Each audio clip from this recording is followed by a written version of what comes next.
ಆಡು ಬಂದು ಹೇಳಿದ್ದು ಹೀಗೆ, ಏಳೈ ಕೃಷ್ಣ ಭೂಪಳ ನುಗ್ಗೆ ಆಯಿತು. ಆಳೇ ಒಬ್ಬ ಬಂದು ಕೃಷ್ಣನಲ್ಲಿ 7 ಅಂತ ಹೇಳ್ತಾನಂತಾದ್ರೆ ಅಲ್ಲಿಗೆ ಮುಗಿಲಿಲ್ಲ. 7 ಕೃಷ್ಣ ನಡೆ ಎನ್ನುವಾಗ ಎಲ್ಲಿಗೆ ನಡೆಯುವುದು?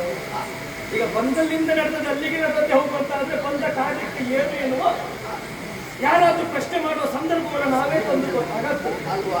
ಏನೇ ಆಗಲಿ ನಾವು ಬಂದದ್ದು ಮಾಡಬೇಕಾದ ಕಾರ್ಯವನ್ನು ನಮ್ಮ ಎಣಿಕೆಯ ಪ್ರಕಾರವಾಗಿ ಮಾಡಿಕೊಂಡು ಹೋಗುವುದಕ್ಕೆ ಒಂದು ಅವಕಾಶ ನಮಗೆ ಸಿಕ್ಕಿತಲ್ಲ. ಬಂದದ್ದು ಗೌರವದ ಸಭೆಗೆ. ನೋಡಿದೇನೋ ವಿಚಾರ ನೋಡಿದೆಯ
ಬಂದರೆ ನಾಳೆಗೈತರಲ್ಲಿ ಇರುವ ಹಾಗೆ ಅವನ ಮಾತನ್ನು ಒಪ್ಪಿ ದೂತ ಬಂದು ವಿಷಯವನ್ನು ಮುಟ್ಟಿದ ತಕ್ಷಣ ಬಂದದ್ದು ಕೌರವನ ಸಭೆಗೆ.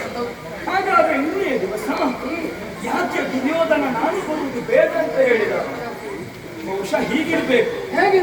ವಿಶೇಷವಾಗಿ ಅಲಂಕರಿಸಬೇಕಾದ ಸಭೆಗೆ ಕೃಷ್ಣ ಬರಬೇಕು ಎನ್ನುವ ಕಾರಣಕ್ಕಾಗಿ ನಿನ್ನೆಯ 1 ದಿವಸದ ಸಮಯವನ್ನು ತೆಗೆದುಕೊಂಡಿರಬಹುದೋ ಏನು ಗೊತ್ತುಂಟು. ಹಸ್ತಿನಾವತಿಯ ಸಭೆ, ದುರ್ಯೋಧನನ ಓಲಗ ಶಾಲೆ ಇಂದು ಇದ್ದ ಹಾಗೆ ಎಂದಾದರೂ ಇದ್ದಿಲ್ಲ, ಇಲ್ಲವೇ ಇಲ್ಲ. ಇವತ್ತಿನ ಸಭೆಯೇ ಬೇರೆ. ನೋಡಿದೆಯಾ, ಸಭೆಯಲ್ಲಿ ಸೇರಿದವರು ಅನೇಕರು. ಸಭೆಯ ಶಿಷ್ಟಾಚಾರ ಹೇಗೆ? ಸಂಧಾನದ ಸಭೆ ಅಂತಾದ್ರೆ ರಾಜ್ಯರು, ತಿಳಿದವರು, ಹಿರಿಯರಾದವರು ಮುಂದೆ ಆಸೀನರಾಗಬೇಕು. ಖಂಡಿತ. ಮತ್ತೆ ಸ್ವಲ್ಪ ತಿಳಿದವರು ಸ್ವಲ್ಪ ಹಿಂದೆ, ಹಾಗೆ ಹಿಂದೆ ಹಿಂದೆ ಹೀಗಿರ್ಬೇಕು. ಚರ್ಚೆಯ ಸಭೆ ಅಂತ ಹೇಳಿದ್ರೆ ಹಾಗೆ. ಆದ್ರೆ ಇವನ ಸಭೆಯಲ್ಲಿ ಹಾಗಲ್ಲ. ಇವನಿಗೆ ಬೇಕಾದವರು, ಇವನ ಮಾತನ್ನ ಒಪ್ಪುವವರು ಎಲ್ಲರೂ ಮುಂದೆ ಇದ್ದಾರೆ. ಯಾರು ವಿರೋಧಿಸ್ತಾರೋ, ಧರ್ಮ ಕರ್ಮಕ್ಕನುಸಾರವಾಗಿ ನಡೆದುಕೊಳ್ತಾರೋ ಅವರೆಲ್ಲ ಹಿಂದೆ ಇದ್ದಾರೆ. ಅಲ್ಲಿಗೆ ಮುಗಿಲಿಲ್ಲ. ಸಭೆಯನ್ನು ಸರಿಯಾಗಿ ನೋಡಿ ಒಂದೊಂದು ಚಿತ್ರಗಳನ್ನಲ್ಲಿ ಎದ್ದು ಕಾಣ್ತವೆ. ಅಲ್ಲಲ್ಲಿ ತೈಲವರ್ಣ ಚಿತ್ರಗಳೆಲ್ಲ ಚಿತ್ರಣ ಮಾಡಿದ್ದಾರೆ. ಈ ಕಡೆ ನೋಡಿದೆ ನಾನು ಒಳವನ್ನು ಆಟ ಆಡುವಂತ ಚಿತ್ರ. ಈ ಕಡೆ ನೋಡಿದೆ ಕೌರವನು ಗದೆಯನ್ನು ಹಿಡಿದು ಬೀಸುವ ಚಿತ್ರ. ಈ ಕಡೆ ನೋಡಿದೆ ನಾನು ಗೋಪಿಕೆಯರ ಸೀರೆ ಕದ್ದಂತ ಚಿತ್ರ. ಯಾಕೆ ಯಾಕೆ ವಿಷಯ ಗೊತ್ತಾಯ್ತು ಏನದು? ಇವತ್ತು ನಾನು ಬಂದವ ಸೀರೆಯನ್ನ ಅಪಹರಣ ಮಾಡುವುದು ತಪ್ಪು ಅಂತ ಹೇಳಿ ನೀನು ಮಾಡಿದ್ದು ಏನು ಎನ್ನುವುದನ್ನು ತೋರಿಸುವುದಕ್ಕಾಗಿ ನಾನು ಸೀರೆ ಕದ್ದ ಚಿತ್ರವನ್ನೇ ಬಿಡಿಸಿದ್ದೆ. ಗೊತ್ತಾಯ್ತು? ಒಂದರ್ಥದಲ್ಲಿ ಸಾಂಕೇತಿಕ ಸ್ವರೂಪವನ್ನು ಆಧರಿಸಿಯ ಪ್ರತ್ಯುತ್ತರವನ್ನು ನೀಡುವುದಕ್ಕೆ ಖಂಡಿತವಾಗಿ ಹೌದು. ಇಷ್ಟನ್ನು ಮಾಡಿದ್ರೆ ಮಾತನಾಡುವುದಕ್ಕೆ ಬಂದ ಕೃಷ್ಣ ಈ ಸಭೆಯನ್ನು ಕಂಡು ಓಡಿ ಹೋಗಲಿ ಎನ್ನುವ ಕಾರಣಕ್ಕಾಗಿ ಈ ಸಭೆಯನ್ನು ಮಾಡಿದ್ದಾರೆ. ಇದು ಒಂದು ಸಭೆಯ ಓಡಿ ಹೋಗುವುದಕ್ಕೆ ಎಂತೆಂತ ಸಭೆಯನ್ನ ಕಂಡವರು ನಾವು. ದೇವಲೋಕದ ಸಭೆಯನ್ನ ವೇಗವಾಗಿ ಕಂಡವರು ನಾವು. ಹೆಚ್ಚೇನು ಎಲ್ಲಿ ಹೋಗಿ ಯಾವುದನ್ನ ಎಷ್ಟೊತ್ತಿಗೆ ಹೇಗೆ ಮಾಡಬೇಕು ಎನ್ನುವುದನ್ನ ಸಂಕಲ್ಪದಿಂದಲೇ ಮಾಡಿದವರು. ಮತ್ತೆ ಈ ಸಭೆಯನ್ನೆಲ್ಲ ನೋಡಿ ಓಡುವುದಕ್ಕಂತ ನಾವು ಇದಕ್ಕಿಂತ ದೊಡ್ಡ ಸಭೆ ರಾಜಸ್ವೀಯದ ಸಭೆ ಆಗಿರಲಿಲ್ಲ ಅಲ್ವಾ? ಇದು ಯಾವ ಸಭೆ ನಮಗೆ? ಆದ್ರೂ ಒಂದವನ್ನು ಯೋಚನೆ ಮಾಡಬೇಕು. ಏನು ಕೌರವ ವಿಸ್ತಾರದಲ್ಲಿ ಕುಳಿತಿದ್ದಾನೆ. ಹೀಗೆ ಕುಳಿತುಕೊಳ್ಳಬೇಕಾದ ಎಲ್ಲ ಅರ್ಹತೆ ಇದ್ದಂತ ಕೌರವ ಯಾಕೆ ಹಾಳ? ಯಾಕೆ ಹಾಳ? ಹೇಳುವುದಲ್ಲ, ಒಳ್ಳೆಯವರ ಸಹವಾಸ ಒಬ್ಬರಿಗೂ ಮಾಡಿಲ್ಲ. ಅವನಿಗೆ ಏನು ಸರಿ ಎನ್ನುವಾಗಿ ಅವ ಮಾಡಿದ್ದನ್ನ ಹುಟ್ಟುತ್ತಾರೆ ಅಂಥವರ ಒಡನಾಟವನ್ನೇ ಮಾಡಿ ಅಂಥವರ ಒಡನಾಟವನ್ನು ಮಾಡಿ ಕೌರವ ಕೆಟ್ಟ. ಆದರೆ ಕೆಲಸ ಆಗಬೇಕು ಅಂತ ಕರೆಸಿಕೊಂಡದ್ದು ಸ್ವಲ್ಪ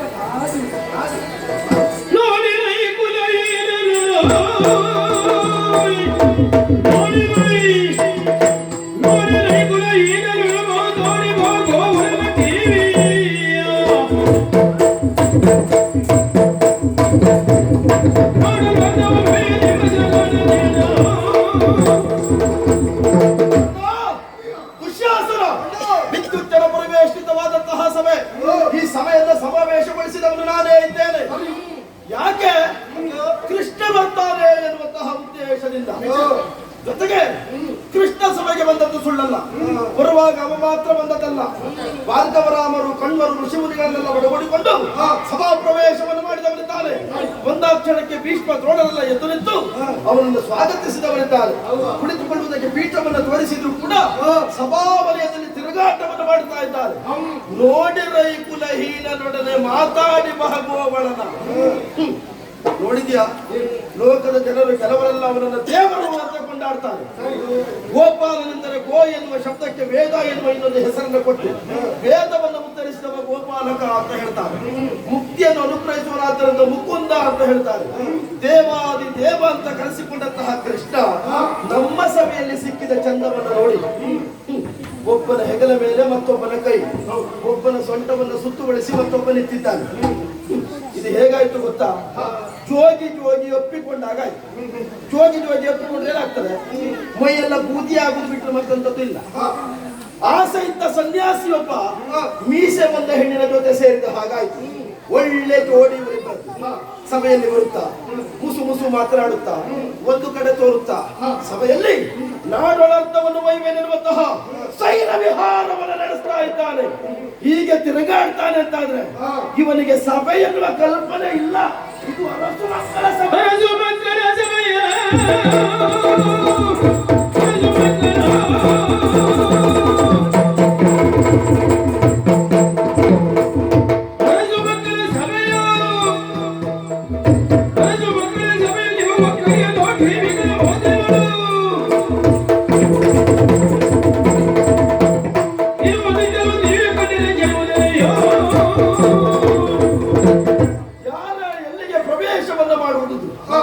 ಯಾವ ಸಭೆ, ಯಾವ ಸ್ಥಾನ, ನಾವು ಹೇಗೆ ಹೋಗಬೇಕು ಎನ್ನುವಂತಹ ಕಲ್ಪನೆ ಬೇಕು. ರಾಜಸ್ಥಾನಕ್ಕೆ ಹೋಗುವುದು ಹೇಗೆ, ಗುರುಸ್ಥಾನಕ್ಕೆ ಹೋಗುವುದು ಹೇಗೆ, ದೇವಸ್ಥಾನಕ್ಕೆ ಹೋಗುವುದು ಹೇಗೆ, ಒಂದೊಂದು ಶಿಷ್ಟಾಚಾರ ಕ್ರಮ ಅಂತ ಉಂಟು. ಆ ಕ್ರಮ ಗೊತ್ತಿರುವುದು ಯಾರಿಗೆ? ಸಂಸ್ಕಾರವಂತರಾಗಿ ಬೆಳೆದವರಿಗೆ ಮಾತ್ರ. ಇವನಿಗೆ ಸಂಸ್ಕಾರ ಉಂಟಾ? ಕೇಳಿ ಕೇಳಿ ಒಯ್ಯುವ ಕಾವಳಿಗ ಕೊಲ್ಲರ ಕೇರಿಯಲ್ಲಿ ಕೊಲ್ಲರ ಪಿಳ್ಳೆಯಾದ ಇವನಿಗೆ ಬೇಕಾದಾಗಿ ತಿರುಗಾಟವನ್ನು ಮಾಡಿಕೊಂಡಿದ್ದವ. ಬಳಸಿದ ಅನ್ನವನ್ನು ಬಟ್ಟೆಯಲ್ಲಿ ಕಟ್ಟಿಕೊಂಡು ಬೆನ್ನಿನ ಮೇಲೆ ಹಿಡಿದುಕೊಂಡು ಗೋವರ್ಧನಗಿರಿಯನ್ನ ಏರಿ ಅಲ್ಲಿ ಸಿಕ್ಕಂತಹ ತೊರಗಳಿಂದ ಕೈಕಾಲು ಮುಖವನ್ನು ತೊಳೆದು ಹಳಸು ಅನ್ನವನ್ನು ತಿನ್ನುವಂತಹ ಇವನಿಗೆ ಎಲ್ಲಿಯ ಬರಬೇಕು ಸಂಸ್ಕಾರ ಅರಸು ಮಕ್ಕಳ ಸಭೆಯನ್ನ ಹೊತ್ತಿ ಅರಿಯುವಂತ ಅಲ್ಲಿ ವ್ಯವಹರಿಸುವಂತಹ ವ್ಯವಧಾನವನ್ನ ಯೋಗ್ಯತೆಯನ್ನ ಅರ್ಹತೆಯನ್ನ ಹೊಂದಿದವನಿವನಲ್ಲ. ಆದ್ರೂ ನೀವು ಕೇಳ್ಬೋದು, ಅವನನ್ನ ಬರಮಾಡಿಕೊಂಡದ್ದು ನೀವೇ ಅಲ್ವಾ? ಬರಮಾಡಿಕೊಂಡದ್ದು ನಾನೇ. ಇಂದಿನೊಳೇನು ಕಜ್ಜ ನಾಳೆಯೋಳ ಇತರಲ್ಲಿ ಅಂತ ಹೇಳಿದವ ನಾನೇ. ಹೌದು, ಆದ್ರೆ ಏನ್ ಮಾಡೋಣ, ನಿನ್ನೆ ದಿನವೇ ಅವನ ಸ್ವಾಗತಕ್ಕೆ ಬೇಕಾಗಿ ಯಾವೆಲ್ಲ ವ್ಯವಸ್ಥೆಗಳನ್ನು ಮಾಡಿದ್ದೇನೋ ಎಲ್ಲ ತಿರಸ್ಕರಿಸಿ ನನ್ನ ಮುಖಕ್ಕೆ ನಿನ್ನೆಯೇ ಮಂಗಳಾರತಿಯನ್ನು ಮಾಡಿದವ ಇದ್ದಾನೆ, ಬಂದಿದ್ದಾನೆ, ಮಾತಾಡ್ತಾ ಇದ್ದಾನೆ. ನಾನು ಮಾತಾಡುವುದಿಲ್ಲ, ನೀವು ಮಾತಾಡ್ಲಿಕ್ಕಿಲ್ಲ, ಯಾರು ಕೃಷ್ಣನಲ್ಲಿ ಮಾತನಾಡುವುದಕ್ಕಿಲ್ಲ. ಕೃಷ್ಣನಲ್ಲಿ ಮಾತಾಡಿದ್ರೆ ಉಗ್ರವಾದ ಶಿಕ್ಷೆ.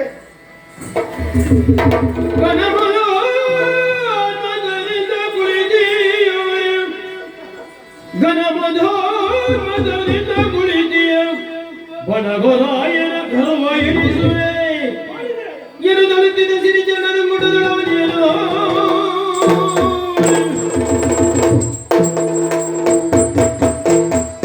ಮಿಥುನ ಋಷಿ ಪರಿತ್ತನ್ನ ಒಡಗೂಡಿಕೊಂಡಂತ ನಾನು ಅದೇ ಪರಿಷತ್ತನ್ನ ಮುಂಭಾಗದಲ್ಲಿ ಇರಿಸಿಕೊಂಡು ಸುಯೋಧನ ಸಭಾ ಪ್ರವೇಶ ಮಾಡಿದ ತಕ್ಷಣ ಅವ ಹೇಳಿದ ಹಾಗೆ ಗುರು ಗಾಂಗೇಯ ಪ್ರಮುಖರಾದವರು ಎದ್ದು ನಮಸ್ಕಾರ ಮಾಡಿದರು. ಅವರಿಗೆ ಹೇಗೆ ಬೇಕು ಅದೇ ರೀತಿಯಾಗಿ ಪ್ರತಿ ನಮಸ್ಕಾರವನ್ನು ಮಾಡಿ ಆಮೇಲೆ ಅವರವರ ಆಸನದಲ್ಲಿ ಕುಳಿತುಕೊಂಡರು.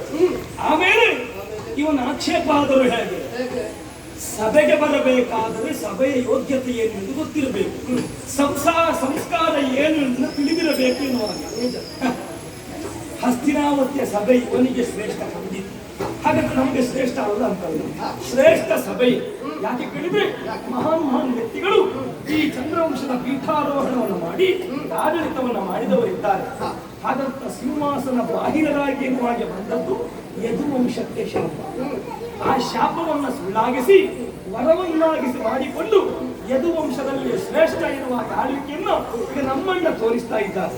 ಅವರ ಸಭೆಯಲ್ಲಿ ನಿಂತರೂ ನಾನು ಯುವರಾಜ ಪೀಠವನ್ನು ಏರುವವ, ಸಭೆಗೆ ಹೋಗಬೇಕೆಂದು ನನ್ನ ಗೊತ್ತುಂಟು. ಮತ್ತೆ ಹೇಳಿದ್ದೇನು, ಮಾತನಾಡಿಸುವುದಿಲ್ಲ, ಯಾರೂ ಮಾತನಾಡುವುದಕ್ಕಿಲ್ಲ ಎನ್ನುವ ಹಾಗೆ ಗರ್ವದಿಂದ ವಿಸ್ತಾರವನ್ನು ಏರಿ ಕುಳಿತು ಅಲ್ಲ, ಗರ್ವದ ಗಿರಿಯನ್ನು ಅಧಿರೋಹಿಸಿಕೊಂಡು ಖಂಡಿತವಾಗಿ ಅವನಿಗೆ ಏನು ಗೊತ್ತುಂಟು, ಅವ ಕುಳಿತದ್ದು ಭೂಮಿಯ ಮೇಲಿದ್ದಂತ ಪೀಠದ ಮೇಲೆ. ಭೂಮಿ ಅವನ ವ್ಯಾಪ್ತಿಗೆ ಒಳಪಟ್ಟದ್ದು ಮಾತ್ರ ಅಲ್ಲಿ ಆಳ್ವಿಕೆ ಮಾಡುವವರು ಅವನ ಮಾತನ್ನ ಕೇಳ್ತಾರೆ. ಅಖಂಡ ಭೂಮಂಡಲದ ಅಧಿದೇವತೆಯಾದಂಥ ಭೂಮಿ ದೇವಿ ನನ್ನ ಮಾತನ್ನ ಕೇಳುವುದಿಲ್ಲ. ಅವ ಈ ವ್ಯಾಪ್ತಿಗೆ ಮಾತ್ರ ಅರಸನಾಗಿದ್ದಾನೆ, ನಾನು ಮಾತ್ರ ಹಾಗಲ್ಲ. ನಾನು ಭೂರಮಣ ಎನ್ನುವ ಹಾಗೆ ಈಗಾಗಲೇ ಎಲ್ಲರೂ ಹೇಳಿ ಕೊಟ್ಟಾಗ್ತಾ ಇದ್ದಾರೆ. ಅದು ಅವನಿಗೆ ಗೊತ್ತಾಗಬೇಕು ಅಂತ ನಾನೇ ಹೋಗಿ ಮಾತನಾಡಿಸಿದ್ರೆ ಏನಾಗ್ತದೆ, ಅವ ನನಗೆ ಬೆಕ್ಕಿಟ್ಟು ಅಪವಾದ ತೋರಿಸಿ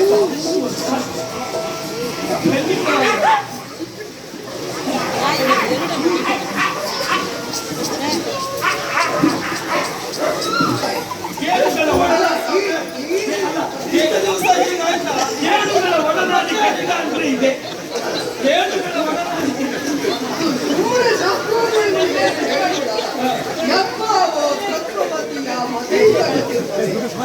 ಮರುದಿನ ಕ್ಷೋಭೆಯನ್ನೇ ಇರಿಸಿಕೊಂಡಾಗ ಈ ರೀತಿಯ ಕ್ಷೋಭೆಗಳು ಬಹಿರಂಗವಾಗಿ ಕಾಣಿಸಿಕೊಳ್ತವೆ. ಖಂಡಿತವಾಗಿ ಅಂತರಂಗದಲ್ಲಿ ಈ ದೇವಭಾವ ಪಶ್ಚಿಮ ಭಾವವನ್ನು ಇಟ್ಟುಕೊಂಡು ಬಹಿರಂಗದಲ್ಲಿ ಸರ್ಕಾರ ಮಾಡುವುದಕ್ಕೆ ವೇದಿಕೆ ಕೆಲವೊಂದಿಷ್ಟು ಸಂದರ್ಭದಲ್ಲಿ ಶಕುನಾದಿಗಳೇ ಸೂಚಿಸುತ್ತದೆ, ನೀನು ಕಟ್ಟಿದ್ರೆ ಇನ್ನೊಂದು ಕಟ್ಟುತ್ತದೆ. ಖಂಡಿತವಾಗಿ ಹಾಗಂತ ಅವನ ಸಮೀಪ ನಾವು ಹೋಗುವುದಲ್ಲ, ಅವನ ಹತ್ತ ಬರಬೇಕಲ್ವೇ. ಬರುವಾಗ ಅವ ಮಾತ್ರ ಬರುವುದಲ್ಲ, ಅಹಂಕಾರದ ಗಿರಿಯನ್ನ ಏರಿದ್ದಾರೆ ಸಮೇತ ಬರಬೇಕು ಅಂತ ಹಿಂದಿನ ಒಂದು ಕಥೆ ನೆನಪು ಮಾಡಿ. ಕೋರೆಯಾಗಿದ್ದಂಥ ತಾಳಾ ವೃಕ್ಷವನ್ನು ಎತ್ತಿದ ಹೇಗೆ ಮನದಲ್ಲಿರುವಂತಹ ಅಂಶವನ್ನು ಒಮ್ಮೆ ನೆಲದಂತಹ ಭೂಮಿಗೆ ಅಮುಕಿತ್ತು ಸರ್ವಸಮಾಪ್ತಿಗೆ ಬಂತಲ್ವಾ. ಕೋರೆಯಾದ ಅಹಂಕಾರದಿಂದ ಇವನು ನೇರವಾಗಿ ಬಂದು ಬೀಳಬೇಕು ಅಂತಾರೆ. ಹೌದು, ಇಂದು ದತ್ತ ಸಂಹಾರವಾಗಿದೆ. ಅವನಲ್ಲಿ ಆಸುರ ಪ್ರವೃತ್ತಿಯನ್ನು ಮುಂದುವರೆದು ಅದು ನೇರವಾಗಿ ಬೆಳಕನ್ನು ಕಾಣಬೇಕು ಅಂತಾರೆ.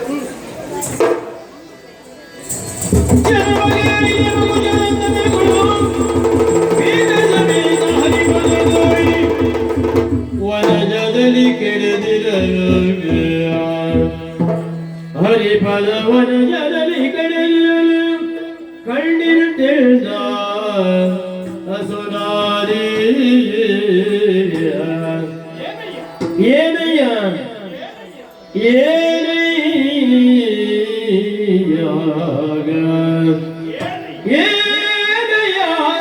ಇಲ್ದಾದೆ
ತಪ್ಪಿದೆ ಬಹಳ ಆನಂದದೊಳಗೆ ಜ್ಞಾನ ತಪ್ಪಿದೆ ಬಹಳ ಆನಂದದೊಳಗೆ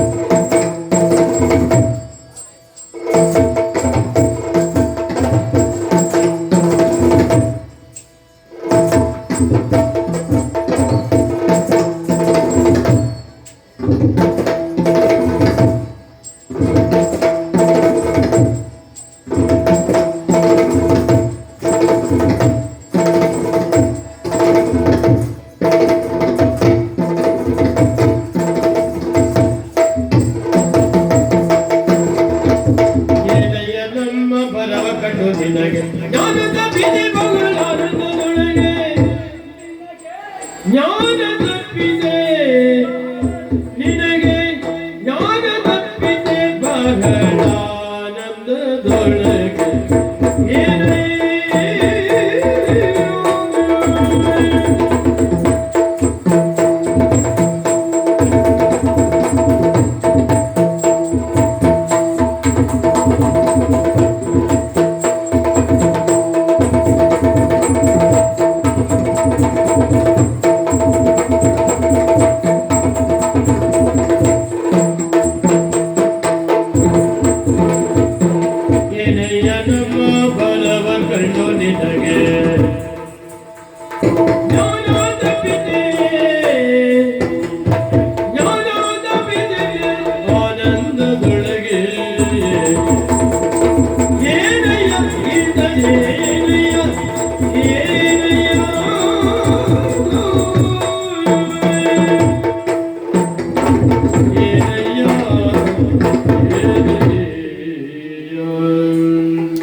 ನೀವು ಹೀಗೆ ಮಾಡ್ತಿರುವಾಗ ಕನಸು ಮನಸ್ಸಿನಲ್ಲಿಯೂ ಭಾವಿಸಲಿಕ್ಕೆ ಬಂದವರಲ್ಲ.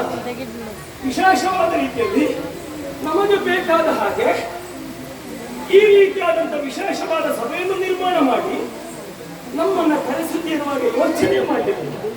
ಯಾಕೆ ಕೇಳಿದ್ರೆ ನಿನ್ನೆಯ ದಿವಸ ನೀನು ಅವನಲ್ಲಿ ಆಡಿದ ಮಾತು, ಇವತ್ತು ನಿನ್ನ ಆಡು ಬಂದು ಹೇಳಿದ ಮಾತು, ಇದನ್ನು ಕೇಳಿದಾಗ ನಾವು ಯೋಚನೆ ಮಾಡಿದ್ದು ಸಿಟ್ಟಿನಿಂದಲೇ ಬರುವುದಕ್ಕೆ ಅವಕಾಶ ಮಾಡಿರಬೇಕು ಎನ್ನುವ ಹಾಗೆ.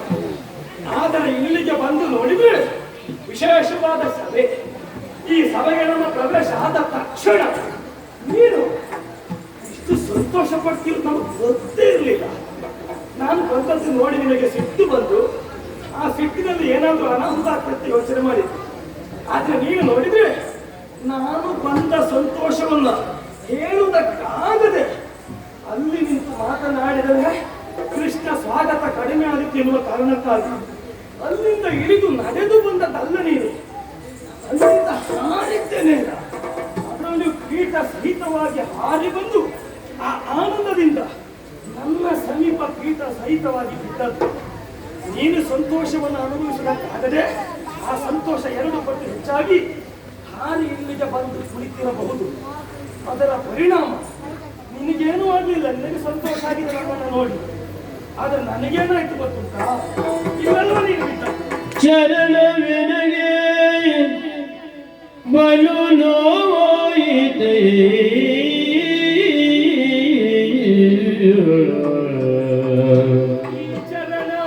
ಚರಣವಿನಗೆ ಬಲು ನೋವಾಯಿತೆ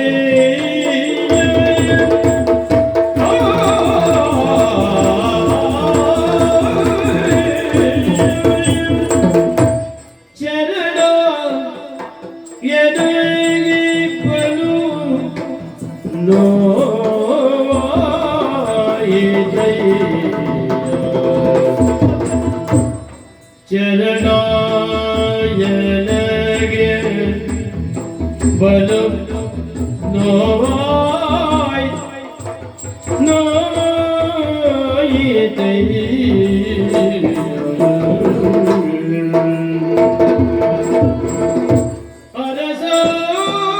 ಅರಸೋನಿನೋಜಿ ಸುಖವಂತ ನಲ್ಲೈ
ಹರ ಹರ ತನಯೇಶು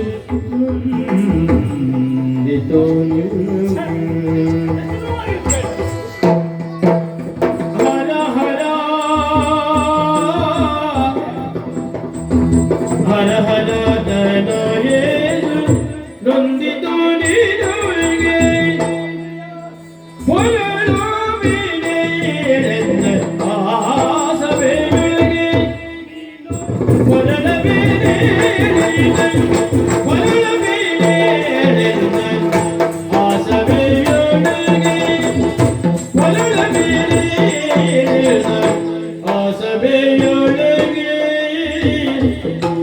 ಹರ ಹರ ತನುಜೆ ಸುರಂದಿತು ನಿನಗೆ ಹೊರಡ ಬೆಳೆಯಿಂದ ನಾ ಸಭೆಯೊಳಗೆ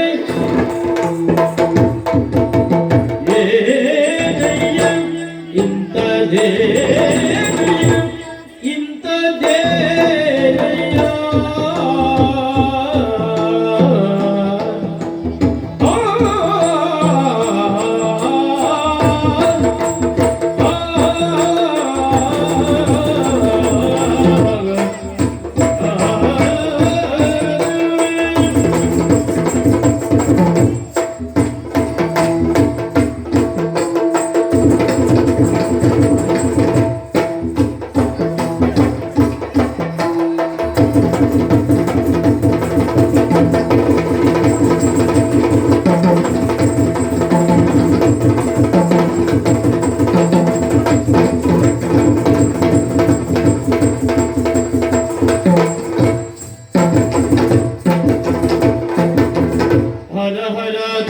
ಯೇಸು ನೊಂದಿತು ನಿನಗೆ ನೊಂದಿತು ನಿನಗೆ ಕೊರಳ ಬೇರೆ ಸಭೆಯೊಳಗೆ ಕೊರಳ ಬೇರೆ ಆ ಸಭೆಯೊಳಗೆ ಏನಯ್ಯ ಏನಯ್ಯ ಇಂಥದ್ದೇನಯ್ಯ ಏನಯ್ಯ ಏನಯ್ಯ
ಬಿದ್ದ ರೀತಿಯ ಕಂಗವನ್ನ ಕಂಡಾಗ ಕೌರವನ ಹೆಸರು ಹೇಳಿದ ತಕ್ಷಣ ಯಾಕೆ ಯಾಕೆ ಕೇಳಿದ್ರೆ ಕೌರವ ಹುಟ್ಟಿದಾಗಲೇ ನದಿ ನಾಯಿಗಳ ಚೀರಾಟ ಆಯ್ತಂತೆ. ಕೌಕಾರನಲ್ಲಿ ರವ ಹುಟ್ಟಿದವನು ಹಾಗಾಗಿ ಕೌರವ ಅಂತ ಹೆಸರು ಬಂತಂತೆ. ಅಂತಗಂತಗಳ ತಂದೆ ಅದು ಹತ್ತಿರ ಅಂತಕಂಕ್ಷೆ ಅಂತ ಯಾರು ಹೇಳೋದು ಬೇಡ, ಇದು ಸತ್ಯ ಅಂತ ಇವತ್ತು ಪ್ರತ್ಯಕ್ಷದರ್ಶಿಯಾಗಿ ನಾನು ಇರ್ತವಲ್ಲ. ಹೌದು. ಹಾಗೆ ಯೋಚನೆ ಮಾಡ್ಬೇಕಲ್ಲ. ಅಂತಗಂತಗಳ ಸಂತೆ ಎನ್ನುವುದಾಗಿ ಯಾಕೆ ಹೇಳ್ತೇವೆ? ಯಾಕೆ ನಾನು ಕೂಡ ಈ ಪುರಾಣದಲ್ಲಿ ಕೇಳಿದವನು. ಖಂಡಿತವಾಗಿ ಅಷ್ಟು ಸುಲಭದಲ್ಲಿ ಬಿಟ್ಟುಕೊಳ್ಳುವ ಹಾಗಿಲ್ಲ. ಪ್ರಥಮದಿಂದ ನೋಡಿದವನು ನಿಜ ವಿಷಯ ಗೊತ್ತಿದೆ. ಆದ್ರೆ ಅರಸನ ಗರ್ಭವನ್ನು ಮರ್ತನೆ ಮಾಡಬೇಕೆನ್ನುವ ಕಾರಣಕ್ಕಾಗಿ ಒಮ್ಮೆ ಭೂಮಿ ಸ್ಪರ್ಶವನ್ನ ಬಲಗಾಲದ ದುಷ್ಟದಿಂದ ಮಾಡಿದ್ದು ಅಷ್ಟೇ. ಪೀಠ ಸಹಿತವಾಗಿ ಅಂತಿದ್ದವ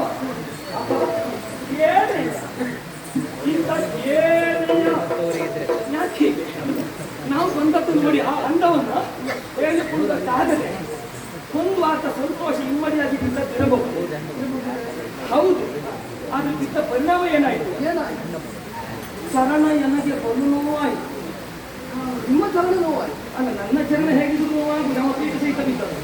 ಆದ್ರೆ ಅರಸ ಬಹು ದೊಡ್ಡವಂತನೇ, ಇದುವರೆಗೆ ಕಷ್ಟ ಕಂಡವನಲ್ಲ. ಅಲ್ಲವೇ ಸುಖದ ಸುಪ್ಪತ್ತಿಗೆಯನ್ನು ಏರಿ ಸುಖವನ್ನ ಹೇಗೆ ಬೇಕು ಹಾಗೆ ಅನುಭವಿಸಿದವು. ಆ ಸುಖವನ್ನ ಕಂಡ ಈ ದೇಹ ಇಂದು ಈ ಸಭೆಯಲ್ಲಿ ಹೊರಡಾಡಿದ ಪರಿಣಾಮ ಎಷ್ಟು ನೋವಾಯ್ತು. ಎಲ್ಲಕ್ಕಿಂತಲೂ ಮಿಗಿಲಾಗಿ ಇವನ ದುಃಖಾತಿಶಯ, ಇವನ ಮಹತ್ವಾಕಾಂಕ್ಷೆ ಹೇಗೆ ಅಂದ್ರೆ ಹೆಚ್ಚು ಕಡಿಮೆ ಈತ ಮೊದಲ ಹೆಜ್ಜೆಯನ್ನು ಇರಿಸುವುದು ಕಲಿತಿರುವುದೇ ಪೀಠದ ಕಾಲಿಗೆ ಕಲಿತು. ಅವ ಸಿಂಹಾಸನ ಹಿಡ್ಕೊಂಡೇ ಹೇಳುವುದಕ್ಕೆ ಅಭ್ಯಾಸ ಮಾಡಿದ್ರು.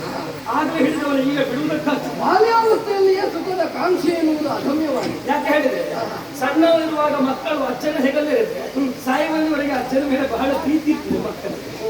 ಇಲ್ಲಿಯೂ ಹಾಗೆ ಆಗತ್ತೆ. ಸಿಂಹಾಸನವನ್ನು ಹಿಡಿದುಕೊಂಡು ಏಳುವುದಕ್ಕೆ ಅಭ್ಯಾಸ ಮಾಡಿದ್ರಿಂದ ಬೀಳುವಂತಿರುವ ಸಿಂಹಾಸನ ಬಿಡುವುದಿಲ್ಲ. ಸಿಂಹಾಸನ ಹಿಡ್ಕೊಂಡೇ ಬಿಡುವುದು ಇವರು. ಒಂದು ಪೀಠದ ಮೇಲೆ ಅಷ್ಟೊತ್ತಿಯವರೆಗೆ ಪೀಠದ ಒಂದು ಕಾಲು ಉಂಟೇ ಉಂಟು. ಅದು ಜಾಗಕ್ಕೆ ಜನ ಹೌದು. ನಾನು ಏನು ಹೇಳಿದ್ರು ಜಾಗಕ್ಕೆ ಜನವೇ ಹೌದು. ಹೌದಪ್ಪ. ಅದು ಜಾಗ ಬಿಡದೆ ಜಾಗ ಸಹಿತ ಬಿದ್ದಿದ್ದಾರೆ.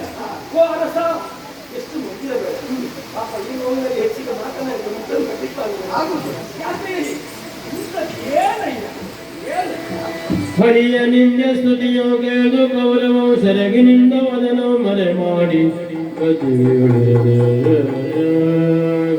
ಅರಸ ಮೂಡಿ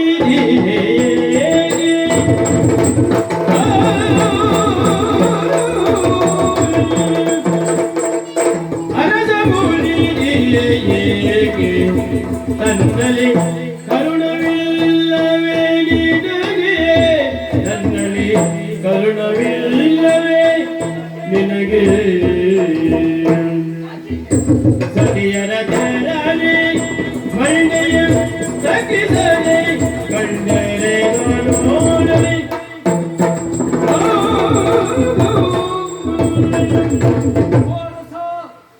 ಮಾತನಾಡಿದ್ರೆ ನೋಡಿದೆ ಮೋರೆಗೆ ಮುಸುಕನ್ನು ಹಾಕಿ ಈ ಹೆಣ್ಣು ಮಕ್ಕಳು ನಾಚಿಕೆಯಿಂದ ಕರೆ ತಗ್ಗಿಸಿ ಕುಳಿತಾಗಿ ಕೂತ್ಕೊಳ್ಳುವ ಗೊತ್ತಾದ ಪರಿ ಈ ಪರಿಯನ್ನು ಇದುವರೆಗೆ ಇವನಲ್ಲಿ ನಾ ಕಂಡ ಈ ಪರ್ಯ ಸ್ವಭಾವ ರೀತಿಯಲ್ಲಿ ಇದು ವರ್ಣಿಸಲ್ಲ ಖಂಡಿತವಾಗಿ ಹೌದು. ಹಾಗಾದ್ರೆ ಈಗ ಮಾಡಬೇಕಾದ ಅಗತ್ಯ ಇಲ್ಲ. ಈಗ ಮೋರೆಗೆ ಮುಸುಕನ್ನು ಹಾಕಿ ಮುಖ ತೋರಿಸುವುದಕ್ಕಾಗದೇ ಇದ್ದವರು ಯಾರು? ಬೇಡವಾದ ಕಾರ್ಯ. ಯಾರಾದ್ರೂ ಊಟ ಮಾಡುವ ಅನ್ನಕ್ಕೆ ವಿಷ ಆಗಿದ್ದೇವೋ ಹಾಕಿದ್ದವರಾದ್ರೂ ಮೋರೆಗೆ ಮುಸುಕು ಹಾಕಬೇಕಾಗಿದೆ. ಯಾರಾದ್ರೂ ಮನೆಗೆ ಬೆಂಕಿ ಕೊಟ್ಟಿದ್ದಾರೆ, ಹೌದು, ಇವನೇ ಬೆಂಕಿ ಕೊಟ್ಟದ್ದು ಹೌದಾಗಿದ್ದು ನಾನು ಮಾಡಿದ್ದೇನೆ ತಮ್ಮವರೆಗೆ ಮುಸುಕನ್ನು ಹಾಕ್ಬೋದು. ಬೇಡ, ಯಾರಾದ್ರೂ ಹೆಣ್ಣು ಮಕ್ಕಳ ಸೀರೆಯನ್ನ ಇವಾಗದೇ ಇದ್ರು ಬೇಡವೆಂದು ಹೇಳುತ್ತಿದ್ದು ಅದೇ ಹೌದಾಗಿದ್ರೆ ಅವರಿಗೆ ಮುಸುಕನ್ನು ಹಾಕಬೇಕಾಗಿದೆ. ಇದರಲ್ಲಿ ಹೇಳುವುದು ನೀವು ಆಖ್ಯಾನತ್ರಯಗಳು, ವಿಷಪ್ರಾಶಾನ, ವಸ್ತ್ರಾಪಹರಣ ಅಲ್ವಾ ಈ ಹಗರಣಗಳು. ಆ ಹಗರಣ ಯಾವುದಾದ್ರೂ ಇವ ಮಾಡಿ ಇವ ಮಾಡಿದ್ರೆ ಯಾರಿಗಾದ್ರೂ ಗೊತ್ತಾಗ್ತದ? ಮಾಡಿದ್ದಾನ ಪ್ರಶ್ನಾರ್ಥ ಮುಂದೆ ವಾಕ್ಯವನ್ನು ನಾವು ಮುಂದುವರಿಸುವುದು ಆಗುದಿಲ್ಲ. ಅದು ಮಾಡಿದ್ರೆ ಅವರ ಮುಖವನ್ನು ತೋರಿಸುವುದಿಲ್ಲ.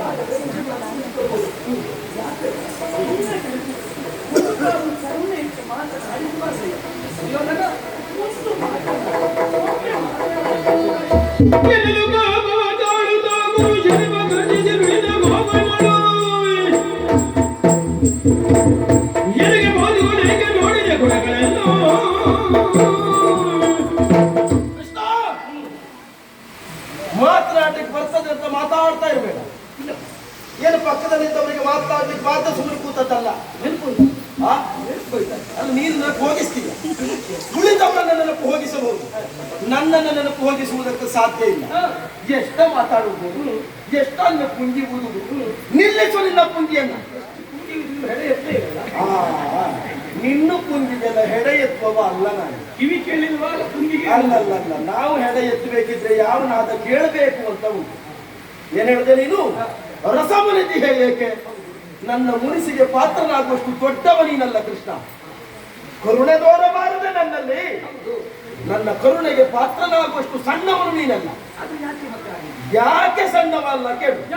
ನಾನೇ ಸಹಾಯವನ್ನು ಬೇಡಿ ನಿನ್ನ ಮನೆಗೆ ಬಂದಿದ್ದೇನೆ. ಬಿಡು, ಅವತ್ತು ಮಂಗಳಾರತಿ ಮಾಡಿದ್ದೇನೆ ನನಗೆ. ಚರಣಾಬ್ಜ ಬೆಡೆಯಲ್ಲಿ ನರಲು ಕೈ ಮುಗಿದು ನಿಂದಿರಲು ಗೋಗಳ ನಾಯನೀತ ತಿರುಗಿ ಕೌರವನ ನೀಕ್ಷಿಸುತ್ತಾ.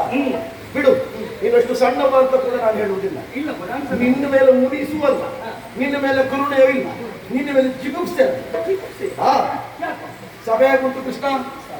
ಬಹಳ ಒಳ್ಳೆಯದು. ನಿನಗೆ ಹೊಂದಾಣಿಕೆ ಉಂಟಾ? ನನಗೆ ಹೊಂದಾಣಿಕೆ ಇರುವುದಕ್ಕಿಂತಲೂ ನಿನಗಾಗುವ ಸಭೆಯನ್ನೇ ನೀವು ಮಾಡಿದ್ದೀರಿ. ನನಗಾಗುವ ಸಭೆ ಅದು ನಾನು ನೀನು ಬರ್ತೀಯ ಅಂತ ಮಾಡಿದೆ.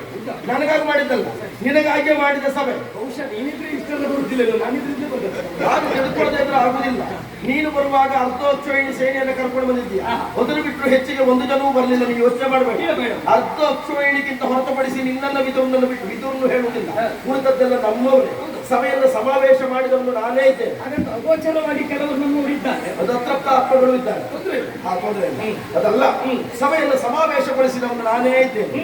ಕೃಷ್ಣ, ನೀನು ಬಂದಾಗ ನನಗೆ ಸ್ವಾಗತಕ್ಕೆ ವ್ಯವಸ್ಥೆ ಆಯ್ತಾ? ಭೀಷ್ಮ ದ್ರೋಣಾದಿಗಳೆಲ್ಲ ಮಾಡಿದ್ದಾರೆ. ಹೋಗಿದೆ. ಕುಳಿತುಕೊಳ್ಳುವುದಕ್ಕೆ ಪೀಠ ತೋರಿಸಿದ್ದಾರೆ. ಏನ್ ಮಾಡಿದೆ? ಕೂತ್ಕೊಂಡ್ಯಾ? ಇಲ್ಲ. ಏನ್ ಮಾಡಿದೆ? ಮಾಡಿದ್ರೆ ಈ ಕಡೆ ನೋಡ್ಕೊಂಡು ನಿಂತ್ಕೊಂಡೆ. ನಿನ್ನನ್ನು ಮಾತನಾಡಿಸಬೇಕಾದವರು ಯಾರು? ಕರೆಸಿದವರೇ ಮಾತಾಡೋದು. ಹೌದು, ನಾನು ಮಾತನಾಡಿಸುವ ಮೊದಲು ನೀನು ಮಾತಾಡಿದ್ದೆ. ಏನು ಮಾಡುದು? ಮಾತನಾಡಿಸ್ತೇನೆ, ಅದು ಮಾತಾಡಿಸಬೇಕಲ್ಲ. ಈಗ ನಾನು ಮಾತಾಡುವಲ್ಲಿವರೆಗೆ ನೀವು ಕಾಯ್ಬೇಕು. ಬೇಡ, ಒಂದು ಕೆಲಸ ಮಾಡಿ. ಈಗ ಕರೆಸಿಕೊಂಡದ್ದು ನೀನು. ಹೌದು. ಈಗ ನೀನು ಮಾತನಾಡುವ ಮೊದಲು ನಾನು ಮಾತನಾಡಿದ್ದೆ ಯಾಕೆ? ಅಲ್ವಾ? ಹೌದು. ನಿನ್ನ ಪ್ರಶ್ನೆ. ಹೌದು. ಈಗ ನೀನು ಕುಳಿತುಕೊಂಡವ ಅರಸ, ಅರಸ ದೇವರಿಗೆ ಸಮಾನ. ಈಗ ನೀನು ಕುಳಿತುಕೊಂಡಾಗ ಅವರೆಲ್ಲ ಎದ್ದು ನನಗೆ ನಮಸ್ಕಾರ ಮಾಡಿದ್ದಾರೆ. ಯಾರು? ಭೀಷ್ಮರು, ದ್ರೋಣರು, ಉಳಿದವರ ಹಿರಿಯರೆಲ್ಲ ಅದು ನನಗೆ ನಿನ್ನ ಸ್ವಾಗತಕ್ಕೆ. ಗೊತ್ತಾಯ್ತು. ನನ್ನ ನಿರೂಪವೇ ಹಾಗೆ. ಈಗ ಸ್ವಾಗತವನ್ನ ಮಾಡಿದವರಿಗೆ ಹಾ. ಪ್ರತಿಯಾಗಿ ಏನಾದ್ರೂ ಕೊಡಬೇಕಾದವ ಮಾತಾಡಬೇಕಾದವ ಯಾರು? ನೀನು. ಈಗ ನಮಸ್ಕಾರ ಅಂತ ಕೊಟ್ಟ ಮೇಲೆ ಸುಮ್ಮನಿರದ ಒಂದು ಪ್ರತಿ ನಮಸ್ಕಾರ ಇನ್ನೊಂದು ಒಳ್ಳೆದಾಗಿ ಆಶೀರ್ವಾದ ಮಾಡಬೇಕಾ ಬೇಡ? ನೀನು ಅವರಲ್ಲಿ ಮಾತಾಡಿದ್ದು ಯಾಕೆ ಕೇಳಿತಲ್ಲ, ನಾನು ಮಾತಾಡುವ ಮೊದಲು ಇಷ್ಟು ಮಾತಾಡಿದ್ದು ಯಾಕೆ ಅಂತ. ಅಲ್ಲ, ನೀನು ಮಾತಾಡಲಿಲ್ಲ ಅಂತ ಗೊತ್ತಾಗಿ ನಾನೇ ಪ್ರಾರಂಭ ಮಾಡಿದ್ದೆ. ಕಾಯಬೇಕು ಕೃಷ್ಣ. ಸಭೆ ನನ್ನದ್ದು, ಕರೆಸಿದವ ನಾನು, ಅವಕಾಶ ಕೊಟ್ಟದ್ದು ನಾನು. ನೀನು ಬಂದಷ್ಟೊತ್ತಿಗೆ ಸಭೆ ಅಲ್ಲ, ನಾನು ವ್ಯವಸ್ಥೆ ಮಾಡಿದಷ್ಟೊತ್ತಿಗೆ ಸಭೆ. ನಾನು ದೂತರನ್ನು ಒಟ್ಟಿ ಬಂದ ಮೇಲೆ ಈ ಸಭೆಗೆ ನೀನು ಬಂದದ್ದು. ನಾನು ಮಾತಾಡುವಲ್ಲಿವರೆಗೆ ಕಾಯಬೇಕು. ಈಗ ಬರಬೇಕು ಅಂತ ಅವ ಹೇಳಿ ಹೌದು. ಈಗ ಕಾಯಬೇಕು. ಹೌದು, ಯಾವಾಗ ಕಾಯಬೇಕು? ನಿನಗೆ ಉಳಿದವ್ರನ್ನ ಕಾಯಿಸಿ ಅಭ್ಯಾಸ ಉಂಟಲ್ಲ, ಹೌದಾ? ಹಾಗಾದ್ರೆ ನೀನು ಉಳಿದವರು ಮಾತಾಡುವಲ್ಲಿವರೆಗೆ ಕಾಯಬೇಕು. ಎಲ್ಲಾ ಕಡೆಗೂ ನಾವು ಹೋಗಿ ನಮ್ಮತ್ತೆ ನಡೆಸಬೇಕು ಅಂತ ಹೇಳಿದ್ರೆ ಆಗುದಿಲ್ಲ. ಹಾಗಲ್ಲ, ಕಾಯಿಸಿದ್ದೇನೆ. ಹಾ. ಹಾಗಂತ ಕೆಲವರು ಬರುವ ಮೊದಲು ಅವರಿಗೆ ಕೊಡಬೇಕಾದನ್ನು ಕೊಟ್ಟಿದ್ದೇನೆ. ಅದು ಮೇಲೆ ಕುಂಟಲ್ಲ. ಮತ್ತೆ ನೀನೇ ಯೋಚನೆ ಮಾಡಿ. ಹಾ. ಈಗ ನಾವಿಲ್ಲಿಗೆ ಬಂದಾಗ ಈ ಕೆಲವೊಂದು ಸಂದರ್ಭದಲ್ಲಿ ಅರಸನ ಆಜ್ಞೆಯನ್ನೇ ಕಾಣುವುದಕ್ಕಾಗುದಿಲ್ಲ. ಎಲ್ಲೇ ಒಂದು ಮನೆಯಲ್ಲಿ ಬೆಂಕಿ ಬಿದ್ದಿರ್ತದೆ. ಆ ಬೆಂಕಿ ಬಿದ್ದ ಮನೆಯನ್ನು ಓಡಾಡಿ ಬರ್ತಾರೆ. ಅರಸನಿಗೆ ವಿಷಯವನ್ನು ಮುಟ್ಟಿಸಬೇಕೆನ್ನುವ ಕಾರಣಕ್ಕಾಗಿ, ಇಲ್ಲಿ ಅರಸನಿಗೆ ಸಮಯ ಇಲ್ಲ ಎನ್ನುವ ಕಾರಣಕ್ಕಾಗಿ ಅವ ಕಾಯುತ್ತ ಕುಳಿತಾರೆ. ಬೆಂಕಿ ಹಿಡಿದ ಮನೆ ಸಂಪೂರ್ಣ ಸುಟ್ಟು ಹೋಗ್ತದೆ. ಅದು ಸುಟ್ಟೋಗಬಾರದು ಅಂತ ಆದ್ರೆ ನೀವು ಅವಕಾಶ ಕೊಡುವ ಮೊದಲೇ ನಾವು ಮಾತನಾಡುವುದಕ್ಕೆ ಪ್ರಯತ್ನ. ಅವ ಬೆಂಕಿ ತಾಗಿದಾಗ ಓಡ್ ಬರುವುದಲ್ಲ, ಮೊದಲವ ನೀರು ಹಾಕಿ ಬೆಂಕಿಯನ್ನು ನಂದಿಸಬೇಕು. ನೀರು ಸಮೀಪ ಮತ್ತೊಬ್ಬರು ಕಳಿಸಿಕೊಡ್ಬೇಕು. ನೀರು ಸಮೀಪ ಇರದೇ ಇದ್ರೆ ಏನ್ ಮಾಡ್ಲಿಕ್ಕೆ ಆಗ್ತದೆ? ಏನ್ ಮಾಡ್ತದೆ? ಅವ ಇಲ್ಲಿ ಬಂದು ಪ್ರಯೋಜನ ಏನಾಗ್ತದೆ? ನೀರು ಕೊಡುವವ ಬೇಕು. ಈಗ ಶೀಘ್ರವಾಗಿ ಎಲ್ಲಿಯಾದ್ರೂ ಬೇಕಾದ ವ್ಯವಸ್ಥೆ ಮಾಡುವಂತದ್ದು ಮಾಡ್ತಾನೆ. ಬಿಡು. ಮಾಡ್ಬೇಕು. ಕೃಷ್ಣ, ನಿನ್ನದು ಮುಗೀತಾ? ಅಲ್ಲ, ನೀನು ಅಲ್ಲಲ್ಲ, ನಿನ್ನದು ಮುಗಿದ್ರೆ ನಾನು ಮಾತಾಡ್ತೇನೆ. ಬೇಡ, ನೀನೇ ಪ್ರಾರಂಭ ಮಾಡುದು. ನಾವೇನು ಅಲ್ಲ, ನೀನು ಪ್ರಾರಂಭ ಮಾಡಿ ಆಯ್ತಲ್ಲ, ಅದಕ್ಕೆ ಮುಗೀತಾ ಕೇಳಿ. ಈಗ ನೀನೇ ಮಾತಾಡಿಸಿದ ನಾನು ಮುಗಿತೇನೆ. ಯಾವುದು ಮುಗೀತಾ ಕೇಳಿ? ನಿನ್ನದು ನೆಂಜಿನ ಮಾತು. ಮುಂಚಿನ ಮಾತು. ಹೌದಪ್ಪ, ನೀನು ಒಂದೂ ಇಷ್ಟೊತ್ತಿನವರೆಗೆ ಬೇಕಾದ ಮಾತಾಡಲಿಲ್ಲ ಕೃಷ್ಣ. ಮುಂಚಿನ ಮಾತು. ನಂಜಿನ ಮಾತಾಡಿದ್ದು ಬುದ್ಧಿ ಇದ್ದವರಿಗೆ, ಜ್ಞಾನಿಗಳಿಗೆ ಅರ್ಥ ಆಗ್ತದೆ ನಿನ್ನ ಮಾತಿ ಅಂತ. ಈಗ ಹಾಗಲಕಾಯಿ ಬಂದ್ಕೊಂಡು ಕಹಿ ಮುಗಿತ ಕೇಳಿದ್ರೆ ಎಂತದ್ದು? ಹಾಗಲಕಾಯಿ ಕಹಿ ಯಾವುದು? ಅಲ್ಲಪ್ಪ, ಅದಕ್ಕಿಂತ ಕಹಿ ವಿಷವು ಮತ್ತೊಂದು. ವಿಷ ಅದೆಲ್ಲ ನೀನು ವಿಷ ಕುಡಿದು ಬದುಕಿದ ಮಾತು ಗೊತ್ತುಂಟು. ಕೂತನಿಯ ವಿಷಸ್ತನ್ಯವನ್ನು ಮಾಡಿದ್ರು ಕೂಡ ನೀನು ಬದುಕಿದವ, ನಿನಗೆ ವಿಶ್ವೇತ ಆಗುದಿಲ್ಲ. ಮತ್ತೆ ನಾನು ವಿಷ ಕುಡಿದು ಬದುಕಿದವ, ಕೆಲವರು ವಿಷ ಹಾಕಿ ಬದುಕಿದ್ದಾರೆ. ನೀ ಹೇಳ ನಾನೇ ವಿಷ ಹಾಕಿದ್ದೆ ಕೇಳು. ಪ್ರಾಮಾಣಿಕವಾಗಿ ಕೃಷ್ಣ, ನನ್ನ ಜೀವನದಲ್ಲಿ ಅದೊಂದು ತಪ್ಪಿದ ಬಗ್ಗೆ ನನಗೆ ಪಶ್ಚಾತ್ತಾಪ ಉಂಟು. ಯಾವುದು? ವಿಷ ಹಾಕಿದ್ದೆ ಕಡಿಮೆ ಆಯ್ತಲ್ಲ. ಹೀಗಾಗಲ್ಲ. ಹೌದು, ಹೀಗಾಗಲ್ಲ. ಪ್ರಮಾಣ ಗೊತ್ತಾದದ್ದು ಕೊನೆಗಲ್ವಾ? ಅದೇ ನೀವು ಸ್ವಲ್ಪ ತಿಂದು ಹಾಕಿದ್ರೆ ಪ್ರಮಾಣ ಗೊತ್ತಾಗಲ್ಲ. ಇಲ್ಲ, ನಾವು ಕೆಲವೊಂದೆಲ್ಲ ಮತ್ತೊಬ್ಬರ ಮೇಲೆ ಪ್ರಯೋಗ ಮಾಡ್ತೀವಿ. ನಾವು ನೋಡ್ಲಿಕ್ಕಿಲ್ಲ. ಬಾವಿಗೆ ಇಳಿದ್ರೆ ಮತ್ತೊಬ್ಬರು ಮಕ್ಕಳನ್ನು ಇಳಿಸ್ಕೊಂಡೆ ನಾವು ಆಮೇಲೆ ಇಡುದು. ಮೊದಲೇ ನಾವು ಇಳಿಯುವ ಕ್ರಮ ಇಲ್ಲ. ನೀನು ಅದಕ್ಕೆ ಕೇಳಿದ್ದು ನಂದಿನ ಮಾತು ಮುಗಿಯಿತಾ? ನೀನು ಸ್ವಲ್ಪ ಬದುಕಿಟ್ಟಾದ್ರೂ ಇನ್ನಾದ್ರೂ ಮಾತಾಡಿ. ಕೃಷ್ಣ, ಒಂದು ಏನೆಲ್ಲ ಮಾತಾಡುವುದಕ್ಕೆ ಮುಂದಾದ ಪೀಠ ಸಹಿತವಾಗಿ ನೀನು ಬಿದ್ದೆ, ನಾನು ಬಿದ್ದೆ ಅಂತ ಏನೆಲ್ಲ ಹೇಳಿದೆ. ಒಂದು ನೆನಪಿಡು ಕೃಷ್ಣ, ಇದುವರೆಗೆ ಬೀಳದ ಪೀಠ, ಇದುವರೆಗೆ ಬೀಳಬಾರದ ಪೀಠ. ಅದಾಗಿಯೇ ಬಿದ್ದರೆ ತೊಂದರೆ ಇಲ್ಲ. ಎಲ್ಲೋ ನಿನ್ನ ಡೊಂಬರಾಟದ ಪ್ರತೀಕವಾಗಿ ಪೀಠ ಬಿದ್ದದ್ದೇ ಹೌದಾದ್ರೆ ನಿನ್ನ ದೈವತ್ವಕ್ಕೆ ನನ್ನದು ಧಿಕ್ಕಾರ ಉಂಟು. ನೆನಪಿಟ್ಟುಕೋ. ಕಾರಣ ಅಲ್ಲದೆ ಇದ್ರೆ ಚರಣವೆಲೆಗೆ ಬಲು ನೋವಾಯ್ತಯ್ಯ. ಗುಡ್ಡಗಾಡು ಪ್ರದೇಶದಲ್ಲಿ ಕಲ್ಲು ಮುಳ್ಳುಗಳ ಮಧ್ಯದಲ್ಲಿ ನಡೆದ ನಿನಗೆ ಇವತ್ತು ಕಾಲು ನೋವು ಆಗ್ತಲ್ಲ. ಅಲ್ಲದೆ ಇದ್ರೆ ಒಂದು ಸತ್ಯ ತಿಳಿಬೇಕೇನು ಗೊತ್ತಾ? ನಾನು ಬಿದ್ದಿದ್ದೇನೆ ಸತ್ಯ, ಆದ್ರೂ ಪೀಠ ಸಹಿತವಾಗಿ ಬಿದ್ದಿದ್ದೇನೆ. ಇದರಿಂದ ಉಳಿದವರು ತಿಳಿದುಕೊಳ್ಳಬೇಕಾದ ಸತ್ಯ ಏನು ಗೊತ್ತಾ? ನಾನು ಬಿಟ್ಟರು ಪೀಠ ನನ್ನನ್ನು ಬಿಡುವುದಿಲ್ಲ ಎನ್ನುವ ಸತ್ಯ. ಖಂಡಿತವಾಗಿ ಒಪ್ಕೊಳ್ಳೇಬೇಕು. ಹೌದಾ? ನೀನು ಬಿಟ್ಟರು ಪೀಠ ನಿನ್ನನ್ನು ಬಿಡುವುದಿಲ್ಲ. ನನ್ನನ್ನು ಬಿಡುವುದಿಲ್ಲ. ಆದ್ರೆ ಇವತ್ತು ಪೀಠಕ್ಕೆ ಗೊತ್ತಾಯ್ತು. ಏನಂತ? ಇವತ್ತು ಅವನನ್ನು ಕೂಡಿಸಿಕೊಳ್ಳುವ ಅಪಾಯ ಉಂಟು ಅಂತ ಬೀಳಿಸಿ ಪೀಠ. ಹಾಗಂತ ಮತ್ತೊಬ್ಬರನ್ನ ಕೂಡಿಸಿಕೊಳ್ಳಿಲ್ಲ ಕೃಷ್ಣ. ನಾನಿರುವಲ್ಲಿಯವರೆಗೆ ಮತ್ತೊಬ್ಬರನ್ನ ಕೂಡಿಸುವುದಕ್ಕೆ ನಾನು ಬಿಡುವುದಿಲ್ಲ ಎನ್ನುವ ಪ್ರಜ್ಞೆ ನಿನಗೆ ಗೊತ್ತಾಯ್ತು. ಸಭೆ ಪ್ರವೇಶ ಮಾಡಿದ್ದೀಯ, ಎಲ್ಲ ವ್ಯವಸ್ಥೆ ಸರಿ ಉಂಟು. ನಿನ್ನೆಲ್ಲ ಮಾತು ಕೇಳ, ನಿನಗೆ ಏನಾಗ್ತದೆ? ನಿನಗೆ ನಮ್ಮರ ಮನೆಗಳು, ನಿನಗೆ ನಮ್ಮರ ಮನೆಗಳು, ರೋಗರಿಗೆ ಮನವಾಗಲಿಲ್ಲ. ಗಂಗಾಧರ ಗುರುಕೃಪ ರೋಣಿ ಎಂದು ಪೂಜೆ ಮರುಳಿಲು. ಕಡುಗವಾಗಲಿ ನೀತಿಯಾಗಲಿ ಒಡೆಯ ಲಕ್ಷ್ಮೀರಮಣನೈತಹ ಎನ್ನುವಂತಹ ಧರ್ಮರಾಜನ ಮಾತಿಗೆ ಬೆಲೆ ಕೊಟ್ಟು ನಿನ್ನನ್ನು ಸ್ವಾಗತಿಸುವುದಕ್ಕೆ ಬೇಕಾಗಿ ಪುರಜನರು, ಪರಿಜನರು, ಮುತ್ತೈದೆ ನಾರಿಯರೆಲ್ಲರೂ ನಿನ್ನ ಸ್ವಾಗತಕ್ಕೆ ಸಿದ್ಧವಾಗಿದ್ರು. ಹಸ್ತಿನಾವತಿಯ ಕುರುಮಠದಲ್ಲಿದ್ದ ಮಕ್ಕಳನ್ನು ಎಲ್ಲರನ್ನ ಕರೆಸಿ ನಿನ್ನ ಪ್ರವೇಶದ ಮೊದಲು ಭಜನೆ ಮಾಡಿಸಿದ್ದೇನೆ ನಾನು. ಅವರೆಲ್ಲರಿಗೂ ಬೇಕಾದ ಅವರೆಲ್ಲ ಭಜನಾ ಮಂಡಳಿಯವರು. ಆ ಮಕ್ಕಳ ಕಡೆ ತಿರುಗಿ ಅದು ನೋಡಿದ್ದೇನೆ. ಆ ಮಕ್ಕಳಿಗೆ ಬೇಕಾದ ಆ ಮಕ್ಕಳ ಶಾಪಲ್ಲಿಗೆ ತೊಟ್ಟದ ನೆನಪಿಟ್ಕೋ. ಆ ಮಕ್ಕಳ ಶಾಪ ಹಾಕಿರೋದಾದ ಮಕ್ಕಳು ನನ್ನ ಕುರಿತು ಭಜನೆ ಮಾಡಿದ್ದಾರೆ. ಅಲ್ಲ, ನಿನ್ನ ಸ್ವಾಗತಕ್ಕೆ ನಾನು ಮಾಡಿಸಿ ಆಯ್ತಾ? ಒಂದು ತಿರುಗಿ ನೋಡಿ ಬಂದ ಕೃಷ್ಣನಿಗೆ ಏನೋ ತೊಂದರೆ ಆಗಬಹುದು. ತೊಂದರೆ ಆಗಬಾರದು ಎನ್ನುವ ನೆಲೆ. ನೀ ಎಲ್ಲೆಲ್ಲ ಹೋಗ್ತೀಯೋ, ಎಲ್ಲೆಲ್ಲ ಉಳಿತೀಯೋ, ಎಲ್ಲೆಲ್ಲಿ ಕುಡಿಬೇಕು ಅನಿಸ್ತದೆ. ಮತ್ತೆ ನಿನಗೆ ಎಷ್ಟೊತ್ತಿಗೆ ಅಂತ ಅನಿಸ್ತದೆ ಅಂತ ಹೇಳಲಿಕ್ಕೆ ಆಗಲಿಲ್ಲ. ಎಷ್ಟೊತ್ತಿಗೆ ಕುಡಿಬೇಕು ಅನಿಸ್ತದೆ, ಎಷ್ಟೊತ್ತಿಗೆ ತಿನ್ನಬೇಕು ಅನಿಸ್ತದೆ, ಎಲ್ಲ ವ್ಯವಸ್ಥೆಯನ್ನು ಮಾಡಿಟ್ಟವ ನಾನು. ಕೃಷ್ಣ, ಒಬ್ಬರ ಮನೆಗಾದ್ರೂ ಹೋದ್ಯಾ? ಹೋಗಿದ್ದೀಯ, ಹೋಗ್ಲಿಲ್ಲ ಅಂತಲ್ಲ, ಹೋಗಿದ್ದೀಯ, ಗೌರವಿಸಿದ್ದೀಯ, ಮಾನಿಸಿದ್ದೀಯಾ? ಅಲ್ಲ, ಅವರಿಗೆ ಏನು ಬೇಕು ಅದನ್ನು ಕೊಟ್ಟಿದ್ದೇನೆ, ಹಾಗಾಗಿ ಅವರು ಕೊಟ್ಟದನ್ನು ಸ್ವೀಕರಿಸಿಕೊಳ್ತೇನೆ. ಕೃಷ್ಣ, ನೀನು ನಮ್ಮ ಮನೆಗೆ ಊಟಕ್ಕೆ ಬರಬೇಕಿತ್ತು. ನಮ್ಮ ಮನೆಯಲ್ಲಿಯೂ ನಿನಗೆ ಸಿದ್ಧತೆ ಇದ್ದಿತ್ತು. ಊಟವಾ? ಊಟ ಅಲ್ಲ, ನಿನಗೆ ಏನು ಬೇಕಿದ್ರು ವ್ಯವಸ್ಥೆಗೆ ಸಿದ್ಧವಾಗಿತ್ತು ಕೃಷ್ಣ. ನಾನೇ ಆ ವ್ಯವಸ್ಥೆಯನ್ನು ಮಾಡಿಸಿದವ. ಉಳಿದವರ ಮನೆಯಲ್ಲಿ ಊಟವನ್ನು ಮಾಡದಿದ್ರೆ ಬಿಡು. ನೀನು ಪಾಂಡವ ಪಕ್ಷಪಾತಿಯಾಗಿ ಬಂದವ ತಾನೆ. ಪಾಂಡವರ ಕುರಿತಾಗಿ ಅತಿಯಾಗಿ ಬಲವನ್ನು ಇರಿಸಿಕೊಂಡಂತಹ ಭೀಷ್ಮಾಚಾರ್ಯರು ಹುಟ್ಟಿ 16 ವರ್ಷ ಆದ ಮೇಲೆ ಋಷಿ ಮುನಿಗಳು ತಂದಿದ್ದು ಪಾಂಡವರು ಪಾಂಡ್ಯ ಚಕ್ರವರ್ತಿಯ ಮಕ್ಕಳು ಅಂತ ಹೇಳಿದ ಕಾಲಕ್ಕೆ ಹಿಂದೂ ಮುಂದೆ ಯೋಚಿಸದೆ ನನಗೆ ಸಿಗಬೇಕಾದ ಯುವರಾಜ ಪೀಠವನ್ನ ಧರ್ಮರಾಯನಿಗೆ ಕೊಟ್ಟು ಯುವರಾಜ್ಯಾಭಿಷೇಕವನ್ನು ಮಾಡಿಸಿದಂತವರಿದ್ದಾರೆ. ಜೊತೆಗೆ ಯುದ್ಧ ಬೇಡ, ಸಂಗ್ರಾಮ ಸಲ್ಲ, ಪಾಂಡವರಿಗೆ ದಾಯಭಾಗವನ್ನು ಪಡೆಯುವ ಯೋಗ್ಯತೆ ಉಂಟು, ಅರ್ಹತೆ ಉಂಟು, ಪಡುವ ಗೌರವ ಅಂತ ಹೇಳಿದಂತಹ ಭೀಷ್ಮರಿದ್ದಾರೆ. ಜೊತೆಗೆ ನಿನ್ನ ಕುರಿತಾಗಿ ಅವರೇ ಆಡಿದಂತಹ ಮಾತು ಏನು? ಕೃಷ್ಣಸ್ತು ಭಗವಾನ್ ಸ್ವಯಂ, ನಿನ್ನ ದೇವರು ಅಂತ ಒಪ್ಪಿದಂತಹ ಭೀಷ್ಮರ ಮನೆಯಲ್ಲಿ ನಿನಗೆ ಊಟ ಮಾಡ್ಲಿಕ್ಕೆ ಆಗ್ಲಿಲ್ಲ ಅಲ್ಲ, ಬಿಡು. ದ್ರೋಣಾಚಾರ್ಯರು ಒಂದು ಕಾಲದಲ್ಲಿ ಬಟ್ಟೆಯ ಹಿಟ್ಟಿಗೆ ಗತಿಯಿಲ್ಲದಿದ್ದ ಸಂದರ್ಭದಲ್ಲಿ 105 ಮಕ್ಕಳು ನಾವು ಆಟ ಮಾಡುತ್ತಿದ್ದಂತ ಸಂದರ್ಭ, ಬಾವಿಯಲ್ಲಿ ಬಿದ್ದ ಚೆಂಡನ ಎತ್ತುವುದಕ್ಕಾಗದೆ ಒತ್ತಾಡ್ತಾ ಇರುವಾಗ ದರ್ಪೆಯನ್ನು ವಿಮುಖಿಸಿ ಬಾವಿಗೆ ಬಿದ್ದಂತಹ ಚೆಂಡನ ಮೇಲೆತ್ತಿದವರಿದ್ದಾರೆ. ಆಮೇಲೆ ಹಸ್ತಿನಾವತಿಯಲ್ಲಿ ಗುರುಪೀಠವೆನ್ನುವುದು ದ್ರೋಣಾಚಾರ್ಯರಿಗೆ ಸಿಕ್ಕಲ್ಪಟ್ಟಿದೆ. ಬಿಲ್ವಿದ್ಯಾ ಪರೀಕ್ಷಾ ರಂಗ ಬಂದಾಯ್ತು. ಆ ಕಾಲಕ್ಕೆ ಉಳಿದವರಿಗಿಂತ ಹೆಚ್ಚಾಗಿ ತನ್ನ ಪ್ರಿಯ ಶಿಷ್ಯ ಯಾರು ಕೇಳಿದೆ, ಅದು ಪಾರ್ಥ ಅಂತ ಉದ್ಘೋಷಿಸಿದವರಿದ್ದಾರೆ. ಧನುರ್ಧರ ಅಂತ ಹೇಳುವ ಕಾಲಕ್ಕೆ ದ್ರೋಣರು ಪಾರ್ಥನನ್ನು ಹೊಗಳಿದ ಒಂದು ಶಬ್ದವನ್ನು ನೀವು ಕೇಳಿದ್ರು. ದ್ರೋಣರ ಮನೆಗೆ ಊಟ ಮಾಡಬೇಕಿತ್ತು. ಯೋಮೇ ಪುತ್ರ ಪ್ರಿಯತರ, ಯಾರು ನನ್ನ ಮಗನಿಗಿಂತ ಪ್ರಿಯತರನು? ಸರ್ವಾಸ್ತ್ರ ವಿದುಷಾಂಬರ ವೈದ್ರಿ ಇಂದ್ರಾನುಜ ಸಮೋಮೇರು ಯೋ ಪಾತ್ರ ದೃಶ್ಯತಾಮಿತಿ ಎನ್ನುವುದಾಗಿ, ಯಾರು ನನ್ನ ಪುತ್ರನಿಗಿಂತ ಪ್ರಿಯತರನು? ಸರ್ವಾಸ್ತ್ರಗಳಲ್ಲಿ ಯೋಗ್ಯತೆಯನ್ನು ಹೊಂದಿದವನು, 2 ಕೈಯಲ್ಲಿ ಬಾಣವನ್ನು ಬಿಡುವ ತೊಡುವ ಯೋಗ್ಯತೆಯನ್ನು ಹೊಂದಿ ಸವ್ಯಸಾಚಿ ಎನ್ನುವುದನ್ನು ನಿಗದಿತ ಪಡೆದಿದ್ದವನು. ಐಂದ್ರಿ ಇಂದ್ರಾನುಜ ಸಮವೇರು, ಇಂದ್ರಾನುಜರಾದಂತಹ ಉಪೇಂದ್ರನಿಗೆ ಸಮತುಲ್ಯವಾದಂತಹ ಯೋಗ್ಯತೆಯನ್ನು ಹೊಂದಿದವನಿದ್ದಾನೆ, ಅದು ಪಾರ್ಥನಿದ್ದಾನೆ ಅಂತ ಹೇಳಿದ ದ್ರೋಣರ ಮನೆಯಲ್ಲಿ ಬೆಂದ ಅನ್ನ ನಿನ್ನ ಗಂಟದಲ್ಲಿ ಕೆಳಗೆ ಇಳಿಲ್ಲಲ್ವ ಕೃಷ್ಣ? ದ್ರೋಣಾಚಾರ್ಯರು ಬರುವ ಪೂರ್ವದಲ್ಲಿ ಅಕ್ಷಯ ಭಾಗದ ಅಕ್ಷರವನ್ನು ಅಭ್ಯಾಸ ಮಾಡಿಸುವುದಕ್ಕೆ ಬೇಕಾಗಿ ಕೃಪಾಚಾರ್ಯರು ಪುತ್ರ ತುಲ್ಯ ಭಾವವನ್ನು ಕಂಡವರಿದ್ದಾರೆ ಪಾಂಡವರ ಮೇಲೆ. ಕೃಪರ ಮನೆಯಲ್ಲೂ ಊಟ ಮಾಡ್ಲಿಕ್ಕೆ ಆಗಲಿಲ್ಲ, ಉಳಿದವರ ಮನೆಗೆ ಹೋಗದೆ ಇದ್ರು ತೊಂದರೆ. ದುಶ್ಯಾಸನನ ಮನೆಗೆ ಹೋಗಬೇಕಿತ್ತು. ನಮ್ಮಲ್ಲಿ ಇದ್ದ ಎಲ್ಲಾ ಅರಮನೆಗಿಂತ ವಿಶೇಷವಾದ ಅರಮನೆ ದುಶ್ಯಾಸನ. ಹೌದಂತ ಕೇಳಿದೆ. ಯಾಕೆ ಗೊತ್ತಾ? ಬೇಸಿಗೆಯಲ್ಲಿ ತಂಪಂತೆ. ಹೌದಾ? ಅದೆಲ್ಲ ಪ್ರಶ್ನೆ ಮಾಡಬೇಕು. ಇದಕ್ಕೆ ಎಲ್ಲ ಒಳ್ಳೇದು ಅಂದ್ರೆ ಎಲ್ಲ ಉಂಟು ಅಂತ ಅಷ್ಟು ನಿನಗೂ ವ್ಯವಸ್ಥೆ ಇಲ್ಲ, ನನಗೂ ಇಲ್ಲ, ಅವನಿಗೆ ಉಂಟು. ಯಾಕೆ? ಆ ಅರಮನೆ ಅವನದ್ದಲ್ಲ, ನನ್ನದ್ದು ಅಲ್ಲ, ಅವನದ್ದು ಅಲ್ಲ, ನನ್ನ ಅಪ್ಪನದ್ದು ಅಲ್ಲ.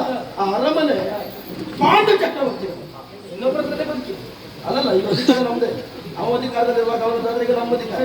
ನೀನು ಅದನ್ನು ಒಂದು ಬಿಟ್ಬಿಟ್ಟು ಮುಂದೆ ಸೇರಿಸ್ಬೇಕು. ಈಗ ವೇಗವಾಗಿ ಹೋಗುವ ಕೊಂಡಿಗೆ ಬಿರಿಯನ್ನು ಕೊಡಿಸುವ ಪ್ರಯತ್ನ ಮಾಡಬೇಡ. ಬೇಗ ಹೆಚ್ಚಾಗಿ ಹೊಂದಕ್ಕೆ ಬೀಳುವುದು ಬೇಡ ಅಂತ ನನಗೆ ನಿಯಂತ್ರಣ ಇಲ್ಲದೆ ಇದ್ದವ ವೇಗವಾಗಿ ಹೋಗುದಿಲ್ಲ ಕೃಷ್ಣ. ಎಲ್ಲ ನಿನ್ನ ಮುಗಿದಕ್ಕೆ ಪ್ರಪಂಚವನ್ನು ಅಳಿಬೇಡ. ದುಶ್ಯಾಸನನ ಮನೆಯಲ್ಲಿ ನಿನಗೆ ಉಳಿದುಕೊಳ್ಳುವುದಕ್ಕೆ ಬೇಕಾದ ವ್ಯವಸ್ಥೆ ಮಾಡಿದ್ದೆ. ಸರಿ, ಊಟ ಮಾಡಿದ್ಯಾ? ಹೋಗಿದ್ಯಾ? ಹೋಗ್ಲಿಲ್ಲ, ಬಿಡು. ಆದ್ರೆ ಪಾಂಡವರೊಂದು ರಾಜಸೂಯ ಯಾಗವನ್ನು ಮಾಡಿದ್ರು ಕೃಷ್ಣ. ಪ್ರಥಮಾರ್ಘ್ಯವನ್ನು ಸ್ವೀಕರಿಸುವ ಪೂರ್ವದಲ್ಲಿ ನೀನು ನಿನ್ನ ಉದ್ಯೋಗ, ನಿನ್ನ ಕಾರ್ಯ ಅಂತ ಅಂಗೀಕರಿಸಿದ ಯಾವುದಲ್ಲ, ಬ್ರಾಹ್ಮಣರ ಕಾಲ್ ತೊಳಿ. ಅವತ್ತು ರಾಜಸೂಯಾದ್ವರದಲ್ಲಿ ಪಾಂಡವರು ಉಂಡು ಬಿಟ್ಟ ಎಂಜಲ ಎಲೆ ಉಚ್ಚಿಷ್ಟವನ್ನು ಎತ್ತಿದವನೇನು, ಹೌದಾ? ನಮ್ಮ ಮನೆಯಲ್ಲಿ ಬಗೆ ಬಗೆಯ ಭಕ್ಷ್ಯ ಭೋಜ್ಯದ ಕುರಿತಾಗಿ ಮಾಡಿದಂತಹ ಆಹಾರದ ಕುರಿತಾಗಿ ದೃಷ್ಟಿಯನ್ನ ಬೀರಿದವನಿಗಲ್ಲ. ಹಾಗಾದ್ರೆ ಉಳಿದವರನ್ನೆಲ್ಲ ನನಗೆ ಅರ್ಥ ಆಗ್ತದೆ ಕೃಷ್ಣ, ನಿನ್ನನ್ನೆಲ್ಲ ನನಗೆ ಅರ್ಥ ಆಗುವುದಿಲ್ಲ. ಒಂದು ಕಡೆ ನೋಡ್ತೀಯ, ಮತ್ತೊಂದು ಕಡೆ ಮಾತಾಡ್ತೀಯ, ಒಂದು ಕಡೆ ಕಲ್ಲು ಹೊಡಿತೀಯ, ಮತ್ತೊಂದು ಕಡೆ ಹೊಂಡ ಬಿದಿರಿಸ್ತೀಯ. ರುಕ್ಮಿಣಿಯನ್ನ ಲಕ್ಷ್ಯದಲ್ಲಿರಿಸಿಕೊಂಡು ರುಕ್ಮನ ತಲೆ ಬೋಡಿಸಿದ ಪುಣ್ಯಾತ್ಮನಿಗೆ ನೀನು ಇಲ್ಲೂ ಮಾತಾಡ್ತಾ ಎಲ್ಲೋ ನೋಡ್ತೀಯ ಅಂತ ಆದ್ರೆ ಯಾರ ಬಗ್ಗೆ ಹೇಳ್ಕೊಳ್ತು ಅಂತ ಅರ್ಥ. ಎಲ್ಲ ಅರ್ಥ ಆಗ್ತದೆ. ಇಷ್ಟು ಗೊತ್ತಾಗಿ ಇಷ್ಟು ವ್ಯವಸ್ಥೆ ಮಾಡಿದ್ದು ಹೌದು, ಆದ್ರೆ ಈಗ ನೀನು ಸರಿಯಾಗಿದ್ದೀಯ ಅಂತ ಮಾಡ್ಕೊಳ್ಳಿ. ನೀನು ಇನ್ನೂ ಹಾಳಾಗೇ ಇದ್ದೀಯ ಅಂತ ಕಲ್ಪನೆ ಇರಲಿಲ್ಲ. ನೀನು ಊಟ ಮಾಡಿದ್ರೆ ನನಗೆ ಸಂಬಂಧವೇ ಇಲ್ಲ. ನಿನ್ನ ಅರ್ಧ ಪಕ್ಷಿ ಸೇನೆಯವರಿಗೆ ಊಟದ ವ್ಯವಸ್ಥೆ ಮಾಡಿದ್ದೆ, ಅಲ್ಲೂ ನೀನು ಊಟ ಮಾಡಲಿಲ್ಲ. ಒಂದು ಸಮಾಧಾನ ಆಯ್ತು. ಕೃಷ್ಣ ಇವತ್ತು ಇಲ್ಲಲ್ಲ, ಎಲ್ಲೂ ಊಟ ಮಾಡುವುದಿಲ್ಲ, ಉಪವಾಸ ಅಂತ ಬಹಳ ಸಂತೋಷ ಆಯ್ತು. ನೀನು ಊಟ ಮಾಡದೇ ಇದ್ರೆ ಬೇಸರ ಇಲ್ಲ. ಮಗುಳ ಮಗಳೆಲ್ಲ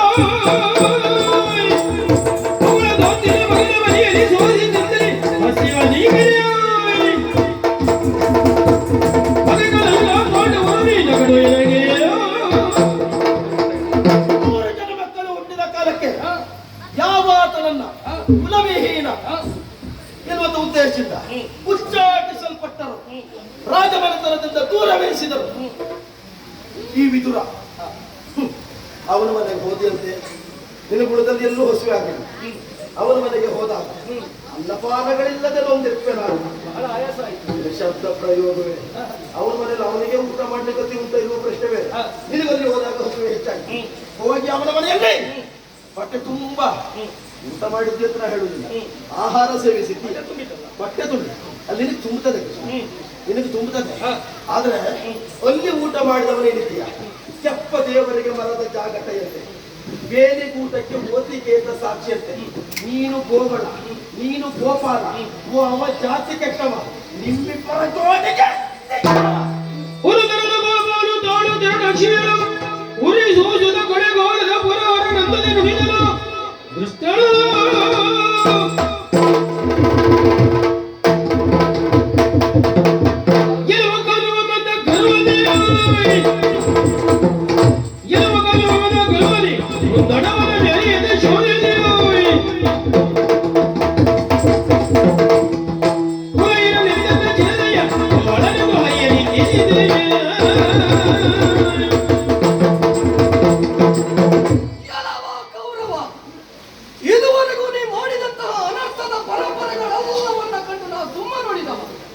ಕಾರಣ ನಮ್ಮ ಸುಯೋಧನ ಇನ್ನು ಎಳೆಯವ, ಇಂದು ಕಲಿಯದಿದ್ದರೂ ನಾಳೆ ಕಲಿತಾನು ಎನ್ನುವಂತಹ ಶುಭದ ನಿರೀಕ್ಷೆಗಳನ್ನಿರಿಸಿಕೊಂಡು, ಆದರೆ ಇಂದು ನೀನಾಡುತ್ತಾ ಇರುವಂತಹ ನುಡಿಗಳನ್ನ, ತೋರಗೊಡುತ್ತಾ ಇರುವಂತಹ ವ್ಯವಹಾರಗಳೆಲ್ಲವನ್ನು ಕಂಡಾಗ ಯಾವ ಕಾಲಮಾನಕ್ಕೂ ಸರಿಯಾಗುವಂತಹ ಜಾಯಮಾನವು ನಿನ್ನ ತಲ್ಲ ಎನ್ನುವುದು ಸುಸ್ಪಷ್ಟವಾಯಿತು. ಮನದಲ್ಲಿ ಕಲ್ಮಶವನ್ನೇ ತುಂಬಿಕೊಂಡು ಗರ್ವದ ಗಿರಿಯನ್ನು ಅಧಿರೋಹಿಸಿ ದೇವಕಿ ನಂದನದೆಂದೆನಿಸಿಕೊಂಡಂತಹ ಶ್ರೀಕೃಷ್ಣ ಸ್ವಾಮಿಯನ್ನು ಬಾಯಿಗೆ ಬಂದ ಹಾಗೆ ಪ್ರಚಾರಿಸ್ತಾ ಇದ್ದಿ, ನಿಲ್ಲಿಸ್ತಾ ಇದ್ದಿ. ಯಾರ ಕುರಿತಾಗಿ ಎಂತಹ ನುಡಿಗಳನ್ನು ಆಡ್ತಾ ಇದ್ದಿ ಎನ್ನುವಂತಹ ಸ್ವರೂಪ ಜ್ಞಾನ ಎನ್ನುವುದು ನಿನಗೊತ್ತು. ಅವ್ಯಕ್ತ ಮೂರ್ತಿ ಎಂದೆನಿಸಿಕೊಂಡಂತಹ ಚೇತನಾತ್ಮ ಧರೆಯ ಭಾರವನ್ನು ಇಳುವ ಲೋಸುಗ ಈ ಸಾಕಾರ ಸ್ವರೂಪವನ್ನು ಅಂತೂ ಬಂದಿದೆ. ಗೋಮಳನಾಗಿ ವೈಶ್ಯನಾಗಿ ಧರೆಯಲ್ಲಿ ಬಿತ್ತರಗೊಂಡರೂ ಕೂಡ ಒಂದೊಂದು ಸಂದರ್ಭ ಭರತ ವರ್ಷದ ಮೇಲೆ ದಾಳಿಯನ್ನು ತೆಗೆದಂತಹ ಕಾಲಯವನಾದಿಗಳನ್ನು ನಿಗ್ರಹಿಸಿ ಶಾಸ್ತ್ರ ಸ್ವಧರ್ಮವನ್ನು ಪ್ರಕಟೀಕರಿಸಿದವ ಶ್ರೀಕೃಷ್ಣ ಸ್ವಾಮಿ. ಅಷ್ಟು ಮಾತ್ರವಲ್ಲ, ಮತ್ತತೆಯನ್ನು ಹೊಂದಿರುವಂತಹ ಪುರಂದರನಿಗೆ ಪುರಾಗತಿಯ ತತ್ವವನ್ನು ಸಾರಿ ತನ್ನ ಬ್ರಹ್ಮಜ್ಞಾನ ಎಂತಹದ್ದು ಎನ್ನುವುದಾಗಿ ಲೋಕದಲ್ಲಿ ಪುಟೀಕರಿಸಿದವ. ಇಂತಹ ಮಹಿಮಾ ವಿಶೇಷತೆಯನ್ನು ಹೊಂದಿರುವಂತಹ ಶ್ರೀಕೃಷ್ಣ ಸ್ವಾಮಿಯನ್ನ ಒಂದು ಕುಲದ ಸೀಮಿತತೆಗೆ ಒಳಪಡಿಸುವುದಕ್ಕೆ ಮುಂದಾಗ್ತಾ ಇದೆಯಲ್ಲ, ಎಲ್ಲ ವಿವೇಕಿ ದುರುಳ ಸೋಮಕನನ್ನು ವಧಿಸಿದಂತಹ ಮಧ್ಯಾವತಾರಕ್ಕೆ ಯಾವ ಜಾತಿ?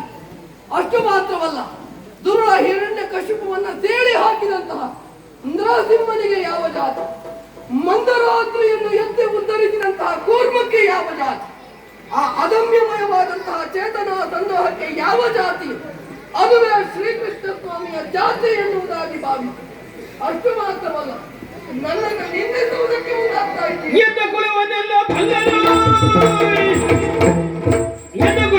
ಬದಲು ಮೂಢ, ನಿನ್ನ ದುರ್ಗುಣವನ್ನು ನಡೆಯಲು ಮೂಢ, ನಿನ್ನ ದುರ್ಗುಣವನ್ನು ಅರಿಯಲು ಮುನ್ನ ನೀ ನಿಜವನ್ನು ಕಾಣಲು ಹೋಗಿ ನಿನ್ನ ತಾಯಿಯೊಡನೆ ಬೀಳಲು. ತುಂಬಿದಂತಹ ಸಭೆಯಲ್ಲಿ ನನ್ನ ಕುಲದ ಕುರಿತಾಗಿಯೇ ಪ್ರಶ್ನಿಸುತ್ತಾ ಪರಿಪರಿಯಲ್ಲಿ ಪ್ರಚಾರಿಸ್ತಾ ಇದ್ದಿ. ನನ್ನ ಕುಲ ಯಾವುದು, ನನ್ನ ಹುಟ್ಟಿನ ಮೂಲ ಎಂತಹದ್ದು ಎನ್ನುವುದಾಗಿ ತುಂಬಿದ ಸಭೆಯಲ್ಲಿ ಸ್ಥಿತೀಕೃತರಾದಂತಹ ಮಹೋದಯರೆಲ್ಲವರು ಅರ್ಥವಿಸಿಕೊಂಡಿದ್ದಾರೆ. ಕಿರಿದಾದ ಪರಾಮರ್ಶೆಯನ್ನು ಆಧರಿಸಿ ಹೇಳುವುದಾದರೆ, ಯಾವ ಜ್ಞಾನ ಸ್ವರೂಪಿತನು ಕೊಟ್ಟಂತಹ ಮಂತ್ರಪಿಂಡದ ವಿಶೇಷತೆಯಿಂದ ನೀ ಪುಟ್ಟಿಪ್ಪಯೋ ಅದೇ ಮಹಾನುಭಾವನ ರೇಖೋಜಾತನು ನಾನು ಎನ್ನುವುದನ್ನು ಮರೆಯದಿರಿ. ಕುಲ ಕುಲ ಕುಲ ಎನ್ನುವುದಾಗಿ ಹೊಲುತ್ತಾ ಇದ್ದೀಯಲ್ಲ, ನಿನ್ನ ಕುಲದ ನೆಲೆಯನ್ನೇನಾದರೂ ನೀ ಬಲ್ಲೆಯ? ಪವಿತ್ರಮಯವಾದಂತಹ ಚಂದ್ರಕುಲಾನ್ವಯದಲ್ಲಿ ಹುಟ್ಟಿಕೊಂಡಿರುವಂತಹ ಯಾವ ಮಹಾನುಭಾವನು ಇಂತಹ ಹೀನ ನುಡಿಗಳನ್ನು ಆಡುವುದಿಲ್ಲ. ಹಾಗಿದ್ದು ಇಂತಹ ಮಾತುಗಳನ್ನು ಆಡ್ತಾ ಇದ್ದೀಯ ಎಂತಾದ ಮೇಲೆ ನಿನ್ನ ಕುಲಧರ್ಮ ಬೇರೆ ಯಾವುದಾಗಿರಬಹುದು, ಅದು ಯಾವುದು ಎನ್ನುವುದಾಗಿ ನಿನ್ನ ಜನನೆಯಲ್ಲಿ ಹೋಗಿ ಕೇಳು. ಇನ್ನಷ್ಟು ವಿಸ್ತೃತವಾಗಿ ಅದನ್ನು ಈ ಸಭೆಯಲ್ಲಿ ವಿಶ್ಲೇಷಿಸುವಂತಹ ಹೀನ ಸಂಸ್ಕಾರವೆನ್ನುವುದು ನನ್ನದಲ್ಲ.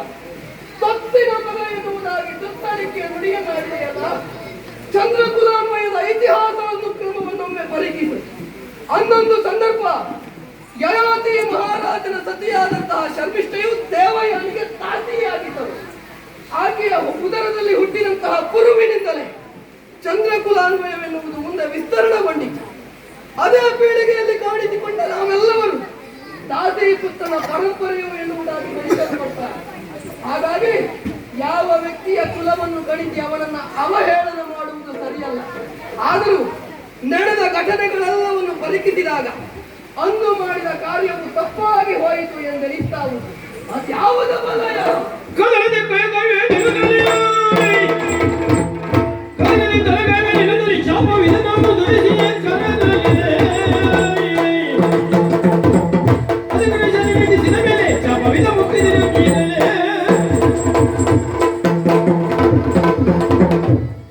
ಬಾಲ್ಯಕಾಲದಿಂದಲೂ ಇಷ್ಟೆಲ್ಲ ದುರ್ಗುಣಗಳನ್ನು ನೀ ತೋರಗೊಟ್ಟರೂ ಕೂಡ ಎಷ್ಟಾದರೂ ನಾನು ಚಿಕ್ಕವನಾದರೂ ಅಪ್ಪ, ಮುಂದೆ ನೀನು ಇಲ್ಲಿನ ದೇಶನಾಗಿ ದೊಡ್ಡವನಾದರೂ ನನ್ನ ಮಗನೆನ್ನುವಂತಹ ಕರುಣವನ್ನಿರಿಸಿ ಅಂದು ನಾ ಮಾಡಿದಂತಹ ಕಾರ್ಯವಾದರೂ ಏನು ಬಲ್ಲಯ.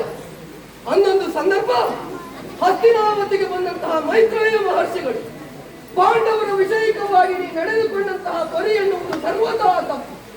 ಹಾಗಾಗಿ ಅವರೆಲ್ಲರನ್ನ ಹಸ್ತಿನಾವತಿಗೆ ಕರೆತಂದು ಮೈತ್ರಿಯನ್ನ ಸಂಪಾದಿಸು ಎನ್ನುವುದಾಗಿ ಸವಿನಯವಾದ ನೀತಿ ನುಡಿಗಳನ್ನು ಆಡುತ್ತಾ ಇರುವಂತಹ ಸಂದರ್ಭ ತುಟಿಯಂಚಿನಲ್ಲಿ ನಗುವನ್ನು ಹೊಮ್ಮಿಸುತ್ತಾ ನಿನ್ನ ತೊಡೆಯನ್ನೇ ತಟ್ಟಿಕೊಳ್ಳುತ್ತಾ ಅವರ ಮಾತುಗಳನ್ನು ಅವಗಣಿಸುವುದಕ್ಕೆ ನೀ ಮುಂದಾದ.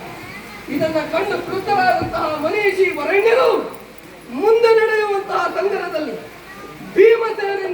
ಭೀಮಸೇನನಿಂದ ತೊಡೆಯು ಮುರಿಯಲ್ಪಟ್ಟು ನೀ ಉಸಿರನ್ನು ಚೆಲ್ಲುವಂತಾಗು ಎನ್ನುವುದಾಗಿ ಶಾಪವನ್ನಿತ್ತು. ಅವರ ಭೀಷಣಮಯವಾದ ಶಾಪವಾಕ್ಯವನ್ನ ಕೇಳಿ ಭೀತಿವಶೇತನಾದಂತಹ ನಾನು ನಿನ್ನನ್ನು ರಕ್ಷಿಸಿಕೊಳ್ಳಬೇಕು ಎನ್ನುವಂತಹ ಉದ್ದೇಶದಿಂದಲೇ ಆ ಮುನಿವರದಲ್ಲಿ ಕಾಡಿ ಬೇಡಿ ಈ ದಿವ್ಯಮಯವಾದಂತಹ ಅಭೇದ್ಯವಾಗಿರುವಂತಹ ಧನುವನ್ನು ಸಂಪ್ರಾಪ್ತೀಕರಿಸಿಕೊಂಡ. ಆದರೆ ಇಂದು ನೀ ಆಡುತ್ತಾ ಇರುವಂತಹ ಮಾತುಗಳೆಲ್ಲವನ್ನು ಆಲಿಸಿದ ಕ್ಷಣ ಇದೆಲ್ಲವೂ ನಿರರ್ಥಕವೆಂದು ನಿಂತ ಉಂಟು. ಮಾತನಾಡುವ ಬರದಲ್ಲಿ ನೀನೆಂದರೆ ಅಗಳು ಪಾಂಡವರಲ್ಲ, ಅಗೆಗಳು ಪಾಂಡವರಲ್ಲ, ಅಗಳು ನೀನೆನಗೆ ಕೃಷ್ಣ ಎನ್ನುವುದಾಗಿ ಇದರಿಂದಲೇ ಅರ್ಥವಾಗುತ್ತಾ ಉಂಟು ನೀನೊಬ್ಬ ದೈವದ್ರೋಹಿ ಎನ್ನುವುದಾಗಿ. ಒಬ್ಬ ದೈವದ್ರೋಹಿ ಆದವನಿಗೆ ಸಹಾಯವನ್ನು ಮಾಡಿದರೆ ಸಹಾಯವನ್ನು ಮಾಡಿದಾಗ ದೈವದ್ರೋಹಿ ಎನ್ನುವುದಾಗಿ ನಿಮಿತ್ತನಾಗುತ್ತಾರೆ. ಹಾಗಾಗಿ ಇನ್ನಷ್ಟು ಪಾಪದ ಪಂಕದಲ್ಲಿ ಬೀಳುವುದಕ್ಕೆ ನನಗಿಷ್ಟವಿಲ್ಲ. ಆದ್ದರಿಂದಲೇ ನಿನ್ನ ರಕ್ಷಣಾರ್ಥವಾಗಿ ಕಾಯ್ದಿರಿಸಿದಂತಹ ಈ ಮಹಾಧನವನ್ನು ತುಂಬಿದ ಸಭೆಯಲ್ಲೇ ಇಂದಿನ ಆರೋಗ್ಯದಿಂದ ನನಗೆ ಶಸ್ತ್ರ ಸನ್ಯಾಸ ಬದುಕಿನಲ್ಲಿ ಸಂಗ್ರಹಿಸುವ ಮನವಿದ್ರೆ ಇದನ್ನ ಈ ತಕ್ಷಣವೇ ತೆಗೆದಿರಿಸಿತು. ಮುಂದೆ ನಿನ್ನ ಶವ ಸಂಸ್ಕಾರಕ್ಕೆ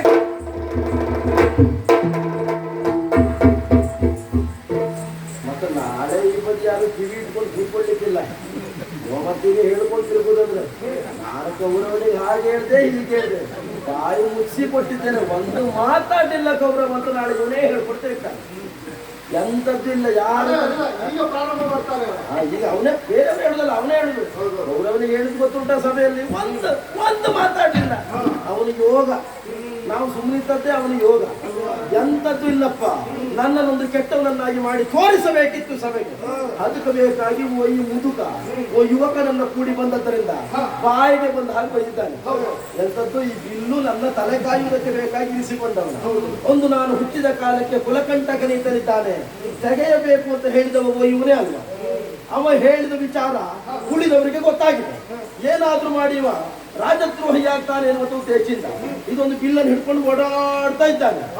ಅವ ಹೇಳಿದ್ದೇನಲ್ಲ ಮೈತ್ರೇಯರು ಮುಂದೆ ಹೋರಾಟವಾದಾಗ ಭೀಮನಿಂದ ತಲೆ ಕಾಯುವುದಕ್ಕೆ ಬೇಕಾಗಿ ಇವತ್ತು ಸಂಧಾನ ಸಭೆಗೆ ಬಿಲ್ ಬೇಕಿತ್ತ? ಈ ಸಂಧಾನ ಸಭೆಗೆ ಭೀಮ ಬಂದಿದ್ದಾನ? ಇಲ್ಲಿ ಸಂಗ್ರಾಮ ಆಗ್ತಾ ಉಂಟಾ? ಮತ್ತಿವತ್ತು ಇವರಿಂದ ಹಿಡ್ಕೊಂಡು ಬಂದದ್ದು ಯಾಕೆ? ಅವ್ರು ಇದನ್ನು ಹಿಡ್ಕೊಂಡು ಓಡಾಡ್ತಾ ಇದ್ರು, ಇದು ಕೌರವನ ಕಾಯುವುದಕ್ಕೆ. ಅವ ಇವತ್ತು ಮುಂದೆ ಬಿಸಾಡಿ ಹೋಗೋದು ಬಹಳ ಒಳ್ಳೇದಾಯ್ತು. ಮತ್ತೆಲ್ಲಾದ್ರೂ ಸಂಗ್ರಾಮದಲ್ಲಿ ನಾನು ಗೆದ್ದಿದ್ರೆ ನನ್ನ ಬಿಲ್ಲಿಂದೇ ಇವ ಗೆದ್ದ ಅಂತ ಹೇಳ್ಕೊಳ್ತಿರ್ತಾ ಇದ್ರು. ಮತ್ತೆ ಮಹಾತ್ಮ ಅಂತ ಹೇಳಿಸಿಕೊಂಡವನಿದ್ದಾನೆ. ಒಂದು ಮಾತು ಹೇಳಿದ್ದೀಯ, ಮನಸ್ಸೇಕಂ ವಚಸ್ಸೇಕಂ ಕರ್ಮಣ್ಯೇಕಂ ಮಹಾತ್ಮನ. ಅದೇ ಮುಂದುವರೆದು ಮತ್ತೊಂದು ಮಾತಾಡಿ, ಮನಸ್ಸೇಕಂ ವಚಸ್ಸೇಕಂ ಕರ್ಮಣ್ಯೇಕಂ ದುರಾತ್ಮನ. ಒಂದೇ ಶಬ್ದ ಆಚೆ ಇದೆ. ಅದ್ರ ಅರ್ಥ ಏನು ಕೇಳಿದ್ರೆ ಮಹಾತ್ಮರಲ್ಲಿ ಮೂರು ಒಂದಾಗಿರ್ತದಂತೆ. ನಮ್ಮಂತಹ ದುರಾತ್ಮರಲ್ಲಿ ಒಂದೊಂದು ಬೇರೆ ಬೇರೆಯಾಗಿರ್ತದಂತೆ. ಈಗ ಅವ ಮಹಾತ್ಮ ನಾನು ದುರಾತ್ಮ ಅಂತ ತೋರಿಸಿಕೊಳ್ಳುವುದಕ್ಕೆ ಬೇಕಾಗಿ ಸಭೆಯಲ್ಲಿ ಬಿಲ್ಲಿ ಬಿಡಿದು ಹೋದ. ಇದು ಬಿಲ್ಲಿ ಯಾವುದು ಗೊತ್ತಾಯ್ತಾ? ಇವ ನಿನ್ನೆ ಅವನ ಮನೆಗೆ ಹೋಗಿ ಊಟ ಮಾಡಿದ ಬಿಲ್ಲು ಇನ್ನು ಮುರಿದು ಹೋದದ್ದ ಅಷ್ಟೇ. ಗೊತ್ತಾಯ್ತಾ? ಯಾವುದು? ಇವ ನಿನ್ನೆ ಅವನ ಮನೆಯಲ್ಲಿ ಹೋಗಿ ಊಟ ಮಾಡಿದ ಬಿಲ್ಲು ಇವತ್ತಿವ ಮುರಿದು ಹೋದ. ತಲೆ ಕೇಳಿಸ್ಕೊಳ್ಬೇಡಿ. ಇಂಥದ್ದಕ್ಕೆಲ್ಲ ಶಾಸ್ತಿ ಮಾಡ್ಲಿಕ್ಕೆ ನಾವು ಬಹಳ ಯೋಚನೆ ಮಾಡ್ಕೊಂಡಿದ್ದೇವೆ. ತಲೆ ಕೇಳಿಸ್ಕೊಳ್ಬೇಡಿ.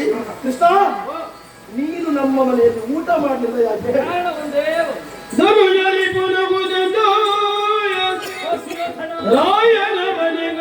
ಗೋಪಾಲರ ಆರೋಗಣೆಗೆ ಯೋಗ್ಯತೆಯಿಲ್ಲ.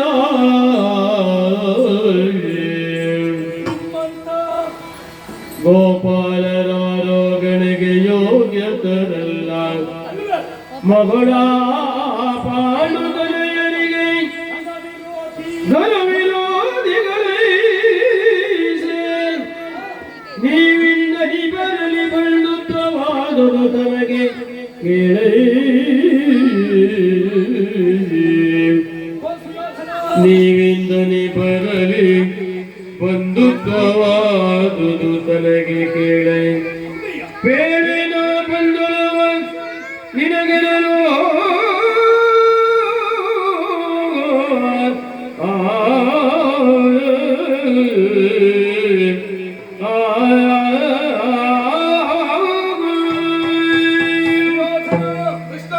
ಆಕ್ಷೇಪ.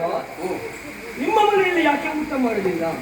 ವ್ಯವಸ್ಥೆ ಮಾಡಿದವರೆಲ್ಲರ ಮನೆಗೆ ಹೋಗಿ ಹೇಳಿದ ಹಾಗೆ 800 ವರ್ಷದಿಂದ ನಾನು ಹುಟ್ಟುವ ಮೊದಲೇ ನನ್ನ ಆಳತ್ತರನ ಮೂರ್ತಿಯನ್ನು ಮಾಡಿ ನಿತ್ಯವೂ ಪೂಜೆ ಮಾಡುವ ಆಚಾರ್ಯರ ಭೀಷ್ಮರ ಮನೆಯಲ್ಲಿ ಯಾಕೆ ಊಟ ಮಾಡಲಿಲ್ಲ?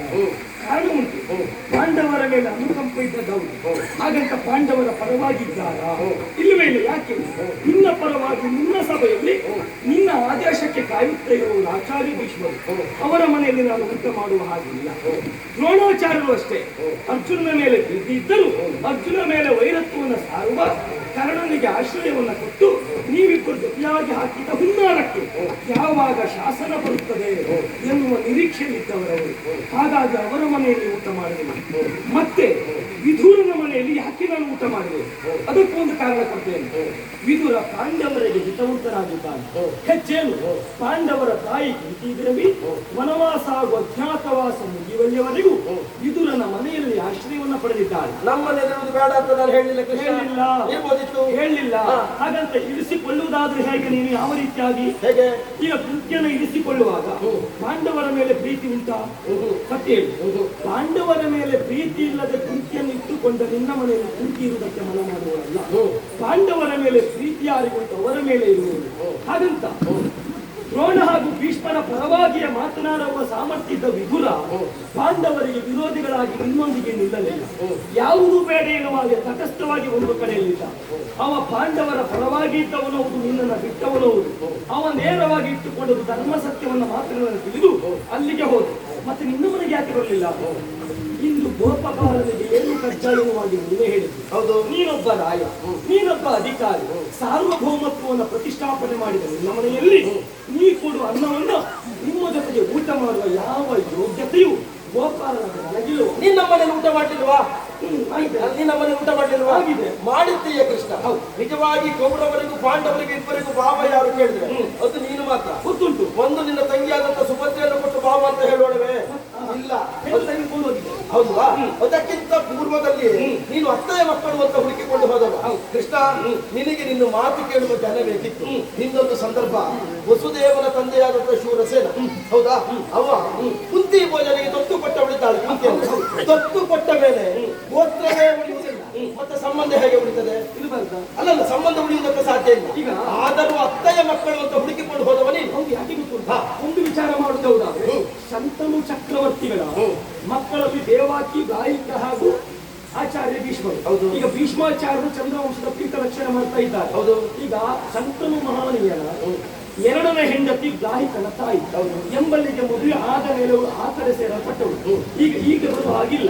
ಅವನಿಗೆ ಮದುವೆ ಆದ ಮೇಲೆ ಗಾಯಿಕ ದೇಶವನ್ನು ಆಳಿಕೊಂಡಿದ್ದವ. ಆದರೂ ಗಾಯಿಕ ಯಾವುದೇ ಒಂದು ಸಂಬಂಧಗಳಿಲ್ಲದೆ, ಯಾವುದೇ ಒಂದು ತನಗೆ ಅತಿಯಾದಂತ ಸ್ನೇಹಗಳಿಲ್ಲದೆ ನಿಮ್ಮ ಜೊತೆಗೆ ಯಾಕಿದ್ದ?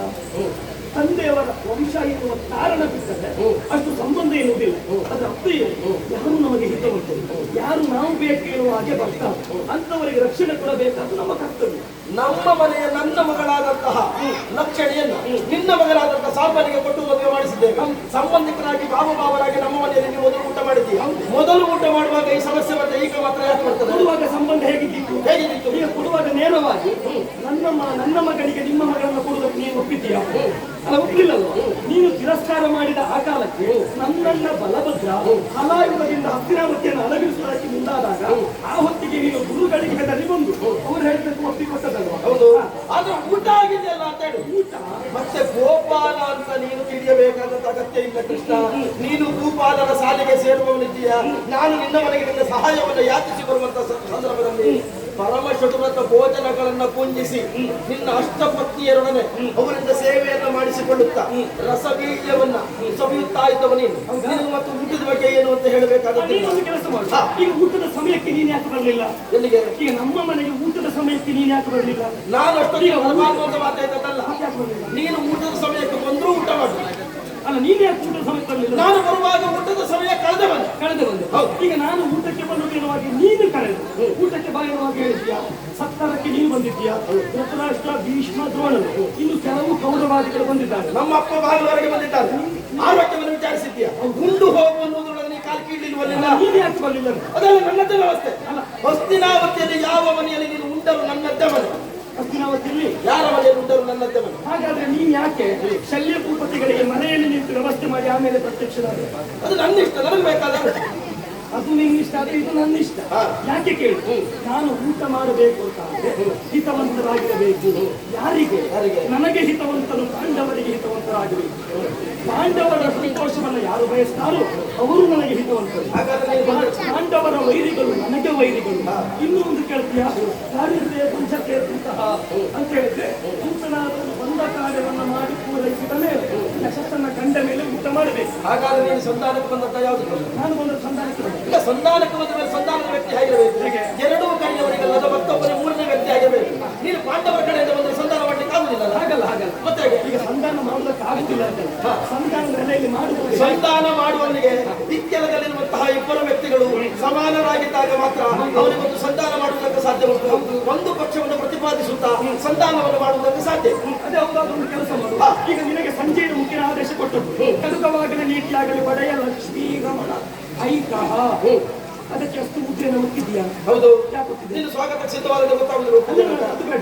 ಈಗ ನಾನು ಸಂಧಾನಕ್ಕೆ ಬರ್ತೇನೆ ಅಂತ ಗೊತ್ತಿದ್ದು ಈಗ ನಾನು ಸಂಧಾನಕ್ಕೆ ಆಗುದಿಲ್ಲ ಅಂತ ಸಕ್ಕರೆ. ನೀನು ಸಂಧಾನಕ್ಕೆ ಬಂದದ್ದಲ್ಲ, ನೀನು ರಾಜನಿಯೋಗಿಯಾಗಿ ಬಂದ.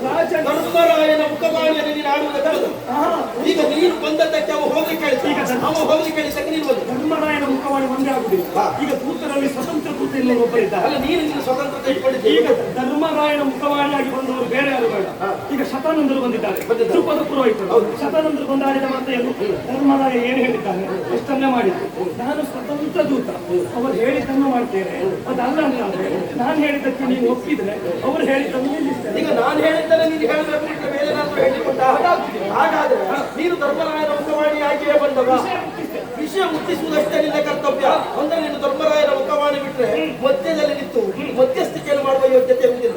ಒಂದು ಪಕ್ಷದಿಂದ ಬಂದವರಿಗೆ ಇರುವುದಿಲ್ಲ. ಹಾಗಲ್ಲ, ಧರ್ಮರಾಯ ಒಂದು ಮಾತನಾಡಿದ. ಈಗ ಕಟುಕವಾಗಲಿ ನೀತಿಯಾಗಲಿ ಒಡೆಯ ಲಕ್ಷ್ಮೀ ರಮಣ ಅಂತ ಹೇಳಿದ್ರೆ ಧರ್ಮರಾಯ ಹೇಳಿದ್ದು ನಾನು ಹೇಳಿದಲ್ಲ. ಕೃಷ್ಣ ನೀನು ಹೇಗೆ ಮಾಡ್ತೀಯೋ ಅದು ನಾನು. ಅವ ಕಳಿಸಿದ್ದಕ್ಕೆ ನೀನು ಬಂದದ್ದಲ್ಲ, ನಿನಗೆ ಬರಬೇಕು ಅನಿಸಿದ್ದಕ್ಕೆ ನೀನು. ಅದಲ್ಲ, ಕಲಿಸಿದ್ದವನು ಯಾವುದು ಹಾಗಂತ ಅವ ಹೇಳಿದ್ದಾನೆ ಹೇಳುವಂತಲ್ಲ. ಕೃಷ್ಣ ನೀನು ಏನ್ ಹೇಳ್ತಿರೋದು ನಮಗೆ ಅಂತ. ಈಗ ನೀನು ಏನ್ ಹೇಳ್ತೀವಿ ಅದನ್ನು ಹೇಳುವುದಕ್ಕೆ ಬಂದದ್ದ ಅಥವಾ ಧರ್ಮರಾಯ ಏನ್ ಹೇಳಿ ಕಳಿಸಿದ್ದಾನೆ ಅದನ್ನ ಹೇಳ್ತೀವಿ. ಧರ್ಮರಾಯ ಏನು ಮಾಡಿದ್ದಾನೆ ಅದನ್ನ ಹೇಳ್ತೀನಿ. ಅವ ಏನ್ ಹೇಳ್ತಾನೆ ಅದನ್ನ ಹೇಳುದು.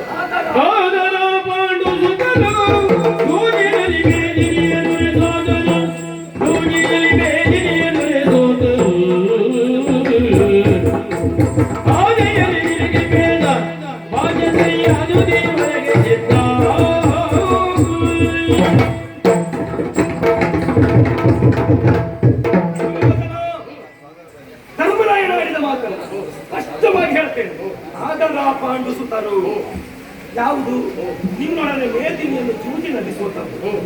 ನೀನು ಹೇಳಿದ ಮಾತಿಗೆ ಅಷ್ಟು ಎನ್ನುವಾಗಿ ಬಂದು ನಿನ್ನೊಂದಿಗೆ ಬಣವನ್ನಾಡುವುದರ ಮುಖೇನ ಎಲ್ಲವನ್ನ ಕಳೆದುಕೊಂಡು ಮರುದ್ಭೂತವಾಗಿ ಅದಕ್ಕೆ ನಿಬಂಧವಾಗಿ ಇಟ್ಟದ್ದು 12 ವರ್ಷ ವನವಾಸ, 1 ವರ್ಷ ಅಜ್ಞಾತವಾಸ, ವರ್ಷ 13 ಮುಗಿದ ಬಳಿಕ ಮರಳಿ ಬರುವುದು ತಮ್ಮ ಪಟ್ಟಣಕ್ಕೆ ಏನೋ ಹಾಗೆ. ಅದೇ ರೀತಿಯಾಗಿ 12 ವರ್ಷ ವನವಾಸವನ್ನು ಕಳೆದು 1 ವರ್ಷದ ಅಜ್ಞಾತವಾಸವನ್ನು ಪೂರೈಸಿ ಈಗ ಉಪಪ್ಲಾವ್ಯ ನಗರಕ್ಕೆ ಬಂದು ಸೇರಿದ್ದಾರೆ. ಸರ್ವವನ್ನ ಇಷ್ಟ ಪಡದಂತೆ ಮಾಡಿ ಪೂರೈಸಿದ ಅವರು ಈಗ ಬಂದು ಕೇಳುತ್ತಿರುವುದು, ಒಂದು ನಾವು ಮಾತಿನ ಪ್ರಕಾರವಾಗಿ ಹೋಗುವ ಕಿತ್ತೋದ ಭೂಮಿ, ಆ ಭೂಮಿಯನ್ನ ನೀನೀಗ ಕೊಟ್ಟದ್ದು ಅಂತಾದ್ರೆ ಅವರು ಮಾಡುವುದೇನು ಕೇಳಿ, ಅವರು ಇಲ್ಲಿ ಇರಬೇಕಾದಾಗ ನೀನು ಹೇಗೆ ಯಾವ ಆಡಳಿತವಾಗಿ ಬಯಸ್ತೀಯೋ ಮುಂದಿನಂತೆ ಇರುವುದಕ್ಕೆ ಸಿದ್ಧರಾಗಿ ಇನ್ನಾದರವರು ಬಂದು ಮುಂದಿನಂತೆ ಇರ್ತಾರೆ. ಮುಂದಿನಂತೆ ಅಂತ ಹೇಳಿದ್ರೆ ಯಾವಾಗಿದ್ದಾಗಿರೋದು ಕೃಷ್ಣ? ಮೊದಲಿದ್ದಾರೆ ಮೊದಲಾದ್ರೆ ಹೇಗೆ? ಇಂದ್ರಪ್ರಸ್ಥದಲ್ಲಿ ಅವರಿದ್ದದ್ದು, ಹಸ್ತಿನಾವತಿಯಲ್ಲಿ ನೀನಿದ್ದದ್ದು, ರಾಜಸೂಯಕ್ಕೆ ನೀನು ಹೋದದ್ದು, ಆಮೇಲೆ ಇಲ್ಲಿಗೆ ಅವರು ಕರೆಸಿದಾಗ ಬಂದದ್ದು. ಸರಿ, ಮುಂದಿನಂತೆ ಇರ್ತದೆ. ಅದೊಂದು ಮಾರ್ಗ ಬಂತಲ್ಲ ಕೃಷ್ಣ. ಯಾವುದು? ನಮ್ಮ ಸಂಜೆಯ ಅಲ್ಲಿಗೆ ಬಂದಾಗ ಒಬ್ಬೊಬ್ಬರು ಒಂದೊಂದು ರೀತಿಯ ಮಾತನಾಡಿದ್ದಾರೆ. ಅಲ್ಲ, ನೀನು ಬೀಳಿಲ್ಲ, ನೀನು ಮಾತನಾಡಿದ ನಾನು ಹೇಳಿದೆ. ಹೌದಾ? ಕೃತ್ರಿಮದಲ್ಲಿ ಪಾಂಡು ಪುತ್ರರ ಸೋಲಿಸಿ ಧಾತ್ರಿಯನ್ನೆಲ್ಲವನ್ನು ಪಡೆದಂತಹ ಕೌರವ ಕ್ಷೇಮವಾಗಿದ್ದಾನೆ ಅಂತ ನೀ ಕೇಳಿದಂತೆ. ಅಲ್ಲ, ಭೀಮ ಕೇಳಿದಂತೆ ಕೌರವನ ಕಾಲು ಕ್ಷೇಮವಾಗುಂಟಾ ಅಂತ.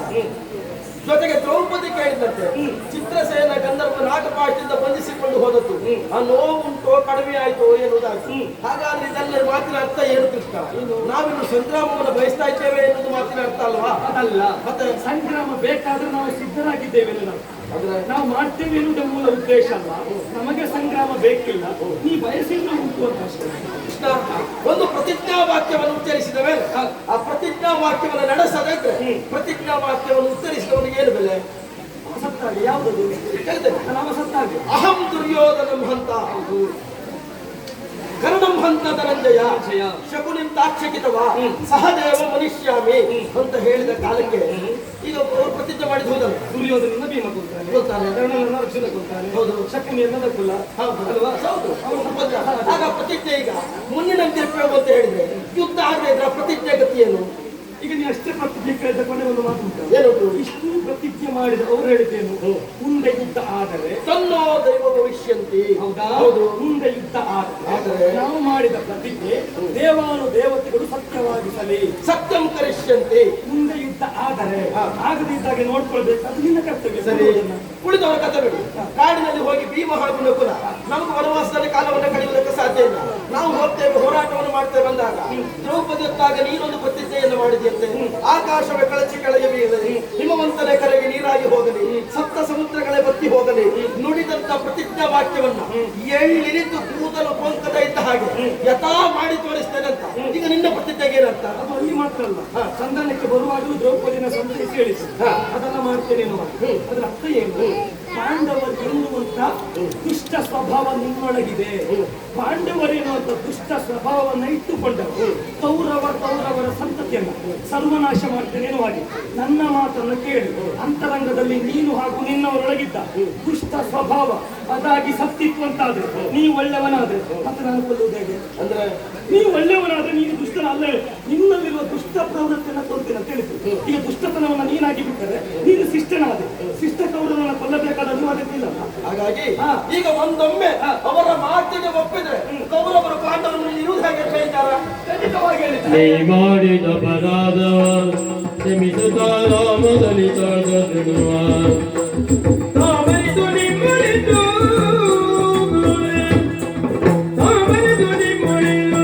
ಮೂಡಿ ಪರಾಮೈ ಬರಿತಂದರು.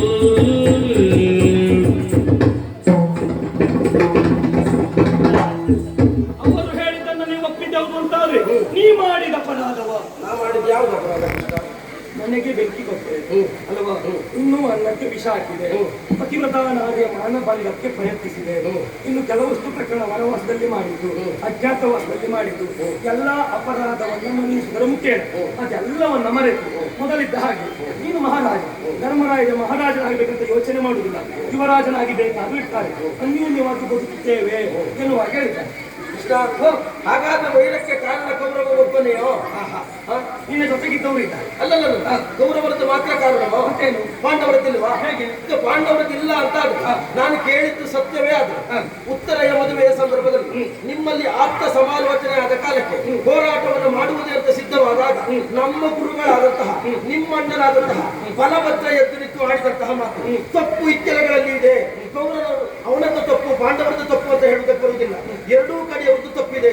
ಕುಳಿತು ಮಾತನಾಡಿ ಮುಂದೆ ಹೋಗುವುದು ಕೌರವನದ್ದು ಒಬ್ಬನದ ತಪ್ಪು ಅಂತ ಆರೋಪಿಸುವುದಕ್ಕೆ ಸಾಧ್ಯ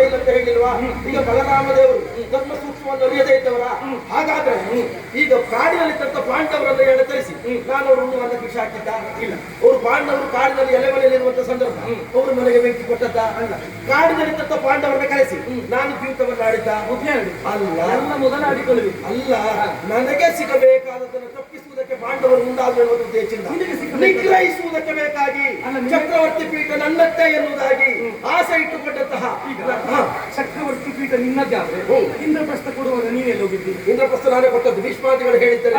ಕೊಟ್ಟಿ ಮೇಲೆ ಮತ್ತೆ ಈಗ ಕೃಷ್ಣ ನಾನು ಮಾತಾಡ್ತೇನೆ, ಕೊಡುವ ಉದ್ದೇಶವೇ ನನಗಿಲ್ಲ, ಸ್ವಾರ್ಥ ಭಾವನೆ ಇದ್ದದ್ದೇ ಹೌದಾದ್ರೆ ನಾನು ನನಗೆ ಅಂಗರಾಜ್ಯ ಕೊಟ್ಟದ್ದು ನಾನೇ ಕೊಟ್ಟದ್ದು. ಹಾಗಾಗಿ ಇದ್ದದ್ರಲ್ಲಿ ತಾನೇ ಸ್ವೀಕರಿಸಬೇಕು ಎನ್ನುವ ಮನೋಭಾವನೆ ಇಲ್ಲ. ಅದಲ್ಲ, ಪಾಂಡವರಿಗೆ ಕೊಡುತ್ತಿಲ್ಲ. ಯಾಕೆ ಕೊಡುವುದಿಲ್ಲ? ಕಾರಣ ಪಾಂಡವರು ಹಕ್ಕುದಾರರದಕ್ಕೆ ಈ ಭೂಮಿಗೆ ಪಾಂಡವರು ಯಾವತ್ತೂ ಹಕ್ಕುದಾರರು. ಯಾಕೆ ಹೇಳಿದ್ರೆ ಪಾಂಡು ಚಕ್ರವರ್ತಿ ಮಕ್ಕಳು. ಹೌದು. ಈಗ ಪಾಂಡು ಚಕ್ರವರ್ತಿ ಆಳಿದ ಪೀಠ ಇದೆ. ಪಾಂಡು ಚಕ್ರವರ್ತಿ ಇಲ್ಲೇ ಇಟ್ಟಿದ್ದಾರೆ.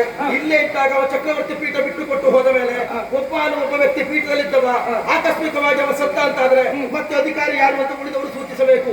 ಅವ ಬದುಕಿರುವ ಕಾಲಕ್ಕೆ ಅವನಿಗೆ ಏನು ಸಮಸ್ಯೆ ಇಲ್ಲದೆ ವೈಯಕ್ತಿಕವಾದಂತಹ ಶಾಪದಿಂದ ಹೆಂಡತಿಯರನ್ನು ಕೂಡಿಕೊಂಡು ಕಾಡಿಗೆ ಹೋಗುವ ಕಾಲಕ್ಕೆ ಹರಿಶ್ಚಂದ್ರನಂತವರು ಹೇಳಿದ್ದಾರೆ, ಸಿಂಹಾಸನವೆಂದರೇನು, ಶ್ವೇತಛತ್ರ ಎಂದರೇನು, ಪ್ರಜೆಗಳೆಂದರೇನು, ಚತುರಂಗ ಸೇನೆ ಎಂದರೇನು. ತನ್ನ ವೈಯಕ್ತಿಕ ಸುಖಕ್ಕಾಗಿ ಭದ್ರಾವತಿಯ ಚಕ್ರವರ್ತಿ ಪೀಠವನ್ನು ಬಿಟ್ಟು ಹೋದಂತಹ ಪಾಂಡು ಚಕ್ರವರ್ತಿಗಳ ಮಕ್ಕಳಿಗೆ ಹೇಗೆ ಪೀಠ ಸಿಗ್ತದೆ? ಯಾಕೆ ಆಗುದಿಲ್ಲ? ಯಾಕೆ ಸಿಗ್ತದೆ? ಈಗ ಋಷಿ ಪರಂಪರೆ ಇಲ್ಲ.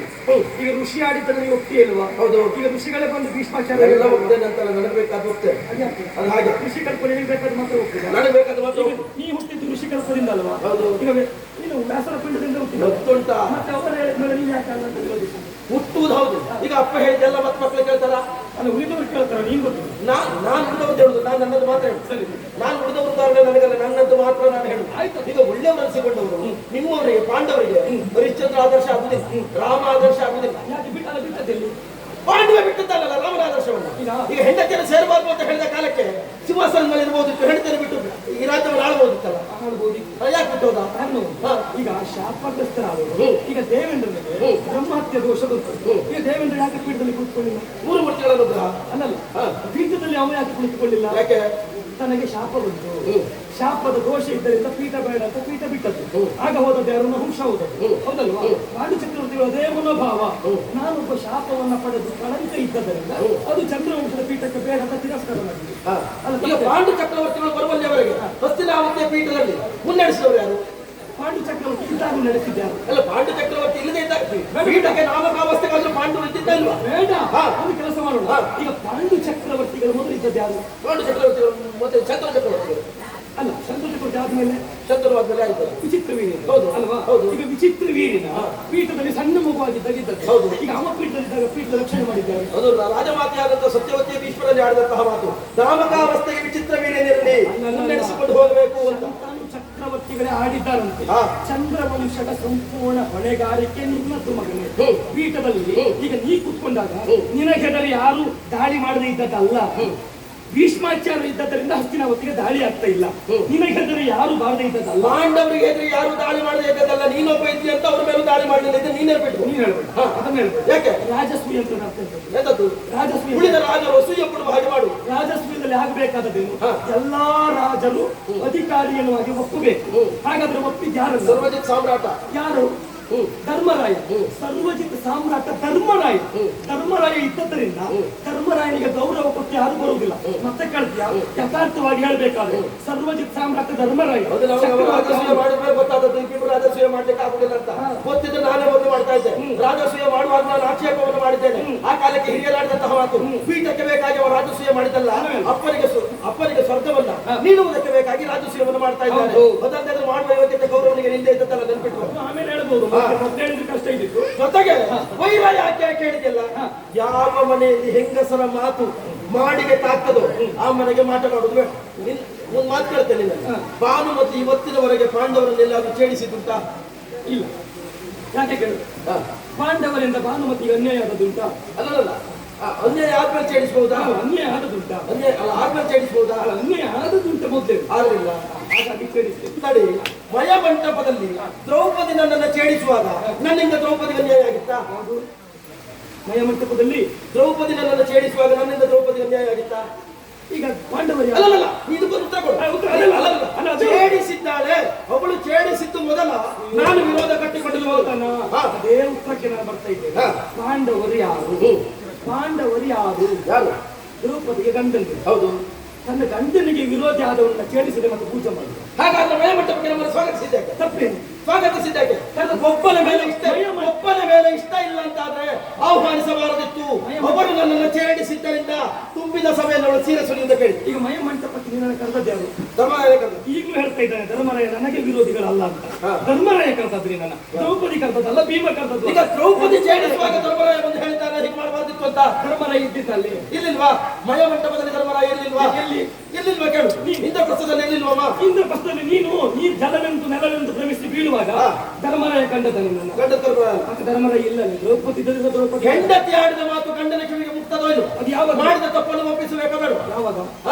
ಯಾವಾಗ ಆದ್ಮೇಲೆ ಅದನ್ನು ಒಪ್ಪಿಸಬೇಕಾ ಬೇಡ? ರಾಜಸೂಯ ಅವಭೃತ ಸ್ನಾನ ಮಾಡಿದ ಹೆಣ್ಣು ನಿನ್ನ ಕಾಲಿಗೆ ಬೀಳುವಾಗಿಲ್ಲ. ರಾಜಸೂಯ ಅವಭೃತ ಸ್ನಾನ ಮಾಡಿದ ಅಧಿಕಾರಿ ಮತ್ತೊಬ್ಬನ ಕಾಲಿಗೆ ಬೀಳ್ಲಿಕ್ಕಿಲ್ಲ. ಅದೇ ಆದರ್ಶವನ್ನ ಇಟ್ಟುಕೊಂಡು ದಾಸರಾದವ ಅದೇ ಆದರ್ಶವನ್ನ ಇಟ್ಟುಕೊಂಡು ವಿರಾಟ ನಗರದಲ್ಲಿ ಧರ್ಮರಾಯ ಕಂಕಭಟ್ಟ ಬ್ರಾಹ್ಮಣರು ಪೂಜೆ ಮಾಡೋರು ಇನ್ನೊಬ್ಬರ ಕಾಲಿಗೆ ಬೀಳುವುದಿಲ್ಲ. ಹಾಗಾಗಿ ಪೂಜೆ ಭಟ್ಟ ವಿರಾಟನ ಕಾಲಿಗೆ ಬಿದ್ದು ಅವನ ಕಾಣಿಕೆ ಕೊಟ್ಟಿದ್ದ. ಇದು ರಾಜಸೂಯ ಅವಭೃತ ಮಾಡಿದವರು ಮಾಡ್ಬೇಕಾದದ್ದು. ಮತ್ತೇನಂದ್ರೆ ನೀನು ದಾಸಿ ಆದಾಗ ಯಾರು ದಾಸರು? ಅವರನ್ನು ದಾಸರಲ್ಲ. ಈಗ ದ್ಯೂತದಲ್ಲಿ ಅವರು ಸೋತ ಮೇಲೆ ಹೌದಾ ಅದ್ರ ಮೇಲೆ ಪಾಂಡವರು ಪ್ರತಿಜ್ಞಾಬದ್ಧರಾದ ಹೋಗುವ ಸಂದರ್ಭದಲ್ಲಿ ನಮ್ಮಲ್ಲಿದ್ದಂತಹ ವಿಕಲ್ನಾದಿಗಳನ್ನು ಹೇಳಿದ ಮೇಲೆ ತುಂಬಿದಂತಹ ಸಭೆಯಲ್ಲಿ ಹೆಣ್ಣುಗಳ ಬೆಳ್ಳಿನೆಂದು ಭೂಮಿಗೆ ತಾಗ್ತದೆ ಅಂತ ಅನಿಷ್ಟ ಪರಂಪರೆ ಎಂದು ಕಾಣುವುದಕ್ಕೆ ಸಾಧ್ಯ ಉಂಟು ಅಂತ ಹೇಳಿದಾಗ ನಮ್ಮಪ್ಪ ಧೃತರಾಷ್ಟ್ರನೇ ಚಕ್ರವರ್ತಿ ಪೀಠದಲ್ಲಿ ಕುಳಿತ ವ್ಯಕ್ತಿಗೆ ಯೋಗ್ಯತೆಗೆ ಸಮಾನಂತ ವ್ಯಕ್ತಿ ಕೈ ಮುಗಿದು ಮರೆತು ಕಳೆ ಮಗಳೇ ಕುಂದು ಕಲೆಗಳನ್ನು ಅಂತ ಹೇಳಿದಾಗ ಏನ್ ಹೇಳಿದ್ರು ದ್ರೌಪದಿ? ಏನ್ ಹೇಳಿದ್ರು? ಮರೆತು ಬಿಡ್ತೇನೆ ಅಂತ ಹೇಳಿ. ಮರೆತು ಕಳೆದಿನ ಮಾವ ಅಲ್ವಾ? ಮರೆತು ಬಿಟ್ಟ ಮೇಲೆ ನನ್ನಲ್ಲಿ ಯಾವುದನ್ನೆಲ್ಲ ಸೋತಿದ್ದಾಗ ನಿನಗೆ ಏನು ಬೇಕು ಅಂತ ಕೇಳಿದಾಗ 3 ವರ ಕೇಳಿದಾಗ 2 ವರವನ್ನು ಕೇಳಿ. ಕ್ಷತ್ರಿಯ ರಾಣಿಯಾಗಲು ಇರುವ ಅರ್ಹತೆ ಅಷ್ಟೇ ಅಲ್ವಾ? 2 ವರ ಕೇಳಿ. ಒಂದು ನನ್ನವರು ಸ್ವತಂತ್ರರಾಗಬೇಕು, ಇನ್ನೊಂದು ಅವರ ಆಯುಧವನ್ನು ಕೊಡಬೇಕು. ಈಗ ಅವಳು ಅದನ್ನು ಬಿಟ್ಟು ಒಂದೇ ವರ ಕೇಳ್ಬೋದಿತ್ತಲ್ಲ. ನನ್ನವರು ಮೊದಲ ಹಾಗೆ ಇಂದ್ರಪ್ರಸ್ಥದಲ್ಲಿ ಇಡಬಹುದು ಅಂತ.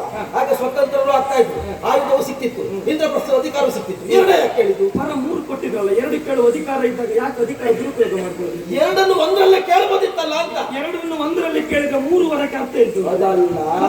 ಅದಲ್ಲ ವಿಷಯ ಎಂತದ್ದು ಕೇಳಿದ್ರೆ ಕೈಗೆ ಆಯುಧ ಸಿಕ್ಕಿ ನನ್ನವರು ಸ್ವತಂತ್ರರಾದ ಆಯುಧ ಮುಖೇನವಾಗಿ ಹೋರಾಟವನ್ನು ಮಾಡಿ ಕೌರವರನ್ನು ಸೋಲಿಸಿ ಆದ್ರೂ ಪಡಿತಾರೆ ಅನ್ನುವ ಅಹಂಕಾರ ಇದ್ದದ್ರಿಂದ ಅವರು ಯುದ್ಧವೇ ಬಯಸ್ತಿಲ್ಲ. ಅದು ನೀ ಯಾಕೆ ಹೇಳಿದೆ? ಹೇಗೆ ಹೇಳಿದೆ? ಅವಳು ಮಾತಿನ ಅರ್ಥ ಹಾಗೆಲ್ಲ ಮತ್ತೆ ಯಾರು ಹೇಳಿದ್ರು ನಿನಗೆ? ಹಾಗಾದ್ರೆ ತಲೆ ಬಿಚ್ಕೊಂಡು ಹೋದದ್ದು ಯಾಕೆ?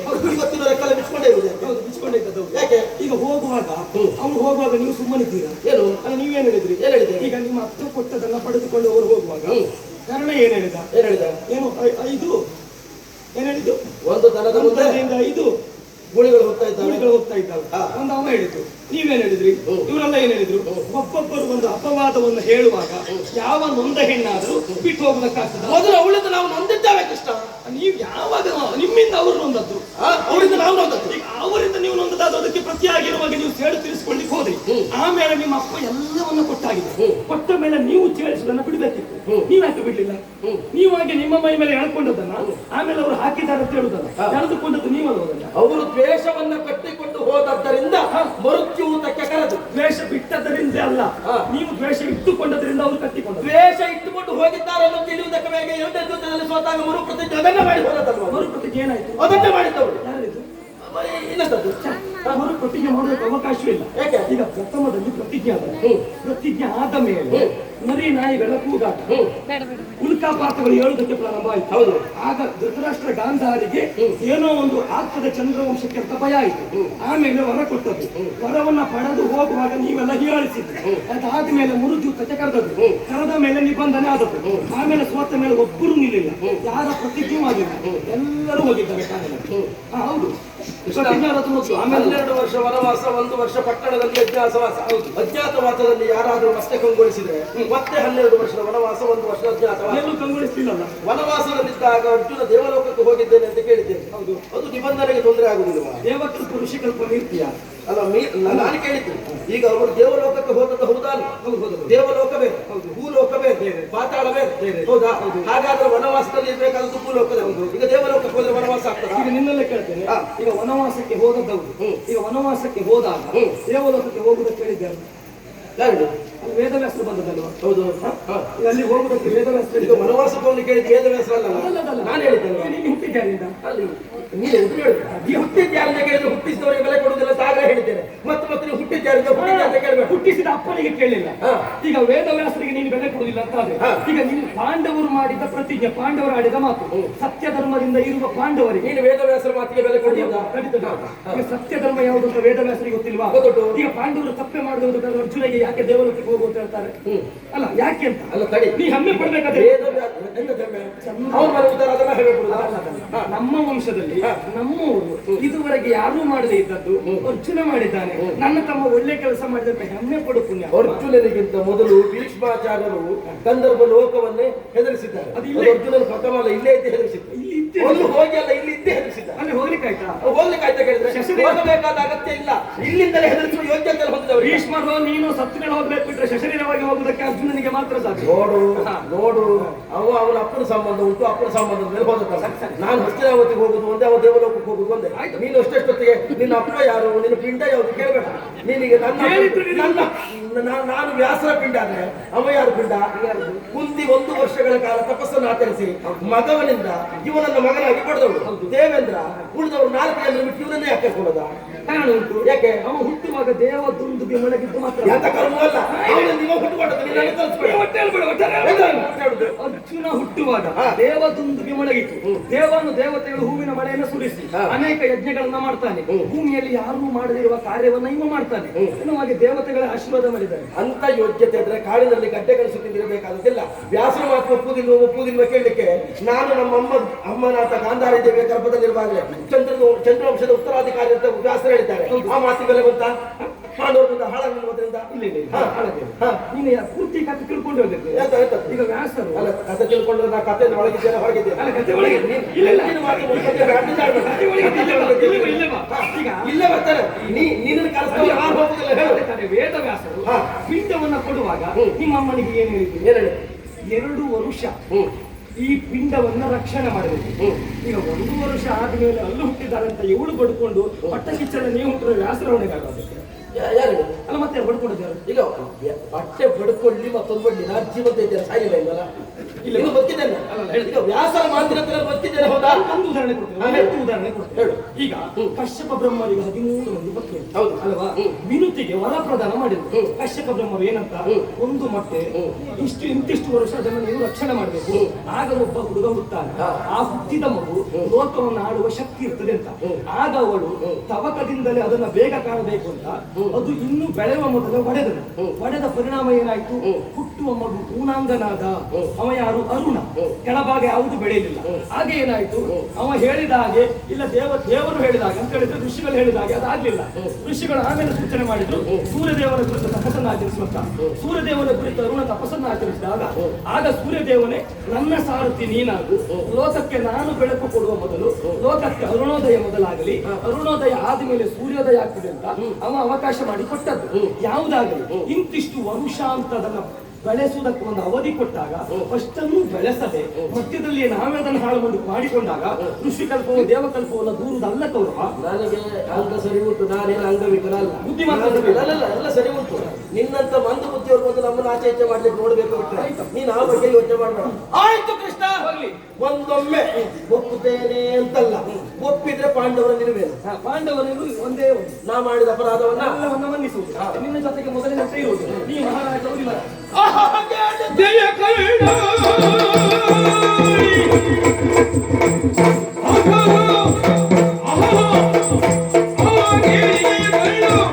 ಊರಿನಲ್ಲಿ ಮೈಯ ಸೋತವರಿಗೆಂದು, ಊರಿನಲ್ಲಿ ಮೈಯ ಸೋತವರಿಗೆಂದು ಸಮಾಜವೇನು ನನಗೆ ಸಂಬಳ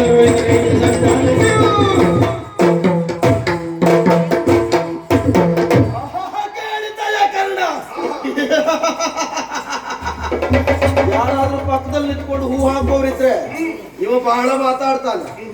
ನಾ ಮಾಡಿದ ಅಪರಾಧವ ಅವ್ರು ಕ್ಷಮಿಸ್ತಾರಂತೆ. ಕ್ಷಮಿಸುವುದು ಯಾರು? ದೊಡ್ಡವರು. ಎಲ್ಲಿಯಾದರೂ ಗೊತ್ತಿಲ್ಲದೆ ತಪ್ಪಿ ಪಾಂಡವರಿಂದ ತಪ್ಪಾದ್ರೆ ನಾನು ಮರೆತು ಕಳೆಯಬೇಕಂತೆ. ಇದು ಕೃಷ್ಣನ ಮಾತು, ಧರ್ಮರಾಯನ ಮುಖವಾಣಿ. ಅಲ್ಲದೆ ಇದ್ರೆ ಹೆಣ್ಣಿನ ತಲೆ ಕೂದಲಿಗೊಂದು ಇಷ್ಟು ಬೆಲೆ ಬರ್ತದೆ ಅನ್ನುವ ಕಲ್ಪನೆ ಅಂತ ಹೋಯ್ತಲ್ಲ. ಅವಳು ಮುಡಿ ಕಟ್ಟಬೇಕಿದ್ರೆ ಇವ ಕೇಳಿದ್ದು ನಾವು ಕೊಡ್ಬೇಕಲ್ಲ. ಇದು ಇವನ ಮಾತು. ಉಳಿದ ಎಲ್ಲರನ್ನ ಬಿಟ್ಟು ಇವನನ್ನ ಯಾಕೆ ಹಾಕ್ತಿದ್ರು?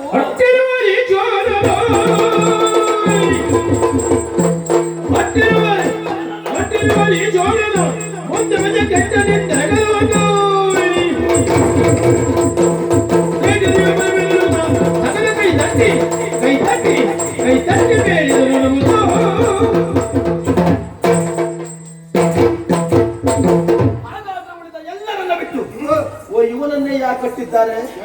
ಅಟ್ಟಿರುವರಿ ಚೋರನ ಏನಾದ್ರೂ ಮಾಡಿ ಹೇಗಾದ್ರೂ ಮಾಡಿ ಇವ ನಮ್ಮ ತಾಲೂಕ ದಾಯವಾದವನ್ನು ಪಡೆದುಕೊಂಡು ಬರ್ತಾರೆ. ಪುಂಡರೀಕಾಕ್ಷ ಪಾಂಡವ ಪಕ್ಷ. ಅವಳೊಬ್ಳು ಪಾತ್ರೆ ತೊಳಿಲಿಕ್ಕೆ ಬರ್ತಾ ಇದ್ದವಳು. ಸರಿ, ಪಾತ್ರೆ ತೊಳೆಯುವುದಿಲ್ಲ. ಅವಳು ಕೇಳಿದ್ರೆ ಚಂದ್ರವಂಶದ ಸೊಸೆ ಅಂತೆ. ಕಾಡಿನಲ್ಲಿದ್ದಂತಹ ನೊಚ್ಚೆಯ ಪಾತ್ರೆ ಇಲ್ಲ, ಸರಿಯಾಗಿ ತೊಳಿಲಿಕ್ಕಾಗದೆ ಎಲ್ಲೋ ಬದಿಯಲ್ಲಿದ್ದಂತಹ ಒಂದು ಅನ್ನದಗಳನ್ನ ಇವ ಜಗಿದ ಎಂಬಲ್ಲಿಗೆ 10,000 ಶಿಷ್ಯರನ್ನ ಒಡಗೂಡಿಕೊಂಡು ಹೋದಂತಹ ದೂರ್ವಾಸರನ್ನ ಹೊಟ್ಟೆ ಉಪ್ಪೇರಿಸಿ ಹೇಗಿಕೊಂಡು ಬಂದ್ರಂತೆ. ಅದು ಯಾರದ್ದು ನಾಟಕ? ಇವನದ್ದು ನಾಟಕ. ಅಂದ್ರೆ ಏನಕ್ಕೇನು ಇವ ಮಾಡ್ತಾನೆ ಎನ್ನುವುದನ್ನು ಮನಗಂಡವರಿದ್ದಾರೆ.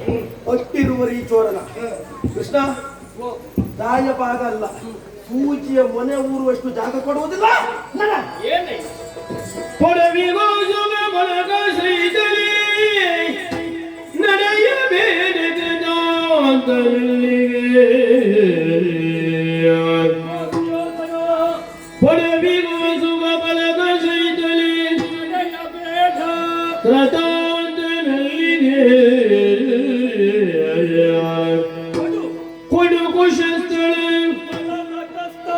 ವಾರಣಾವತಿಯ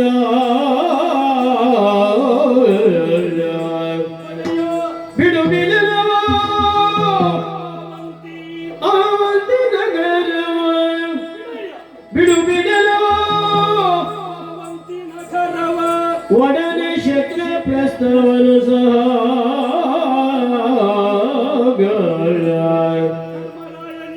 ತಡೆಯದ ಧರ್ಮಜಗೆ ಸಾಮದಳೆಲ್ಲ ಸುರಾರೇ.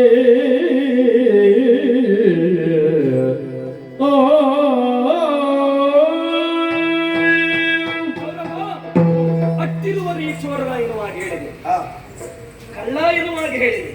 ಒಂದು ಮಾತು ನೆನಪಿಡು, ಕಳ್ಳತನ ಮಾಡಬೇಕಂತ ನಾವು ಹೊರಟ್ರೆ ನೀ ಎಲ್ಲಿಟ್ಟರೂ ನಾನು ಕದ್ಕೊಂಡು ಹೋಗ್ತೇನೆ. ಅದನ್ನು ತಪ್ಪಿಸುವುದಕ್ಕೆ ಯಾರಿಂದಲೂ ಆಗುತ್ತಿಲ್ಲ. ಯಾಕೆ ಗೊತ್ತುಂಟ? ಗುರು ಸಂದೀಪನ ಮಗನಾದಂತ ಪುನರ್ದತ್ತ ಸತ್ತ ಮೇಲೂ ಸ್ವರ್ಗಕ್ಕೋಗಿ ಅವನ ಪ್ರಾಣವನ್ನ ತಂದಿದ್ದೇನೆ. ನೀ ಯೋಚನೆ ಮಾಡು, ಈ ಲೋಕದಲ್ಲಿ ಇಲ್ಲವಾದದನ್ನ ತಂದಿದ್ದೇನೆ ಅಂತ ಆದ್ರೆ ಈ ಲೋಕದಲ್ಲಿ ಇದ್ದದನ್ನು ಕದ್ದುಕೊಂಡು ಹೋಗುವುದಕ್ಕೆ ಕೃಷ್ಣನಿಗೆ ಆಗದೇ ಇದ್ದದಲ್ಲ. ಕಳ್ಳತನ ಬೇಡ, ನೇರವಾದ ಮಾತುಕತೆಯಲ್ಲಿ ಆಗಲಿ ಎನ್ನುವ ಕಾರಣಕ್ಕಾಗಿ ನಾನು ಬಂದದ್ದು. ನಿನ್ನಲ್ಲಿ ಕೇಳಿಕೊಳ್ಳುವುದಿಷ್ಟೇ, ಧರ್ಮರಾಯನ ನಿಲುವು. ಅರ್ಧ ರಾಜ್ಯ ಬೇಕೇ ಬೇಕೆನ್ನುವಾಗಿ ಹೇಳುವುದು, ಅರ್ಧ ರಾಜ್ಯವನ್ನು ಕೊಡು ಎನ್ನುವಾಗಿ ಹೇಳು. ಅರ್ಧ ರಾಜ್ಯವನ್ನು ಕೊಡುವುದಕ್ಕೆ ಮನಸ್ಸಿಲ್ಲದಿದ್ದರೆ 5 ಗ್ರಾಮ ಸಾಕು. ಎಷ್ಟು? 5 ಗ್ರಾಮ. ಯಾವುದು? ಕೊಡು ಕುಶಸ್ಥಳ, ವರವಕಸ್ಥಳ, ವಾರಣಾವತಿ, ಬಿಡು ಬಿಡಲವು ಆವಂತಿ ನಗರ, ಶಕ್ರ ಪ್ರಸ್ಥಪುರ. ಇದಿಷ್ಟನ್ನ ಸಾಮದಲ್ಲಿ ಕೊಟ್ಟರೆ ಸಾಕು, ಮತ್ತೇನು ಬೇಡ.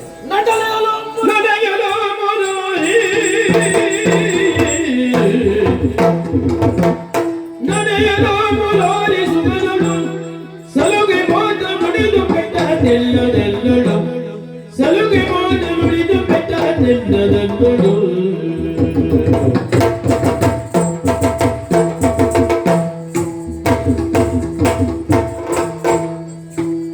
ನೀನು ಬೇಡಿದೈದು ಗಾಮನಿ, ನೀನು ಬೇಡಿದೈದು ಗಾಮನಿ, ಒಂದನಾದ ನಾನು ಕೊಡುವನಲ್ಲ ಸಾಮದಿ, ಒಂದನಾದ ನಾನು ಕೊಡುವನಲ್ಲ ಸಾಮದಿ.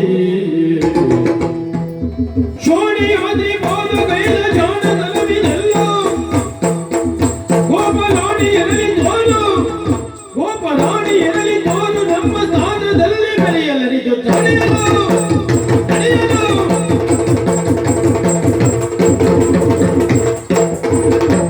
ನಡೆಯಲು ಮುರಾರಿ ಸುಗದಳು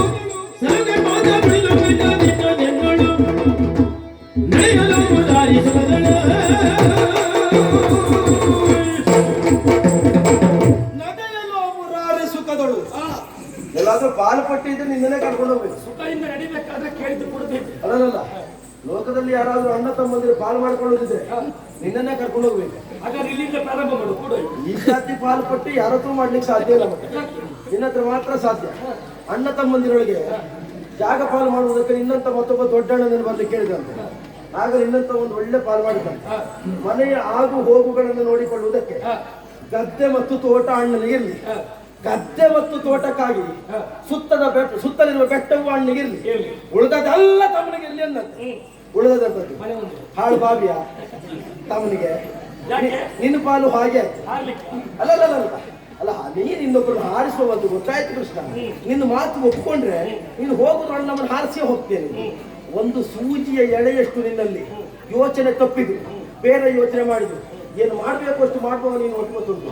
ಅಲ್ಲದಿದ್ರೆ ಸುಖದಲ್ಲಿ ಮಾತನಾಡಿಕೊಂಡು ಹೋಗಬೇಕಾದಂತಹ ಒಂದೊಮ್ಮೆ ಸೂಜಿ ಮನೆಯನ್ನು ಊರುವಷ್ಟು ನಿನಗೆ ಜಾಗ ಕೊಡುವುದಿಲ್ಲ ಅಂತ ಹೇಳಿದ್ರೆ ಯಾಕೆ ಗೊತ್ತಾ? ನಾನು ಅಷ್ಟು ಕೊಡ್ತೇನೆ ಅಂದ್ರೆ ನೀವು ಅದನ್ನು ಕೊಡಂತೀಯ. ಯಾಕೆ? ನಿನ್ನ ಸೂಜಿ ಬುಡ ಎಷ್ಟು ದಪ್ಪು. ಒಂದು ವಾಮನನ ನ್ಯಾಯ ಅಂತ ಚೋಣಿಯ ತ್ರಿಪಾದಗೈದ, ಬೇಡಿದ್ದು ಬಲಿಯಲ್ಲಿ 3 ಪಾದವನ್ನು, ಅಳದದ್ದು 3 ಲೋಕವನ್ನು. ನಿನಗೆ ಅದೇ ಹೇಳಿ, ನಿನಗೆ ಸೂಜಿ ಮನೆಯಷ್ಟು ಊರುವ ಜಾಗ ಕೊಟ್ಟರು, ನೀನು ಸೂಜಿಯ ಬುಡ ಎಷ್ಟು ದಪ್ಪ ಉಂಟೇನೋ ಅಂತ ಹೇಳಿದ್ದಕ್ಕೆ ನಾನು. ಹಾಗಾಗಿ ಉಳಿದವರ ಹಾಗೆ ನಾನಲ್ಲ ಕೃಷ್ಣ, ಯಾವ ಕಾಲಕ್ಕೂ ಕೊಡುವುದಿಲ್ಲ. ಮರಕ್ಕೆ ಬಂದಳಿಕೆ ಅಥವಾ ಬದಲಿಕೆ ಎನ್ನುವುದು ಹಿಡಿದ್ರೆ ಮರದಿಂದ ಅದನ್ನು ಬೇರೆ ಮಾಡುವುದಕ್ಕೆ ಸಾಧ್ಯ ಇಲ್ಲ. ಕೌರವನಲ್ಲಿ ಪಾಂಡವ ದ್ವೇಷ ಬೇರ್ಪಡಿಸುವುದಕ್ಕೆ ಸಾಧ್ಯ ಇಲ್ಲ. ಬೇರ್ಪಡಿಸುವುದಕ್ಕೆ ಹೋದ್ರೆ ಕೌರವನಿಗೆ ಅಸ್ತಿತ್ವ ಇಲ್ಲ. ಕೌರವ ಬದುಕಿದ್ದು ನೆಲಕ್ಕಾಗಿ ಅಲ್ಲ, ನೆಲವನ್ನು ಕೊಡುವುದಿಲ್ಲ ಅಂತ ಹೇಳುವುದಕ್ಕೆ ನೆಲದ ಮೇಲಿನ ಆಸೆಯಿಂದಾಗಿ ಅಲ್ಲ. ನೆಲದ ಮೇಲಿನ ಆಸೆಗಿಂತ ಪಾಂಡವರ ಮೇಲಿನ ದ್ವೇಷವೇ ಕೌರವನಲ್ಲಿ ಹೆಚ್ಚಾಗಿ ದ್ವೇಷಾಗ್ನಿಯಾಗಿ ನನ್ನಲ್ಲಿ ಉರಿತಾ ಉಂಟು. ಇಲ್ಲದ್ರೆ ಕರ್ಣನಿಗೆ ಒಂದು ರಾಜ್ಯವನ್ನು ಕೊಟ್ಟವನಿಗೆ ಪಾಂಡವರಿಗೆ 5 ಗ್ರಾಮ ಕೊಡ್ಲಿಕ್ಕೆ ಆಗುವುದಿಲ್ಲ ಅಂತಲ್ಲ, ಜೊತೆಗೆ ನೀನು ಕೇಳಿದ 5 ಗ್ರಾಮ ಯಾವುದು? ಫಲವತ್ತಾದಂತಹ 5 ಗ್ರಾಮಗಳು. ಉಳಿದದ್ದೆಲ್ಲ ಹಾಳಲ್ಲ ನನಗೆಲ್ಲಿ, ಫಲವತ್ತತೆಯಿಂದ ಇದ್ದದ್ದೆಲ್ಲ ಪಾಂಡವರಿಗೆ ಇಲ್ಲಿ ಎನ್ನುವ ನಿನ್ನ ನ್ಯಾಯ. ಹಾಗಾದ್ರೆ ಒಂದು ಕೆಲಸ ಮಾಡಿ, 5 ನೀನು ಎರಡೂ ಕೊಡುದಿಲ್ಲ, ಎರಡೂ ಕೊಡುದಿಲ್ಲ. ನೀನ್ ಮತ್ತು ಮುಪ್ಪತ್ತಿ ಇಂಥದ್ದೆಲ್ಲ ಮಾತಾಡ್ತಿರ್ಬೇಡ. ಕೊಡುದಿಲ್ಲ ಅನ್ನೋ ಅದು ಕೊಡು, ಇದು ಬಿಡು, ನನ್ನ ಹತ್ರ ಬೇಡ. ನೀನು ಈ ಪ್ರಸಂಗ ಇವತ್ತಲ್ಲ, ಇನ್ನು 10 ದಿವಸ ಮುಂದುವರಿಸಿದ್ರು ಕೊಡುದಿಲ್ಲ ಅಂತ ಹೇಳುತ್ತಾರೆ. ಒಳ್ಳೆಯ ಮಾತು, ಒಳ್ಳೆಯ ಮಾತಿನಿಂದ ಹೋಗ್ತೇಲ್ವಾ? ಹೋಗುದಿಲ್ವಾ? ಯಾರಲ್ಲಿ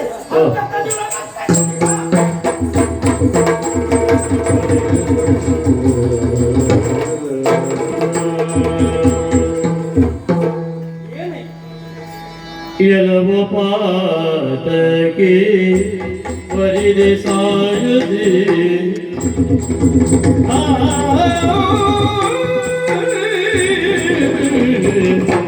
ಎಲವ ಪಾತಕ್ಕೆ ಪರಿದೆ ಸಾಯದೆ ಒಲಿದ ಪಾಂಡವರ ಕೋಡಿ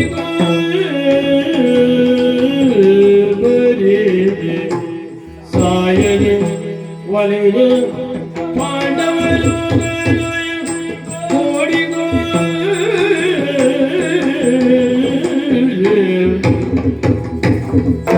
ಕೊಲಿಸಲಾರೆನು ಸರ್ವದ ಕೊಳಗೊಳ್ಳದೆ ಇನ್ನು ಕೊಲಿಸಲಾರೆನು ಸರ್ವದ ಕೊಳಗೊಳ್ಳದೆ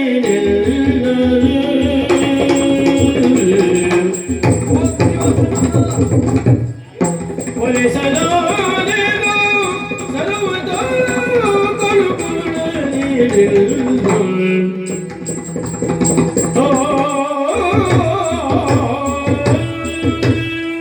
ದುರ್ಯೋಧನ ಎಲ್ಲವೂ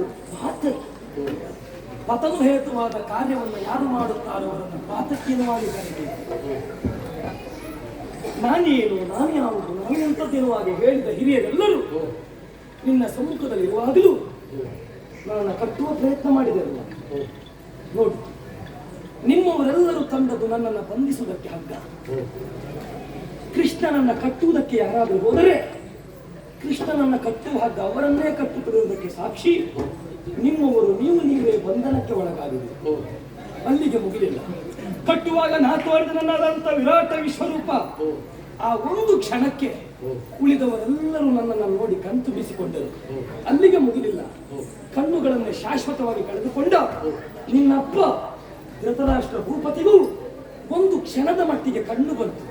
ಆ ಕಣ್ಣಿನಿಂದಲೇ ನನ್ನನ್ನು ನೋಡಿಕೊಂಡು ಕೃಷ್ಣ ಸಾಕು, ಮತ್ತೆ ನನಗೆ ಕಣ್ಣು ಬೇಡ ಎನ್ನುವಾಗೆ ಹೇಳಿದೆ. ನನ್ನನ್ನು ಕಂಡ ಮೇಲೆ ಮತ್ತೆ ಕಾಣುವುದಕ್ಕೆ ಯಾವುದಿಲ್ಲ ಎನ್ನುವಾಗೆ ಹೇಳಿದೆ. ನಿನ್ನಮ್ಮ ಗಾಂಧಾರಿ ದೇವಿ ಗಂಡನಿಗೆ ಬೇಡವಾದರೂ ತನಗೂ ಬೇಡ ಎನ್ನುವಾಗೆ ಕಣ್ಣಿಗೆ ಬಟ್ಟೆ ಕಟ್ಟಿದವಳು. ಗಂಡನಿಗೆ ಕಣ್ಣು ಬಂದು ನನ್ನನ್ನು ಕಂಡ ತಕ್ಷಣ ಒಮ್ಮೆ ಬಿಡಿಸಿ ನೋಡಿತು. ಮತ್ತೆ ಅದೇ ಬಟ್ಟೆಯನ್ನು ಕಟ್ಟುವುದಕ್ಕೆ ಮುಂದಾದರು. ಯಾಕೆ? ದೇವರನ್ನ ಕಟ್ಟುವ ಮಕ್ಕಳನ್ನು ಕಾಣುವುದಕ್ಕೆ ನನಗೆ ಮನಸ್ಸಿಲ್ಲ ಎನ್ನುವ ಕಾರಣ. ಹಾಗಾದ್ರೆ ದೇವರನ್ನ ಕಟ್ಟುವುದಕ್ಕೆ ಯಾರೂ ಮನ ಮಾಡಬಾರದು. ಕಟ್ಟಿದವರಿಲ್ಲ ಅಂತಲ್ಲ, ಭಕ್ತಿ ಭಾವ ಪ್ರೀತಿಯಿಂದ ನಮ್ಮಮ್ಮ ಯಶೋಧ ದೇವಿ ಕಟ್ಟಿದ್ರು. ಅವಳ ಕಟ್ಟುವಿಕೆ ನನ್ನೊಳಗಿದ್ದರೂ ಕಟ್ಟಿದ ಒರಳನ್ನು ಎಳೆದುಕೊಂಡಿರುವುದು ಯಾಕೆ? ನಳಕು ಬರೆಯುವ ಶಾಪ ವಿಮೋಚನೆ ಆಗಬೇಕಾಗಿತ್ತು. ನನ್ನನ್ನು ಕಟ್ಟಿದಾಗಲೂ ಮತ್ತೊಬ್ಬರ ಶಾಪ ವಿಮೋಚನೆ ಆಗ್ತದೆ ಅಂತಾದ್ರೆ ಕಟ್ಟುವುದಕ್ಕೆ ಮುಂದಾದವರು ಸಾವನ್ನ ಅಪೇಕ್ಷಿಸಿದ್ದಾರೆ ಎನ್ನುವುದು ಸತ್ಯ. ನನ್ನನ್ನು ಕಟ್ಟಿ ಅಂತಕನ ಆಲಯಕ್ಕೆ ನೀವು ಹೋಗುವುದಕ್ಕೆ ಸಿದ್ಧರಾಗಿದ್ದೀರಿ. ಯಾಕೆ ಇಂಥ ಕಾರ್ಯವನ್ನು ಮಾಡಿದ್ದೀರಿ? ಹೇಳುವುದಿಷ್ಟೇ, ಒಲಿದು ಪಾಂಡವರನ್ನ ಕೂಡಿಕೊ, ಪಾಂಡವರೊಂದಿಗೆ ಬದುಕನ್ನು ಸಾಗಿಸು. ಧರ್ಮರಾಯನಂತ ಧರ್ಮವಂತ ಇನ್ನೊಬ್ಬನಿಗೆ ಪ್ರಪಂಚದಲ್ಲಿ ಸಿಗುವುದಿಲ್ಲ. ಭೀಮನಷ್ಟು ಬಲವಂತರು ಯಾರೂ ಸಿಗುವುದಿಲ್ಲ. ಅರ್ಜುನನ ಸಾಹಸ ಮತ್ತೊಬ್ಬರಿಲ್ಲ. ಒಂದೇ ರಥದಲ್ಲಿ ಕುಳಿತರೆ ಭೂತ ಹಾಗೂ ಭವಿಷ್ಯತ್ತನ್ನ ಬಲ್ಲ ಆ ಅಶ್ವಿನಿ ದೇವತೆಗಳ ಪುತ್ರರಂತ ನಕುಲ ಸಹದೇವರು ಇದುವರೆಗೆ ಯಾರಿಗೂ ತಮ್ಮಂದಿರಾಗಿ ಹುಟ್ಟಿಕೊಂಡದ್ದಿಲ್ಲ, ಮುಂದೆ ಹುಟ್ಟುವುದಕ್ಕೂ ಸಾಧ್ಯವಿಲ್ಲ. ಅಂತವರನ್ನು ನಿಮ್ಮೊಳಗೆ ಸೇರಿಸಿಕೊಂಡು ಒಂದೇ ಮನೆಯಲ್ಲಿ 105 ಮಂದಿಗಳಾಗಿ ನೀವಿದ್ದದ್ದು ಹೌದು ಅಂತಾದ್ರೆ ಯಾರಿಗಾರು ನಿನ್ನಂತ ಭೂರಿ ಭಾಗ್ಯವನ್ನು ಹೋಲುವ ಅರಸನ ಮತ್ತೊಬ್ಬರು ಚಂದ್ರವಂಶದಲ್ಲಿ ನೀನೇ ಕೆಳಗಡೆಯ, ನೀನೇ ಶ್ರೇಷ್ಠನಾಗಿ ಮೆರೆದಾಡುವುದಕ್ಕೆ ಸಾಧ್ಯವಿಲ್ಲ. ಹಾಗಾಗಿ ಹೇಳ್ತಾ ಇದ್ದೇನೆ, ಸಾವು ಬೇಕು ಅಂತ ಕುಣಿಗುಣವನ್ನು ಅವನಿಗೆ ಬಯಸಿ ಸಾಯಬೇಕು. ಬದುಕುವ ಆಸೆ ಇದ್ದದ್ದು ಹೌದು ಅಂತಾದ್ರೆ ಪಾಂಡವರ ಮೇಲಿನ ದ್ವೇಷವನ್ನು ಬಿಟ್ಟು ಪಾಂಡವರು ನನ್ನವರ ಬಂಧುತ್ವವನ್ನು ಬೆಸೆದು ಬದುಕುವುದಕ್ಕೆ ಯೋಚನೆ. ಎಲೆದುರ ದೀಪ ನೋಡಿದ ನರೆತಿವೆ ಧನುಜರೆ ಬೋನಿ ಇಳೆಯ ಬಾರವ ಧನುಜರಿ ಬೋನಿ ನೀಡೆಯ ಬಾರವ ನೊಳೆಯಲವತರಿಸಿರುವ ಮಾಯಾ ಮನುಜನೆಗಳು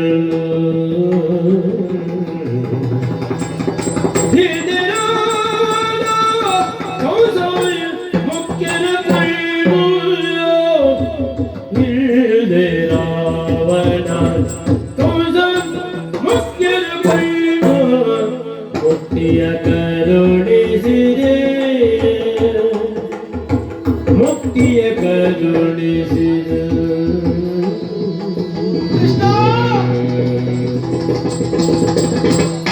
ಎಂದರಿದು ವೈರದಿದ ಹೋಗಿಯ ಒಂದು ತೀನು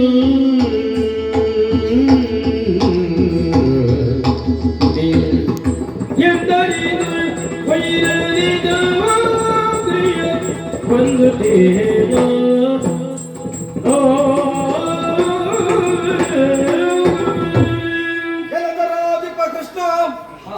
ಹಸ್ತಿನಾವತ್ತೆ ಮಣ್ಣು ಈ ಕ್ಷಣ ನನ್ನದು, ಮುಂದಿನ ಕ್ಷಣ ಯಾರಿಗೆ ಆಗ್ತದೆ ಎನ್ನುವುದನ್ನು ಹೇಳುವುದಕ್ಕೆ ಬರುವುದಿಲ್ಲ. ನಾವು ವರ್ತಮಾನವನ್ನಷ್ಟೇ ಅರಿತವರು, ಭೂತ ಭವ್ಯವನ್ನು ಅರಿತವ ಯಾರು ಕೇಳಿದ್ರೆ ಅದು ನೀನು ಮಾತ್ರ. ನೀನು ದರಾಧಿಪನಿತೀಯ. ಇಡೀ ಪ್ರಪಂಚದಲ್ಲಿ ಎಷ್ಟು ದರೆ ಉಂಟು. ಆ ಮೇದಿನಿಯನ್ನು ಸೃಷ್ಟಿಸಿದವನೇ ನೀನು ಎನ್ನುವುದನ್ನು ಅರ್ಥವಿಸಿಕೊಂಡವ ನಾನಿದ್ದೇನೆ. ನಿನ್ನನ್ನು ಕಟ್ಟುವುದಕ್ಕೆ ಹಗ್ಗವನ್ನ ಕಂಡ್ರೆ ತಂದರೆ ತಾಮೋದರನಾಗುತ್ತ ನಿನ್ನನ್ನು ಸುತ್ತುವುದಕ್ಕೆ ಸಾಧ್ಯ ಉಂಟ ಕೇಳ್ತೇನೆ. ಈ 7 ಲೋಕವನ್ನ ತನ್ನ ಉದರದಲ್ಲಿಟ್ಟು ಪಾಲಿಸುವ ಪೋಷಿಸುವ ಯೋಗ್ಯತೆಯನ್ನು ಹೊಂದಿದವ ಯಾರು ಕೇಳಿದ್ರೆ ಅದು ನೀನು ಮಾತ್ರ ಕೃಷ್ಣ. ಕೃಷ್ಣ, ಲೋಕಮುಖಕ್ಕೆ ನೀನು ಅವತರಿಸಿ ಬಂದಂತಹ ಮಾಯಾಮನದ ಎನ್ನುವುದನ್ನ ಇಡೀ ಲೋಕದವರೇ ಅರ್ಥವಿಸಿಕೊಂಡ ಮೇಲೆ ಈ ಕೌರವನಿಗೆ ಅರ್ಥವಾಗದಷ್ಟು ಬುದ್ಧಿಶೂನ್ಯ ಅಂತ ಮಾಡಿಕೊಂಡಿದ್ದೀಯ. 4 ಗುಣವಿಶೇಷವನ್ನು ಹೊಂದಿ ಭೂಮಿಯಲ್ಲಿ ಮಾಯಾಮನುಜನಾಗಿ ಅವತರಿಸಿದವ ನೀನು ಅಂತ ಹೇಳಿದ್ರೆ ತಪ್ಪಾಗುವುದಕ್ಕೆ ಸಾಧ್ಯ ಇಲ್ಲ. ದುಷ್ಟ ಶಿಕ್ಷಣ, ಶಿಷ್ಟ ರಕ್ಷಣ, ಭೂಭಾರ ಹರಣ, ಧರ್ಮ ಸಂಸ್ಥಾಪನ ಎನ್ನುವಂತಹ 4 ವಿಶೇಷತೆಯನ್ನು ಹೊತ್ತು ಇಲ್ಲಿಗೆ ಬಂದವರು ನೀನಿದ್ದೀಯ. ದೇವರೇ, ಲೋಕದಲ್ಲಿ ದೇವರನ್ನ ಕಾಣುವುದಕ್ಕೆ 4 ಮಜಲುಗಳು ಅಂತ ನೀನೇ ತೋರಿಸಿಕೊಟ್ಟವನಿದ್ದೀಯ. ಒಂದು ವಾತ್ಸಲ್ಯ, ಒಂದು ಮಧುರ, ಇನ್ನೊಂದು ಸಾತ್ವಿಕ, ಮತ್ತೊಂದು ದ್ವೇಷ. ಕೃಷ್ಣಲೀಲೆ ಕಂಸವದೆಯ ಪ್ರಸಂಗದಲ್ಲಿಯೇ ಇದು ನಾಲ್ಕನ್ನು ಪ್ರಪಂಚಮುಖಕ್ಕೆ ತೋರಿಸಿಕೊಟ್ಟವು ನೀನಿದ್ದೀಯ.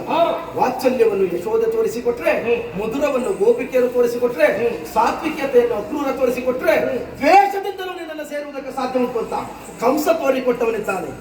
ಮುಕುಂದನಾದಂತಹ ನಿನ್ನ ಕೈಯಿಂದ ಸತ್ತವರಿಗೆಲ್ಲ ಮುಕ್ತಿ ಪ್ರಾಪ್ತವಾಗ್ತದೆ ಎನ್ನುವುದು ಪ್ರಾಜ್ಞರಾಡಿದಂತಹ ಮಾತು, ಋಷಿ ಮುನೀಷಿಗಳೆಲ್ಲ ಆಡಿದಂತಹ ಮಾತು, ಅದು ಸತ್ಯವೇ ಅಂತ ಭಾವಿಸಿಕೊಳ್ತೇನೆ.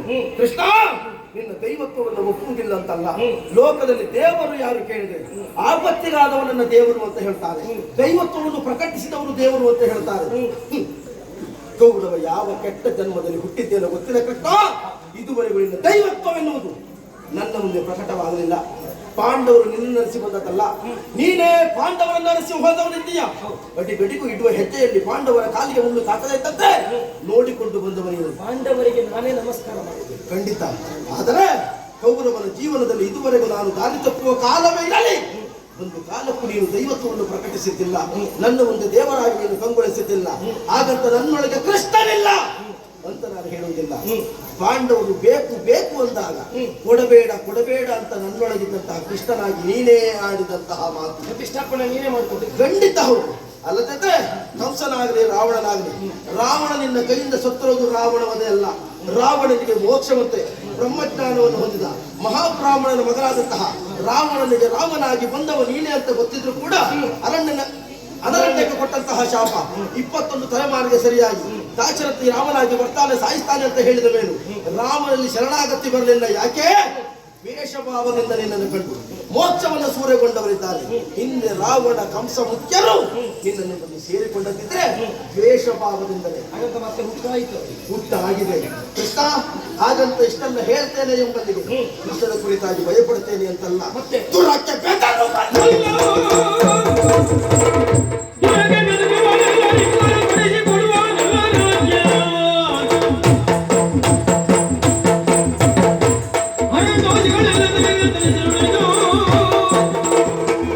ಹಾಗಾದ್ರೆ ನನ್ನೊಳಗಿರುವಂತಹ ಕೃಷ್ಣನನ್ನ ನಾನು ಒಪ್ಪಿಕೊಂಡಿದ್ದೇನೆ ಅಂತಾದ್ರೆ ಕೌರವ ಗುರಕ್ಕೆ ಹೆದರಿದ್ದಾನೆ, ಹರಣದಾಸ ಉಂಟು, ಯೋಚನೆ ಮಾಡಬೇಕಾದಂತ ಅಗತ್ಯ ಇಲ್ಲ. ಗುರಕ್ಕೆ ಬೆದರುವ ನಲ್ಲ ರೆಪ್ಪುಗಳ ಕರೆಸಿ ಕೊಡಿಸುವ ನಲ್ಲ ರಾಜ್ಯವ ಹರಣದಾಸಗಳ ತನಗಿಲ್ಲ ಕೃಷ್ಣ. ಹಾಗಾದ್ರೆ ಮುಂದೆ ಒಂದು ನನ್ನ ಸ್ಪಷ್ಟವಾದಂತಹ ನಿಲುವನ್ನ ನಿನ್ನ ಮುಂದೆ ಸ್ಪಷ್ಟವಾಗಿ ಮುಂದಿಡ್ತೇನೆ.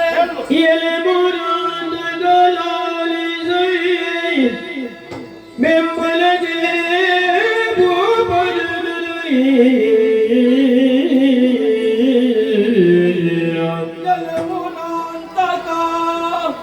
ಲಾಲಿಸಿ ಬೆಂಬಲಗೆ ಕುರುಮಂಡಲಕ್ಕೆ ಸಂದವಾಗಿ ಸಮರಕ್ಕೆ ಬರಲಿ ಪಾಂಡವರ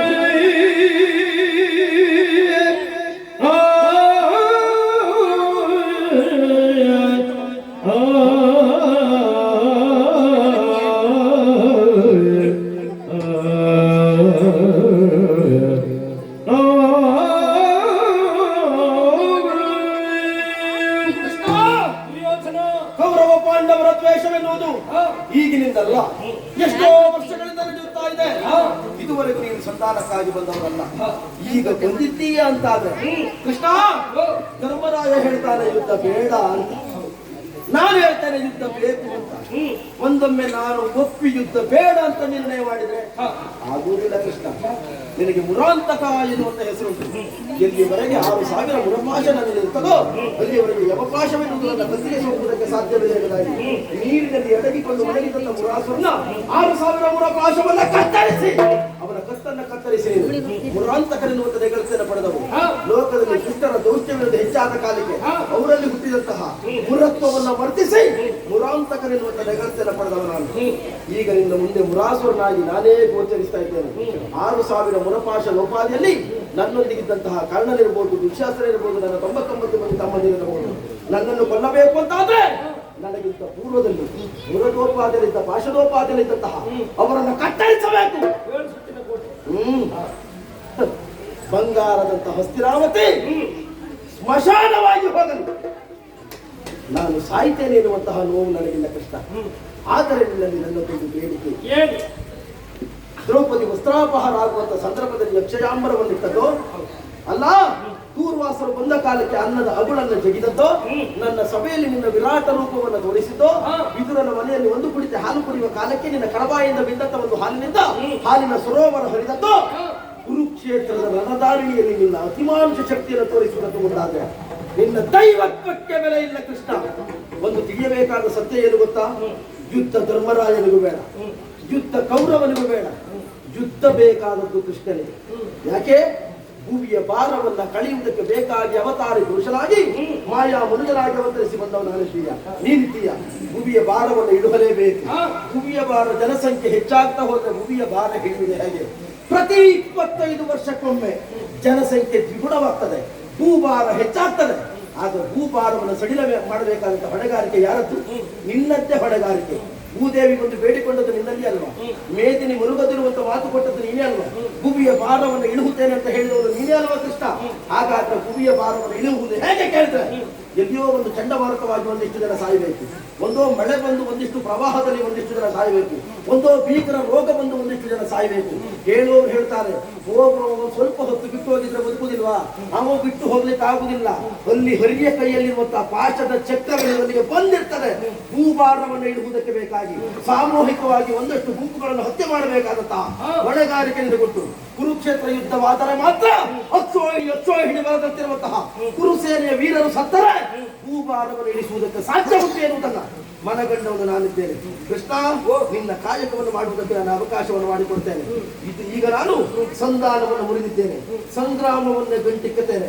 ಕುರು ಎಂಬುವನಿಂದ ಸಂವರ್ಣ ಎನ್ನುವಂತಹ ವ್ಯಕ್ತಿಯಿಂದ ಮಗನಾಗಿ ನಮ್ಮ ವಂಶದಲ್ಲಿ ಹಿರಿಯವರಾಗಿ ಹುಟ್ಟಿದಂತಹ ಕುರು ಎನ್ನುವಂತ ವ್ಯಕ್ತಿ ಅವನು ಯಜ್ಞ ಮಾಡಿದ ಸ್ಥಳವೆನ್ನುವುದು ಕುರುಕ್ಷೇತ್ರವಾಗಿ ಈಗ ಉಳಿದಿದೆ. ತನ್ನನ್ನೇ ತಾನು ಹೋಮಿಸಿಕೊಂಡದ್ದು ಅದೀಗ ಕುರುಕ್ಷೇತ್ರವಾಗಿ ಉಳಿದಿದೆ. ಆ ಕುರುಕ್ಷೇತ್ರಕ್ಕೆ ಭರಣಿ ನಕ್ಷತ್ರದಂದು ತ್ರಯೋದಶಿಯಂದು ಶುಕ್ಲ ಪಕ್ಷದಂದು ಪಾಂಡವರನ್ನು ಕೂಡಿಕೊಂಡು ನೀನೇ ಅಲ್ಲಿವರೆಗಾಗಿ ಬಾ. ಸಂಗ್ರಾಮಕ್ಕೆ ನಿನಗೆ ದುರಬೀಳಲ್ಲ. ಕಲಹದಲ್ಲಿ ನಿನ್ನಡಿಯಳೆನ್ನಯ ತಲೆಯಲೈರೆ ಸಮರ್ಪಿಸುವೆ. ಇದ ಕಡುಗದಿಕವೇ ನಿರುದ ವೀರ್ಯವನಿತ ಅಚ್ಚುತಗೆ. ಇದ ಕಡುಗದಿಕವೇ ನಿರುದ ವೀರ್ಯವನಿತ ಅಚ್ಚುತಗೆ.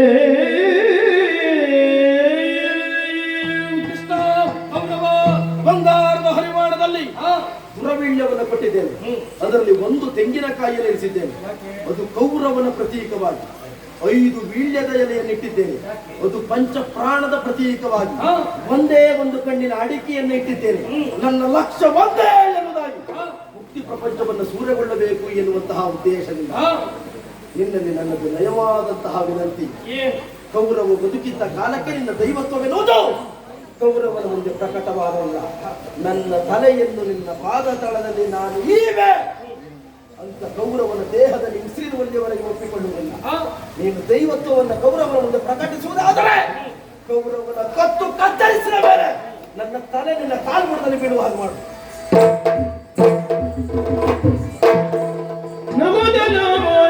ದ್ರೋಣಕ ಬೀಳ್ದ ಮರಣವ ಬಯಸಿರುವರಿ ಮೊಗಳಕ ದೂರದಿರಿ ತಿಳುಯಿ ನೀತಿಯದೆದು ನಗುತ್ತಲ ಮಾಧವ. ಕೌರವನಾಡಿದ ಮಾತನ್ನ ಕೇಳಿದಾಗ ನಗು ಬರುವುದಕ್ಕೆ ಪ್ರಾರಂಭವಾಗ್ತದೆ. ಮರಣವಂ ಬಯಸಿಪ್ಪ ಈ ಕಳಲು ಇವನು ಇವನ ಸಾವನ್ನೇ ಅಪೇಕ್ಷಿಸುತ್ತಾ ಇದ್ದಾನೆ. ಸಾವು ಬೇಕು ಎನ್ನುವಾಗ ಬಯಸುತ್ತಾ ಇದ್ದಾನೆ. ಒಬ್ಬ ಸಾವನ್ನ ಬಯಸಿದೆ ಎನ್ನುವ ಕಾರಣಕ್ಕಾಗಿ ನಿರಪರಾಧಿಗಳೆಲ್ಲರೂ ಸಾಯುವುದಕ್ಕೆ ಮುಂದಾಗಬಾರದು. ಕುರುಕ್ಷೇತ್ರದಲ್ಲಿ ಹೋರಾಟ ಮಾಡುವವರು ಅಧರ್ಮಿಗಳು ಮಾತ್ರ ಅಲ್ಲ, ಧರ್ಮವಂತರು ಹೋರಾಟ ಮಾಡ್ತಾರೆ. ಹೋರಾಟದಲ್ಲಿ ಎಲ್ಲರೂ ಆಹುತಿಯಾಗುವುದು ನನಗಿಷ್ಟ ಇದೆ. ನಾನು ಯುದ್ಧವನ್ನು ಬಯಸಿ ಬರಲಿಲ್ಲ, ಬಯಸಿ ಬಂದದ್ದು ಸಂಧಾನವನ್ನೇ. ಆದರೆ ಸಂಧಾನ ದುರ್ಯೋಧನನಿಗೆ ಬೇಕಾಗಲಿಲ್ಲ. ಕೃಷ್ಣ, ಕೊಲ್ಲುವುದಕ್ಕೆ ನಾನೊಂದು ಅವಕಾಶ ಮಾಡಿಕೊಡುತ್ತೇನೆ ಎನ್ನುವಾಗ ಹೇಳಿದೆ. ಅವಕಾಶ ಮಾಡಿಕೊಡುವುದಕ್ಕೆ ಇವನೇ ಆಗ ಆಯುಧವನ್ನು ಹಿಡಿಯುವುದಿಲ್ಲ ಎನ್ನುವಾಗ ಹೇಳಿದ ನಾನು ಸಂಕಲ್ಪದೊಂದಿಗೆ ಸಿಕ್ಕಿದ ವಸ್ತುವನ್ನು ಆಯುಧವನ್ನಾಗಿ ಬಳಸುವ ಸಾಮರ್ಥ್ಯದ ನನಗೆ ಎಲ್ಲಿ ಬೇಕಾದರೂ ಕೊಲ್ಲುವ ಸಾಮರ್ಥ್ಯ ಉಂಟು. ಶಿಷ್ಟರನ್ನ ಪರಿಪಾಲನೆ ಮಾಡುವುದು ನಾನು. ಆಚಾರ್ಯ ಭೀಷ್ಮರಿಗೆ ಗುರು ದ್ರೋಣಾಚಾರ್ಯರು, ಕೃಪರಿಗೆ, ಧೃತರಾಷ್ಟ್ರ, ಗಾಂಧಾರಿಗೆ, ಉಳಿದ ಹಿರಿಯರೆಲ್ಲರಿಗೂ ಹೇಳುವುದಿಷ್ಟೇ. ಇನ್ನಾದರೂ ನಿಮ್ಮ ಹುಡುಗನಿಗೆ ಬುದ್ಧಿಯ ಮಾತನ್ನು ಹೇಳಿ. ಈಗಲೂ ನಾನಾಡಿದ ಮಾತನ್ನು ಬದಲಿಸ್ತೇನೆ. ದುರವೀಳ್ಯವನ್ನು ಕೊಟ್ಟಿದ್ದಾನೆ, ಸ್ವೀಕರಿಸಿದ್ದೇನೆ. ಆ ದುರವೀಳ್ಯವನ್ನ ಹಿಂದಕ್ಕೆ ನಾನು ಕೊಟ್ಟರೆ ಪಾಂಡವರು ಬೇಡ ಎನ್ನುವಾಗ ಹೇಳುವುದಿಲ್ಲ. ಬದುಕುವ ಆಸೆ ಇದ್ದರೆ, ಸತ್ಯ ಧರ್ಮವಂತರಾಗಿ ಬದುಕುವುದಾದರೆ ನಿಮ್ಮ ಹುಡುಗನನ್ನ ತಿದ್ದಿಕೊಳ್ಳುವುದಕ್ಕೆ ಇನ್ನೂ ಅವಕಾಶ ಉಂಟು. ಕೊಟ್ಟದ್ದು ದ್ವಾಪರಾಯುಗದ ಕೊನೆಯ ವೀಳ್ಯ. ಇದು ದ್ವಾಪರಾಯುಗದ ಕೊನೆಯ ವೀಳ್ಯ ಆದ್ದರಿಂದ ಹಿಡಿದಿದ್ದೇನೆ. ನಾಳಿನ ಕುರುಕ್ಷೇತ್ರಕ್ಕೆ ಬಂದು ಅಪರಾಧಿಗಳ ಜೊತೆಗೆ ನಿರಪರಾಧಿಗಳು ಸಾಯಬಾರದು ಅಂತಾದ್ರೆ ಹುಡುಗನಿಗೆ ಬುದ್ಧಿ ಹೇಳಿ ಪಾಂಡವರನ್ನ ಓಲೈಸಿಕೊಂಡು ಬರಲಿ, ದುರವೀಳ್ಯವನ್ನು ಹಿಂದಕ್ಕೆ ಕೊಡುತ್ತೇನೆ. ಅದಲ್ಲ, ಸಾಯುವುದಕ್ಕೆ ಸಿದ್ಧನಾದರೆ 11 ಅಕ್ಷೋಹಿಣಿ ಸೇನಾಬಲದಿಂದ ಬರುವ ಕೌರವ ಸೇನೆಯನ್ನು 7 ಅಕ್ಷೋಹಿಣಿ ಸೇನಾಬಲದಿಂದ ಬಂದು ಪಾಂಡವ ಸೇನೆಯ ಮುಖೇನ ಕೌರವಾದಿಗಳ ಸರ್ವನಾಶ ಮಾಡಿ ಧರ್ಮ ಸಿಂಹಾಸನ ಧರ್ಮರಾಯ ಏರ್ತಾನೆ. ಯಾವುದು ಅಂತ ನೀವೇ ಯೋಚನೆ ಮಾಡಿ. ಧರ್ಮಕ್ಕೆ ಬೆಲೆ ಕೊಡುವುದಾದರೆ ಧರ್ಮರಾಯನನ್ನು ಪ್ರೋತ್ಸಾಹಿಸಿ, ಅಧರ್ಮ ಬೇಕು ಅಂತಾದರೆ ಕೌರವನೊಂದಿಗೆ ಬಂದು ಸಾಯುವುದಕ್ಕೆ ಸಿದ್ಧರಾಗಿ, ಏನು ಅಂತ ನಿಮಗೆ ಬಿಟ್ಟದ್ದು, ಉಪಪ್ಲಾವ್ಯ ನಗರಕ್ಕೆ ವೀಳ್ಯವನ್ನು ಹಿಡಿದು ಧರ್ಮರಾಯನನ್ನು ಸಲ್ಲಿಸ್ತೇವೆ.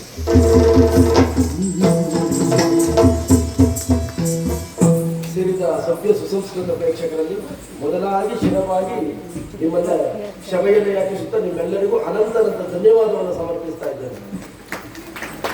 ಯಾಕೆ ನಾವು ಸಂತೋಷ ಪಡಬೇಕು ಕೇಳಿದ್ರೆ, ಸೂರ್ಗೋಳಿ ಪ್ರೇಕ್ಷಕರು ಪ್ರಜ್ಞಾವಂತ ಪ್ರೇಕ್ಷಕರು ಎನ್ನುವುದನ್ನು ಮತ್ತೆ ತೋರ್ಪಡಿಸಿದವರು ನೀವು. ಬಹುಶಃ ಭಾಗವತರು ಸುರೇಶೇಖರು ಬಂದಾಗ ಕೇಳಿದರು, ಈ ಪ್ರಸಂಗಕ್ಕಾಗುವ ಸಭೆ ಆಗ್ತದ, ಮಾಡಬಹುದಾ ಈ ಪ್ರಸಂಗ ಕೇಳಿ. ಯಾಕೆ ಕೇಳಿದ್ರೆ, ನಮ್ಮ ಈ ಕುಂದಾಪುರದ ಭಾಗಕ್ಕೆ ಬಡಿ ಪ್ರಸಂಗ, ಯುದ್ಧದ ಪ್ರಸಂಗ ಹೆಚ್ಚು ಪ್ರಚಲಿತದಲ್ಲಿ ಚಾಲ್ತಿಯಲ್ಲಿದೆ. ಕೃಷ್ಣ ಸಂಧಾನದಂತ ಪ್ರಸಂಗವನ್ನು ತಾಳ್ಮೆಯಿಂದ ಕುಳಿತುಕೊಂಡು ನೋಡುವ ಪ್ರೇಕ್ಷಕರು ಬಹಳ ಕಡಿಮೆ ಎನ್ನುವುದು ಕಲಾವಿದರಾದಂತ ನಾವು ಮನಗಂಡ ಸತ್ಯ. ಇದು ಚಾಲ್ತಿಯಲ್ಲಿಲ್ಲದ ಬಹಳ ಕಡಿಮೆಯಾದಂತಹ ಪ್ರಸಂಗ.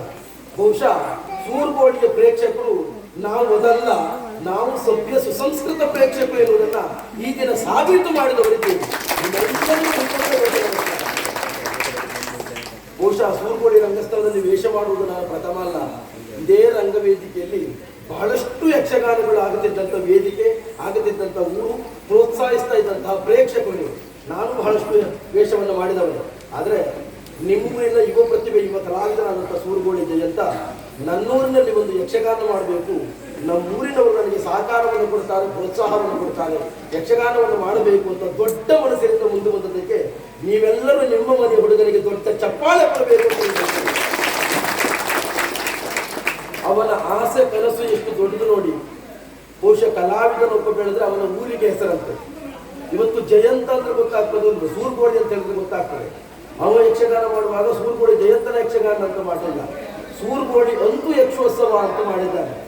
ನಿಜವಾಗಿ ನಾವೆಲ್ಲರೂ ವಾಲ್ಮೀಕಿ ಹುಟ್ಟಿದ ಮಣ್ಣಿನಷ್ಟೇ ನಾವು ಸಂತೋಷ ಪಡಬೇಕಾದಂತಹ ವಿಚಾರ. ವಾಲ್ಮೀಕಿ ಮಹರ್ಷಿಗಳು ಬೇಡನಾಗಿ ಹುಟ್ಟಿದ್ರು ಕೂಡ ನಾರದರ ಮಾತಿನಂತೆ ಕವಿಯಾಗಿ ರಾಮಾಯಣ ಎನ್ನುವಂಥ ಮಹಾಕಾವ್ಯವನ್ನು ಬರೆದು ಲೋಕಕ್ಕೆ ಆದರ್ಶರಾದವರು.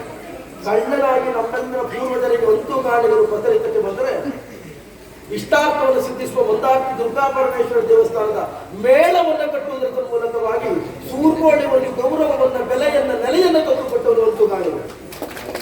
ಅವರ ಹೆಸರನ್ನು ಮರೆಯಬಾರದು ಅಂತ ಅವರ ಹೆಸರಿನಲ್ಲಿ ಮಾಡಿದಂಥ ಯಕ್ಷೋತ್ಸವ ಸಾರ್ಥಕವಾಯಿತು ಅಂತ ಭಾವಿಸಿಕೊಳ್ಳುತ್ತೇನೆ. ನಿಮ್ಮೆಲ್ಲರ ಪ್ರೀತಿ, ಪ್ರೋತ್ಸಾಹ ಜಯಂತರ ಮೇಲೆ ಇರಲಿ. ಜೊತೆಗೆ ನಿಮ್ಮ ಮನೆಯ ಹುಡುಗನಾಗಿ, ಸಣ್ಣ ಕಲಾವಿದರಾಗಿ ನಿಮ್ಮಲ್ಲಿ ಬೇಡಿಕೆ. ಬಹುಶಃ ನಾನು ಗೌರವ ಮಾಡಿದ್ದು ಪ್ರಥಮ. ಎಲ್ಲಬೆಲ್ಲ ವಿಶ್ವನಾಥನವರು ಬಹುಶಃ 2ನೇ ಬಾರಿ ಕೃಷ್ಣವನ್ನು ಮಾಡ್ತಾ ಇದ್ದಾರೆ, ಕೃಷ್ಣನ ಪಾತ್ರವನ್ನು. ನಮ್ಮಲ್ಲಿ ಯಾರು ಲೋಪದೋಷಗಳು ಕಂಡಿದ್ದರೆ ದಯವಿಟ್ಟು ಕ್ಷಮಿಸಬೇಕು. ನಾವಿನ್ನು ಕಲಿಯಬೇಕಾದದ್ದು ಬಹಳಷ್ಟಿದೆ. ನಮ್ಮೆಲ್ಲರಿಗೂ ರಾಜ್ಯರು ಗುರುಸ್ಥಾನದಲ್ಲಿದ್ದವರು ನೀವೆಲ್ಲರೂ ಹಂಸಕ್ಷೀರ ನ್ಯಾಯದಂತೆ ಮಾಡಿದ ತಪ್ಪನ್ನು ನಮಗೆ ತಿಳಿಸಿದರೆ ಖಂಡಿತ ತಿದ್ದಿಕೊಳ್ಳುವಂತಹ ಬುದ್ಧಿ ನಮಗುಂಟು ಅಂತ ನಿಮ್ಮಲ್ಲಿ ಕರವಹಿಸಿದ್ದು ಒಮ್ಮೆ ಬೇಡಿಕೊಳ್ತೇನೆ. ಕಾರ್ಯಕ್ರಮವನ್ನು ಮಾಡಿದಂತಹ ಜಯಂತವರಿಗೂ, ಅವರಿಗೆ ಸಹಕರಿಸಿದಂತಹ ಪ್ರತಿಯೊಬ್ಬರಿಗೂ, ಸೇರಿದ ಸಮಸ್ತ ಯಕ್ಷಾಭಿಮಾನಿಗಳು, ಯಕ್ಷ ನಕ್ಷತ್ರ ಟ್ರಸ್ಟ್ ಇಷ್ಟಡಿ ಕಿರಾಡಿ ಹಾಗೂ ವೃತ್ತಿ ಕಲಾವಿದರಾಗಿರುವಂಥ ಸರ್ವರಿಗೂ ಅನಂತರಂತ ಧನ್ಯವಾದವನ್ನು ಸಮರ್ಪಿಸ್ತಾ ಇದ್ದೇನೆ. ಜೊತೆ ಒಂದು ವಿಶೇಷವಾದ ಪ್ರಕಟಣೆ. ಮಯ್ಯ ಯಕ್ಷ ಬಳಗ ರಿಜಿಸ್ಟರ್ಡ್ ಹಾರಾಡಿ ಹಾಗೂ ಯಕ್ಷ ನಕ್ಷತ್ರ ಟ್ರಸ್ಟ್ ರಿಜಿಸ್ಟರ್ಡ್ ಕಿರಾಡಿ ಎನ್ನುವಂತಹ 2 ತಂಡಗಳ ಜಂಟಿ ಸಮಾಗಮದಲ್ಲಿ ಕೃಷ್ಣಾಸ್ತು ಭಗವಾನ್ ಸ್ವಯಂ ಎನ್ನುವಂತಹ ಯಕ್ಷಗಾನದ ಪ್ರದರ್ಶನವನ್ನು ನಮ್ಮ ಒಡ್ಡರ್ಸಿಯವರಾದಂತಹ ಆಗುಂಬೆ ಹೋಟೆಲ್ ಉದ್ಯಮಿಗಳು ಅಣ್ಣ ತಮ್ಮ ಇಲ್ಲಿದ್ದಾರೆ, ಅಪ್ಪಟ ಯಕ್ಷಗಾನ ಅಭಿಮಾನಿಗಳು. ದುಡ್ಡಿಗಾಗಿ ಯಕ್ಷಗಾನ ಮಾಡುವುದಿಲ್ಲ, ಯಕ್ಷಗಾನ ಮಾಡುವುದೇ ಅವರಲ್ಲಿದ್ದಂಥ ಹಣವನ್ನು ವಿನಿಯೋಗಿಸುವುದಕ್ಕೆ. ಅದರ ಅರ್ಥ ಅವರಲ್ಲಿ ಬೇಕಾದಷ್ಟು ಉಂಟು ಅಂತಲ್ಲ, ನಾವು ದುಡಿದ ಹಣವನ್ನು ಕಲಾವಿದರಿಗೆ ಕಲೆಗೆ ಸಮರ್ಪಿಸಬೇಕು ಎನ್ನುವಂತಹ ದೊಡ್ಡ ಗುಣ ಅವರದ್ದು. ಜೊತೆಗೆ ಒಂದು ಮಹಾಮಲ್ಲವಾಗದ ವೀರಭದ್ರಿಕ, ಜೊತೆಗೆ ಅದಾಯುತ ಎನ್ನುವಂಥ 3 ಪೌರಾಣಿಕ ಯಕ್ಷಗಾನ ಪ್ರದರ್ಶನವನ್ನು ಹಮ್ಮಿಕೊಂಡಿದ್ದಾರೆ. ಅತಿಥಿ ಕಲಾವಿದರಿಂದ ಸಾಧ್ಯವಾದವರು ತಾವೆಲ್ಲರೂ ಹೆಚ್ಚಿನ ಸಂಖ್ಯೆಯಲ್ಲಿ ಭಾಗವಹಿಸಿ ಈ ಕಾರ್ಯಕ್ರಮದ ವ್ಯವಸ್ಥಾಪಕರನ್ನ ಹೆಚ್ಚಿನ ಸಂಖ್ಯೆಯಲ್ಲಿ ಪ್ರೋತ್ಸಾಹಿಸಬೇಕು ಅಂತ ಅವರ ಪರವಾಗಿ ನಿಮ್ಮೆಲ್ಲರಲ್ಲಿ ವಿನಮ್ರನಾಗಿ ವಿನಂತಿಸಿಕೊಳ್ತಾ ಇದ್ದೇನೆ. ನಮ್ಮ ಮೇಲೆ, ನಮ್ಮ ಕಲಾತಂಡದ ಮೇಲೆ, ನಿಮ್ಮ ಊರಿನ ಹುಡುಗ ಸೂರುಗುಳಿ ಜಯಂತರ ಮೇಲೆ ನಿಮ್ಮೆಲ್ಲರ ಪ್ರೀತಿ, ಆಶೀರ್ವಾದ, ವಿಶ್ವಾಸ ಇರಲಿ ಅಂತ ಬೇಡಿಕೊಳ್ಳುತ್ತಾ, ಯಕ್ಷಗಾನವನ್ನು ಪ್ರೀತಿಯಿಂದ ಪ್ರೋತ್ಸಾಹಿಸಿರುವಂಥ ನಿಮ್ಮೆಲ್ಲರಿಗೂ ನಾವು ನಂಬಿದಂಥ ಮಹಾಗಣಪತಿ ಮುಂದಾರ್ಥ ದುರ್ಗಾಪರಮೇಶ್ವರಿ ಅಮ್ಮನವರು ಉತ್ತಮವಾದ ನೆಮ್ಮದಿ, ಶಾಂತಿ, ಆಯುಷ್ಯ, ಆರೋಗ್ಯ, ಕೀರ್ತಿ, ಸಂಪತ್ತನ್ನ 1ಕ್ಕೆ 10, 10ಕ್ಕೆ 100, 100ಕ್ಕೆ 1000, 1000ಕ್ಕೆ ಲಕ್ಷ, ಲಕ್ಷಕ್ಕೆ ಕೋಟಿ ರೀತಿಯಲ್ಲಿ ಅನುಗ್ರಹಿಸಿರುವುದಾಗಿ ಬೇಡಿಕೊಳ್ಳುತ್ತಾ ಮುಂದಿನ ಸಣ್ಣ ಸಭಾ ಕಾರ್ಯಕ್ರಮಕ್ಕೆ ನಿಮ್ಮಿಂದ ಅಪ್ಪಣೆಯನ್ನು ಪಡಿತೇನೆ. ಯಕ್ಷಗಾನ